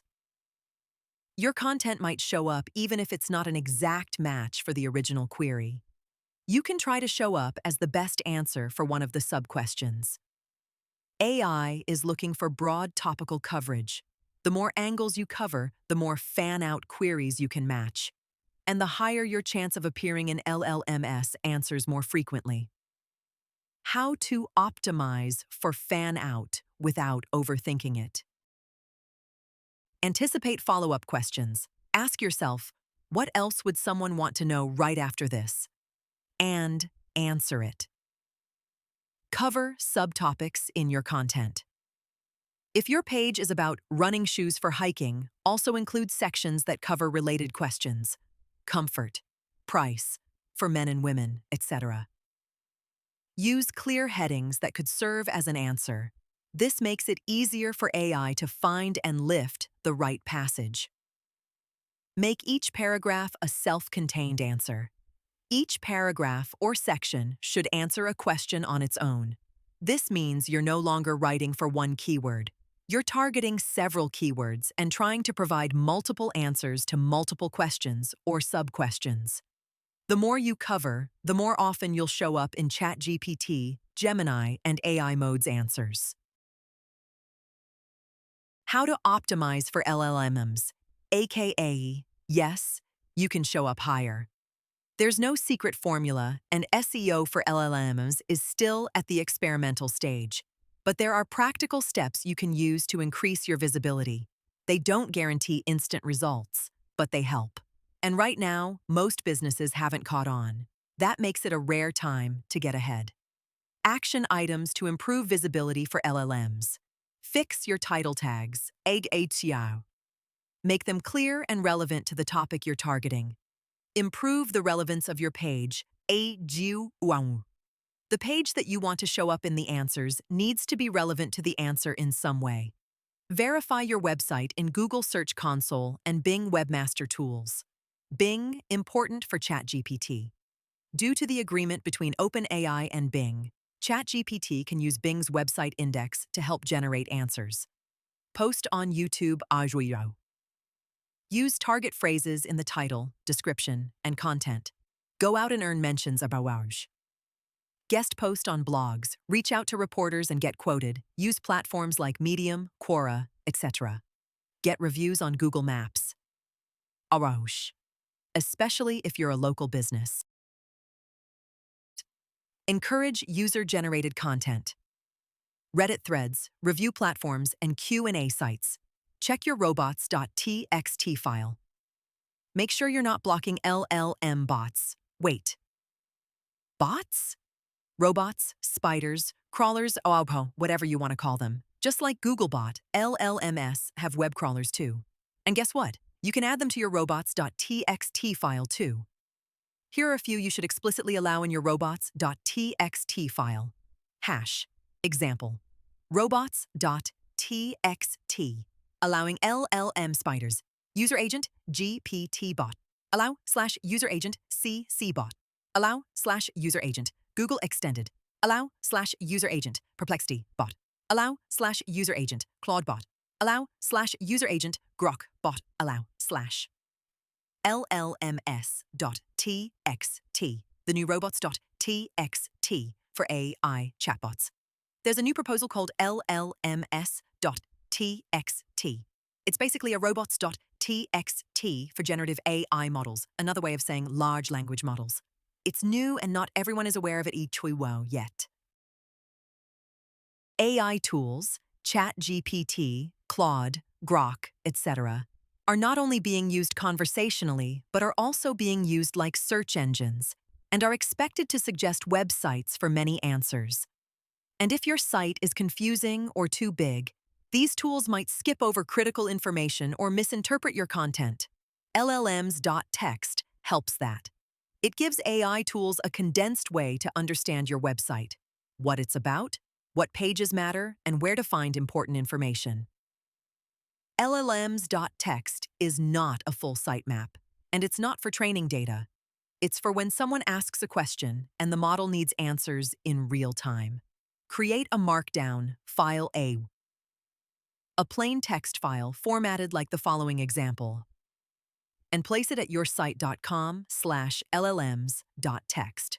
Include links to your most important content, pages like the homepage, about, product, docs, and contact pages, and include short descriptions. Example, llms.text. With correct formatting, your business name, a short overview of what your business does and who it helps. Key pages, homepage, start here. About us, who we are and what we do. Services, what we offer. Contact, how to get in touch. FAQ, frequently asked questions. How to track visibility and performance in AI chatbot answers. You want to track how often your brand is being mentioned across the web, and you want to track how often you're appearing in the generative AI answers. Tracking visibility in LLMs isn't as easy as traditional search traffic, but there are ways to track your success. Tools for tracking. Google Trends. See if search interest in your brand is growing. Search for mentions of your brand in Google. Use the following search term to see external mentions. Your brand. Google Analytics. Check Google Analytics GA4 for referrals from OpenAI or Gemini, mention.com. Track mentions of your brand across the web, Ahrefs and SEMrush. Some SEO tools are gradually introducing experimental features to check AI visibility, worth keeping an eye on. Final thoughts. AI isn't killing SEO. It's changing it. Ranking in ChatGPT or Gemini isn't just about meta tags, keywords, and link building. Those things certainly don't hurt. But it's more about how often you're mentioned and how easy you make it for the AI chatbot spiders to find you across the web. So get mentioned, don't block the bots. And start making moves, because AI isn't coming, it's already here. Further reading. Overview of Open AI Crawlers, Google's Common Crawlers, LLMs.txt. Updates. You need to be informed about Google's updates to ensure your site doesn't trigger Google's spam filters. In some cases, you can take advantage of updates to the algorithm and get higher rankings. In this chapter, I will walk you through the biggest updates you should be aware of. And at the end of this chapter, I will show you resources for catching wind of new updates. Let's get started. Google's March 2025 Core Update. Sink or swim. In March 2025, Google rolled out its first core algorithm update of the year, a major adjustment of what it considers helpful, trustworthy, and worth showing in the search results. This update was about reassessing what Google content considers high quality and helpful, as part of Google's ever-evolving definition of quality. It wasn't the most major update ever seen, but the impact was obvious for affected sites. Some websites saw major losses, like hbr.org, Quora.com, and Lebenswares.com, losing up to 50% of traffic. And websites saw major gains, like Uniqlo.com, Nutribullet.com, and ASOS.com, gaining up to 76% in traffic. Put simply, this wasn't just a mild shakeup. It was more like Google sneezed. Let's break down what changed and what you should do next. Key trends from the March 2025 update. This update wasn't just about helpful content. There were a few other factors and adjustments observed, including a few adjustments about AI overviews. First, AI overviews took center stage. Generative answers at the top of the search results are now showing up far more frequently, especially in search results for entertainment, travel, and food. These aren't experimental anymore. They're now a mainstay of the search results. Second, big brands got a boost. Retail, how-to, and established editorial brands performed well. Clean and clear structure in their navigation, consistent trust signals, and broad topical authority were rewarded. Third, certain site types took a hit. User-generated content hubs like Quora and Urban Dictionary lost visibility across many queries, including some government and medical resource sites in specific regions, raising some questions about how Google is weighing sensitive content. Meanwhile, thin content and older domains with legacy rankings dropped sharply. If the content felt thin, outdated, surface level, or made for search engines and not real people, it got demoted. What to do if your rankings dropped?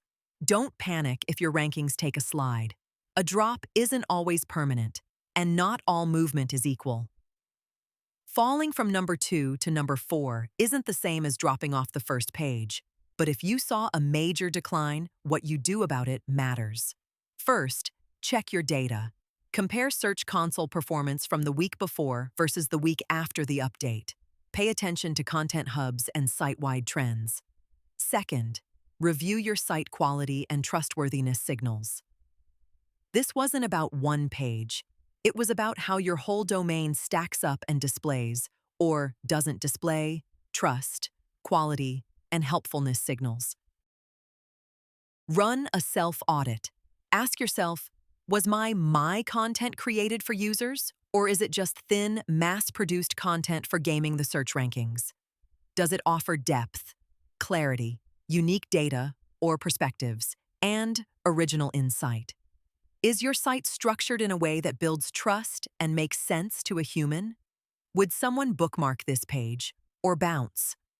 Avoid knee-jerk reactions. Don't start deleting content just to do something, anything. Don't scramble to rewrite articles unless they're genuinely weak. Reactionary moves in the wrong places can do more harm than good. Reach out for help if it's needed. Don't be passive if you know you have quality problems. Make it a continuous process of improving the quality of your site. Make your expertise and authority signals more obvious in your author bios, as an example. Update old and outdated content. Real improvements can make real gains.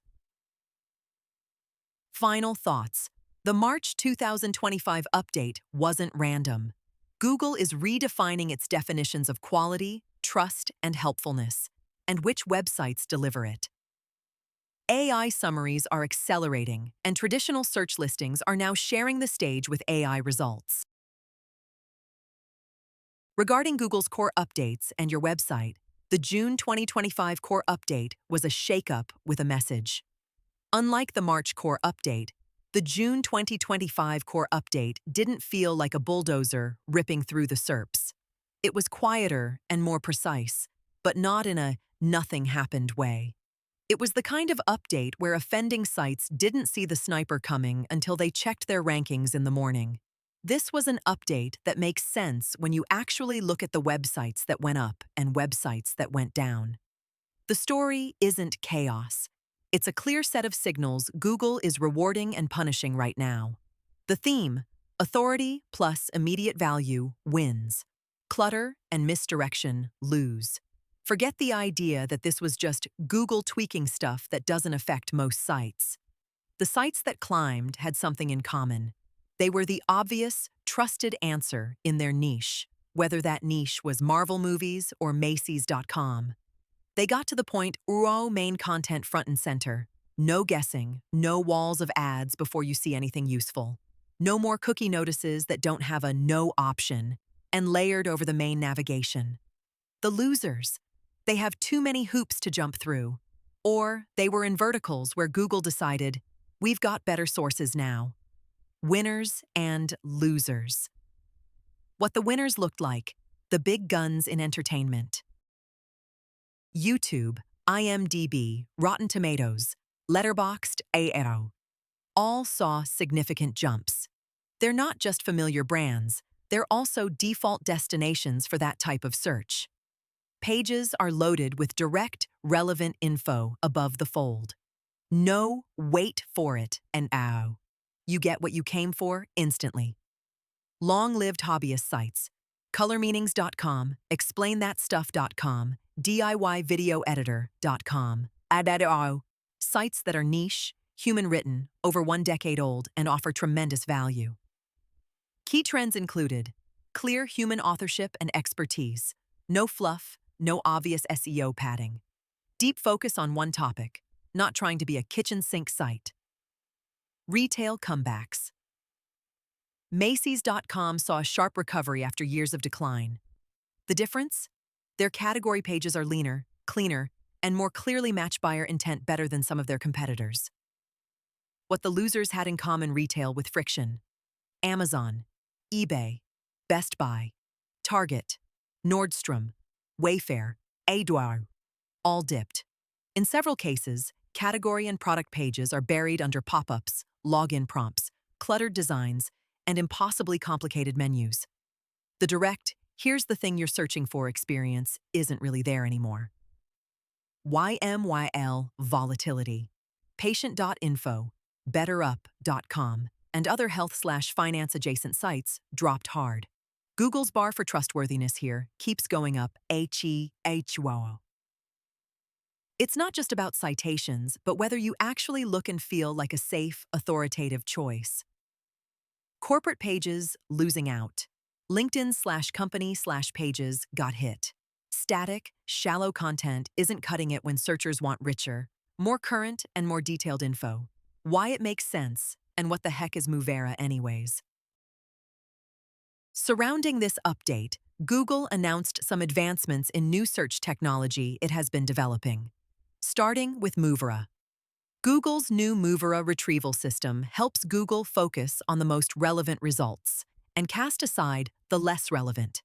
This means fewer, kinda relevant, but not really pages make it into the rankings. If you're not clearly, directly relevant to the query, you're simply not in the race. You won't show up. And Google announced updates to the Graph Foundation model. This model is now better able to understand how credible and authoritative sources interlink, and explains the trust authority boost we're seeing for sites with deep topical focus and better recognition of credible sources. But here's the thing. Even if you ignore the tech, you can see these patterns in the SERPs. Pages that hit intent dead on, fast equals up. Pages that make you scroll, guess, or dodge obstacles equals down. Topical authority is still king. Practical takeaways. There's a few practical takeaways you can put to work based on the insights from this update. First, make your main value impossible to miss. This means no full-screen pop-ups before content. No more cookie notices that don't have a no option, overlaid over the main navigation. No burying the primary info 3 screens down.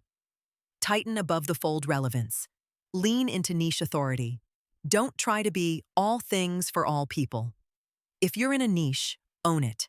Publish depth, not breadth. Document your experience, and show the human behind the page.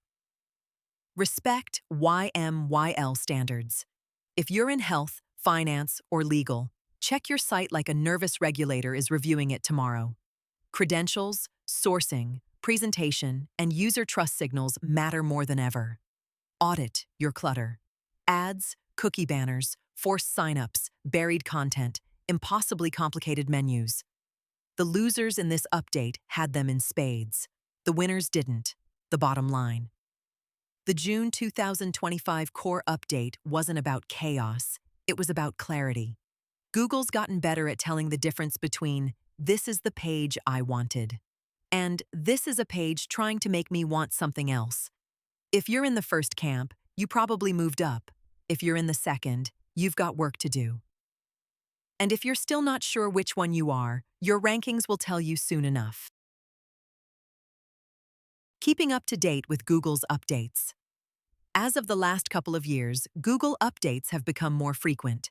While I understand the constant changes by Google might make you feel like throwing your hands in the air and doing a nudie run through the office, don't be disheartened. The following resources are great for staying updated. If there's a significant update to Google's algorithm, it will be covered on at least one of the following pages. Google Algorithm Change History.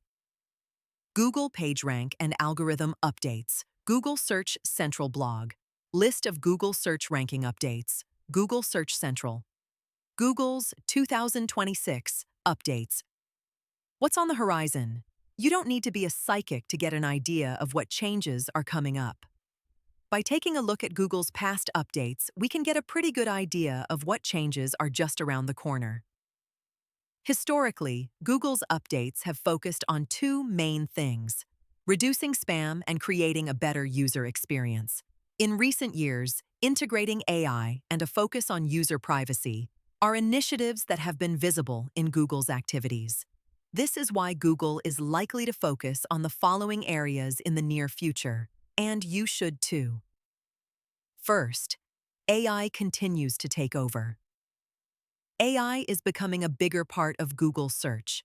This includes advancements like AI overviews, where AI helps to provide more accurate, conversational responses to search queries. Expect Google to lean into AI improvements to safeguard against being disrupted, and expect SEO professionals to use AI technologies in clever ways. 2. Increased focus on privacy. Google's updates are increasingly driven by customers' need for privacy. User privacy has become increasingly important in the modern web, and privacy is now a big consideration in how Google operates and delivers its advertising technology. 3. Improved content quality. High-quality content remains important as ever, and now Google is assessing the helpfulness of your entire site. It's looking for content across your entire site that benefits users, so focusing on overall site quality and helpfulness has become more important. 4. Incremental improvements to the search layout.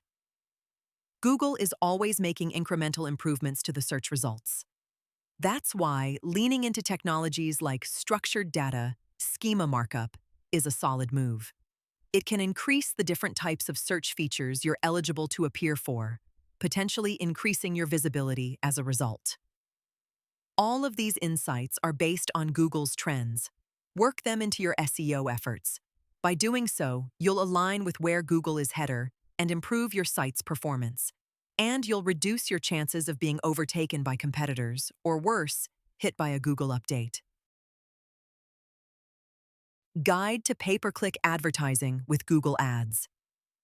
Why bother with pay-per-click advertising? You would have to be as crazy as a box of weasels to pay each time someone visits your site with pay-per-click advertising when you can rank high in Google for free, right? Not necessarily. Pay-per-click advertising has some advantages over SEO. With PPC campaigns, you can send customers to your site within hours, not the months it sometimes takes for solid SEO results. Track results down to the penny, and get very clear insights into the financial performance of your advertising. Simply set up conversion tracking with the instructions provided by Google, or whichever pay-per-click provider you choose. Achieve a much larger overall number of customers to your site by running pay-per-click in tandem with your other marketing efforts. In most cases, achieve a positive financial return on your marketing spend and keep on selling to these customers in the future. There is one caveat to the last point. If you are a small fish trying to enter an extremely competitive market, such as house loans, insurance, or international plane flights, it's likely the big players in the market are buying a large amount of advertising, forcing the average cost per click to astronomical prices, and making it difficult for new players to get a profitable return. If you're selling pizza delivery in New York, pool cleaning in Los Angeles, or cheap baseball jackets. In other words, if you're selling a common local trade, service, or product online, you can likely receive a profitable return on your advertising spend. While pay-per-click marketing really deserves its own book, this is a quick and dirty bonus chapter, jam-packed with just enough information to get a pay-per-click campaign set up, avoid common mistakes, and send more customers and sales to your business. If you want to delve deeper into the science of pay-per-click advertising, I've included some great resources on Google Ads at the end of the chapter. Sound good? Let's get started. Which is the best PPC provider to start with? There are many pay-per-click providers out there. Google Ads and Bing Ads are just two. Google Ads is generally the best starting point. You can sell anything on Google Ads if you have money to spend, because the user base is so large. If you're looking to jump into pay-per-click advertising, get started with Google Ads. Move on to the other pay-per-click networks after you have some experience under your belt. Here's why I think Google search text ads on Google Ads are usually the best choice for a first venture into pay-per-click advertising. With Google's search engine market share at 88.61% and Bing at 2.72%, you can reach out to the largest potential amount of customers with Google. Fast and instant results. Send new customers to your site within a couple of hours. Advanced targeting technology. Target users based on where they are located or what browser or device they are using. Google's ad targeting technology is among the best in the world. Due to the popularity of Google Ads, there's a wealth of knowledge on running Google Ads campaigns successfully. Ensuring success with research and a plan. Like all marketing projects, for a Google Ads campaign to be successful, you need to start with research and a solid plan. Without first defining your goals and designing a robust strategy to achieve them, it's impossible to create a successful marketing campaign. You'll have no way of determining if the outcome is successful. Here are some important questions to ask yourself before you get started. What is the objective of the campaign? Sales, web inquiries, sign-ups, or branding? What is the maximum monthly budget you can afford? What is the maximum cost per inquiry or cost per sale you can afford? For example, if you are selling snow jackets at $100 and your profit margin is 20%, you really can't afford to spend much more than $20 on each customer you acquire. Write this figure down and review it later. You may need to first run a small test campaign to determine if pay-per-click is profitable and the right tool for marketing your business. What are the most common characteristics of your customers? For example, if you're selling late-night pizza delivery in New York, you don't want to be paying for the lovely folk in Idaho searching for late-night pizza delivery. Write down your customers' common characteristics and later in the settings recommendations, if there's an option to target these customers, I'll tell you how to target them. How to choose the right kind of keywords. It's the moment you've been waiting for. The keywords. Precious keywords. Just like SEO, getting your keywords right with text ads is critical if you want a successful campaign. Unlike SEO, with Google's text ads, there are different types of keywords called keyword match types. I've listed the main keyword match types below. Broad match keywords. The default type of keywords all Google Ads campaigns use. If you don't change any settings, ORS are broad match keywords. With broad match keywords, Google will take any word out of your phrase and serve up ads for searches hardly related to your phrase. Needless to say, almost all new campaigns should not be using broad match keywords to start with. Have a look at the example below. Keyword. Tennis shoes will trigger ads for tennis shoes, tennis bags, tennis equipment, sportswear. Phrase match keywords. Phrase match keywords will only show your ad for searches containing your core phrase or close variations. With phrase match keywords, you can reach more customers while having a higher level of control over the relevancy of the traffic you're buying. And higher relevancy usually means more sales. To enter a phrase match keyword, when adding keywords to your account, wrap the keywords with double quotation marks, and these keywords will become phrase match keywords. Keyword.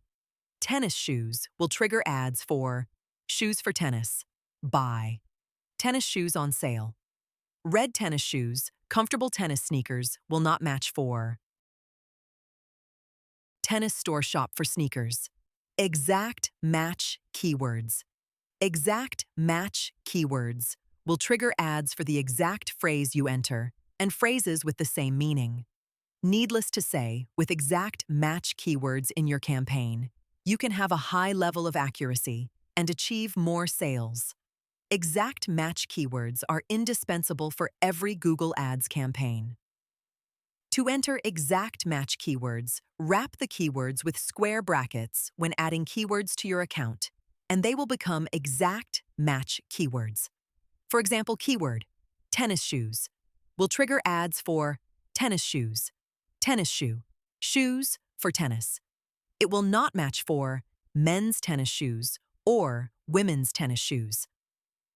Negative keywords. One of the most important but easily overlooked keywords are negative keywords. Negative keywords will prevent your ads from showing for searches that include your negative keyword. If you are using phrase match or any kind of broad match keyword, you should be using negative keywords. Negative keywords are vital for ensuring you are not paying for advertising for irrelevant searches. Enter negative keywords in your campaign by adding a minus sign in front of your keywords when adding keywords, or going to the shared library on the left-hand column in your Google Ads account. And you can apply negative keywords across your entire account. A great time-saving tip. Keywords. Car service, minus guide, minus manual will trigger ads for car service, Los Angeles, car service mechanic, car service tips. Will not trigger ads for free car service guide, Ford Mustang 65 car service manual. When choosing keywords, you need a balance between keywords with a high level of accuracy, such as exact match keywords, and keywords with a larger amount of reach, such as phrase match. Use a mix of the above keywords in your campaign. Then review the performance of different keyword types after your campaign has been running, when you have some data. Structuring your campaign with ad groups. Google Ads offers an excellent way of organizing keywords called ad groups. If you organize your campaign correctly with ad groups, you can quickly see which areas of your campaign are profitable and not so profitable.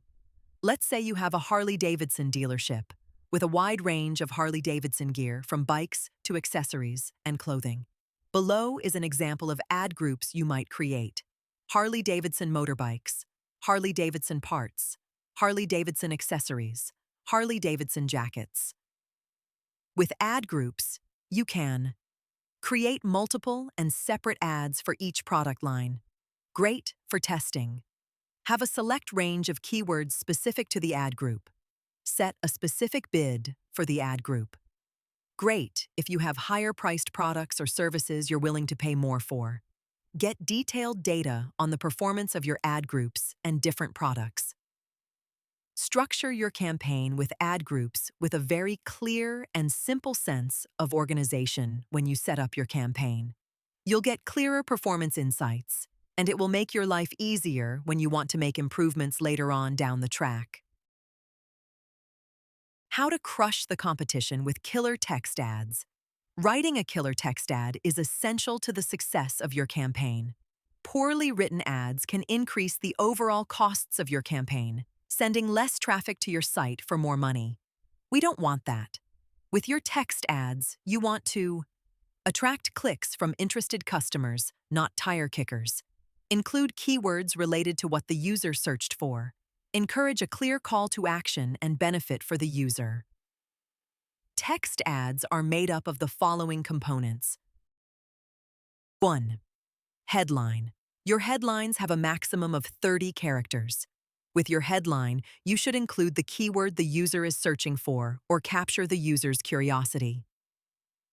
2. Description lines. You have 2 description lines at a maximum of 90 characters each.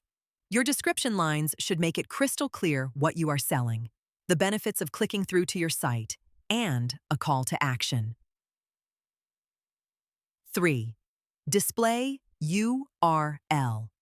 You have 30 characters for a custom URL that will be displayed to users in the search results. Display URLs are great as you can actually display a different URL to the users than the URL of the page they will arrive on. You can take advantage of this to encourage more users to arrive on your site. I've listed some winning ads so we can see why they are so successful. Logo design sale, $49. www.logodesignguarantee.com/logo-USA. 100% custom-made special USA sale. 100% money back. Order online now. Injured in an accident. www.1800needhelp.com/. You may be entitled to $10,000 plus free case evaluation. 24/7. Call us. Flowers online, $19.99. www.fromyouflowers.com/. Delivered today, beautiful and fresh. Best value flowers. CBS News. In each of the above, we can see some similarities. Each ad has an interesting headline. Each ad captures the curiosity of the user through use of special characters, asking a question, or posting a competitive offer right in the headline. Clear benefits. Each ad has a compelling offer in addition to the core product or service being sold, making the ad stand out from the search results, such as a no-risk, money-back guarantee, same-day delivery, or a free evaluation. A clear call to action. The first two ads make it clear what the next step should be. In the third ad, the call to action is not explicit, but it is obvious. By having online $19.99 in the headline and delivered today, it is clear the user can order flowers online to be delivered the same day. How much to pay for keywords? A burning question for text ads newbies is, how much should I bid on my keywords? There is no clear answer for finding your ideal bid price. You should only pay for what you can afford. You can find out how much you can afford by doing some simple math. For example, let's look at an example scenario. You're selling video courses for $200. For every 100 visitors, 3 turn into customers. This is a conversion rate of 3%. If you bought 100 visitors at a cost per click of $3, this would cost $300. With your 3% conversion rate, you will have made $600 in sales, spent $300 on advertising, and made a profit of $300. So, to calculate your ideal CPC, I'm sorry to say, you do need to sit down and do some math and figure it out. It can't be avoided, but to keep it simple, you should only pay what you can afford to ones. Otherwise, you should be spending your marketing dollars elsewhere. Here's the catch. You can only find out what your cost per click is after running your campaign for a while, when you have accumulated some data. So, run a small test campaign to begin with, to collect data. Use the information to make projections and only pay what you can afford in a larger, more serious campaign. In case you're wondering how prices get calculated, the Google Ads cost per click network uses a bidding system, which means you are taking place in an auction with competing advertisers. By increasing bids, your ad position increases, leading to more traffic or customers to your site. Here is where it gets interesting. Google awards an advantage to advertisers showing ads with high quality and high relevancy. This is Google's quality score technology. Ads with a higher number of clicks and relevancy are awarded with a higher quality score and subsequently receive increased ad positions and cheaper prices. Keep this in mind when writing ads and choosing your keywords. Your ads should be relevant to achieve the highest quality score possible, so you can receive the cheapest cost per click. Google Ads settings for getting started. The single most important factor to ensure your campaign is successful is to fill out all of the settings when you set up your campaign. Whatever you do, don't rush through the campaign settings. Otherwise, you will end up paying for advertising to people who have no interest in what you're selling. I've listed recommended Google Ads settings below for reference, but if you are not setting up your Google Ads campaign right now, feel free to skip to the end of this chapter for closing recommendations on managing Google Ads campaigns for long-term success. First, if you haven't done so already, create an account at https://ads.google.com/home/. When signing up, enter your Google account or let the tool create one for you if you don't already have one. Second, once fully signed in, click on the big button, Create, on the main menu on the left, then click Campaign. Third, what's your campaign objective? Choose the objective for your campaign, whether it's sales, leads, website traffic, or one of the other options. Fourth, select a campaign type. Choose Search from the options. This is important. This ensures you start with a campaign that appears on the Google search results to start with. Enter a URL to your website as well. Fifth, choose your website traffic conversion goals. Select Page View if you don't have any other options. Sixth, campaign name. Put in a relevant campaign name. It helps if you make it descriptive and perhaps the month and year you've created the campaign, so you don't get confused if you create more campaigns later. You can leave the rest of the settings for now. Hit Save and Continue, and you're good to go with setting up the rest of your campaign. Optimization tips for tweaking your campaign for better profit. I've touched on a handful of secrets of starting successful pay-per-click campaigns, but now I'm going to cover the most important technique for pay-per-click success. Review and improve your campaign regularly. Leaving a Google Ads campaign running without keeping your head around the performance is like leaving a freight train running without a driver. Regularly review your ad group, keyword, cost per click, and cost per conversion performance. This will allow you to back the winning horses of your campaign and swiftly cut the losers. Fortunately, the Google Ads platform offers endless opportunities for deep insights into the performance of your campaign. As a starting point, below are example areas in your campaign to regularly look over: ad group performance, review click-through rates, cost per click, and cost per conversion. Allocate more funds from your campaign to winning ad groups and decrease funds or pause losing ad groups if you see any obvious trends. Ad performance. Look for winning ads with higher click-through rates, lower cost per clicks, and lower cost per conversion. Pause expensive ads and create new ads to split test based on your winners. Progressively build up new ads with higher click-through rates into your campaign over time. Keyword performance. Review which keywords are running at a higher cost, which keywords have low-quality scores, and see if you can pause any overly budget-draining keywords with low conversions. Search terms and negative keywords. You should regularly review your search terms report for any irrelevant searches that are somehow coming through in your campaigns. Add these irrelevant search terms to your negative keywords so you are not paying for them in future. Further Google Ads resources.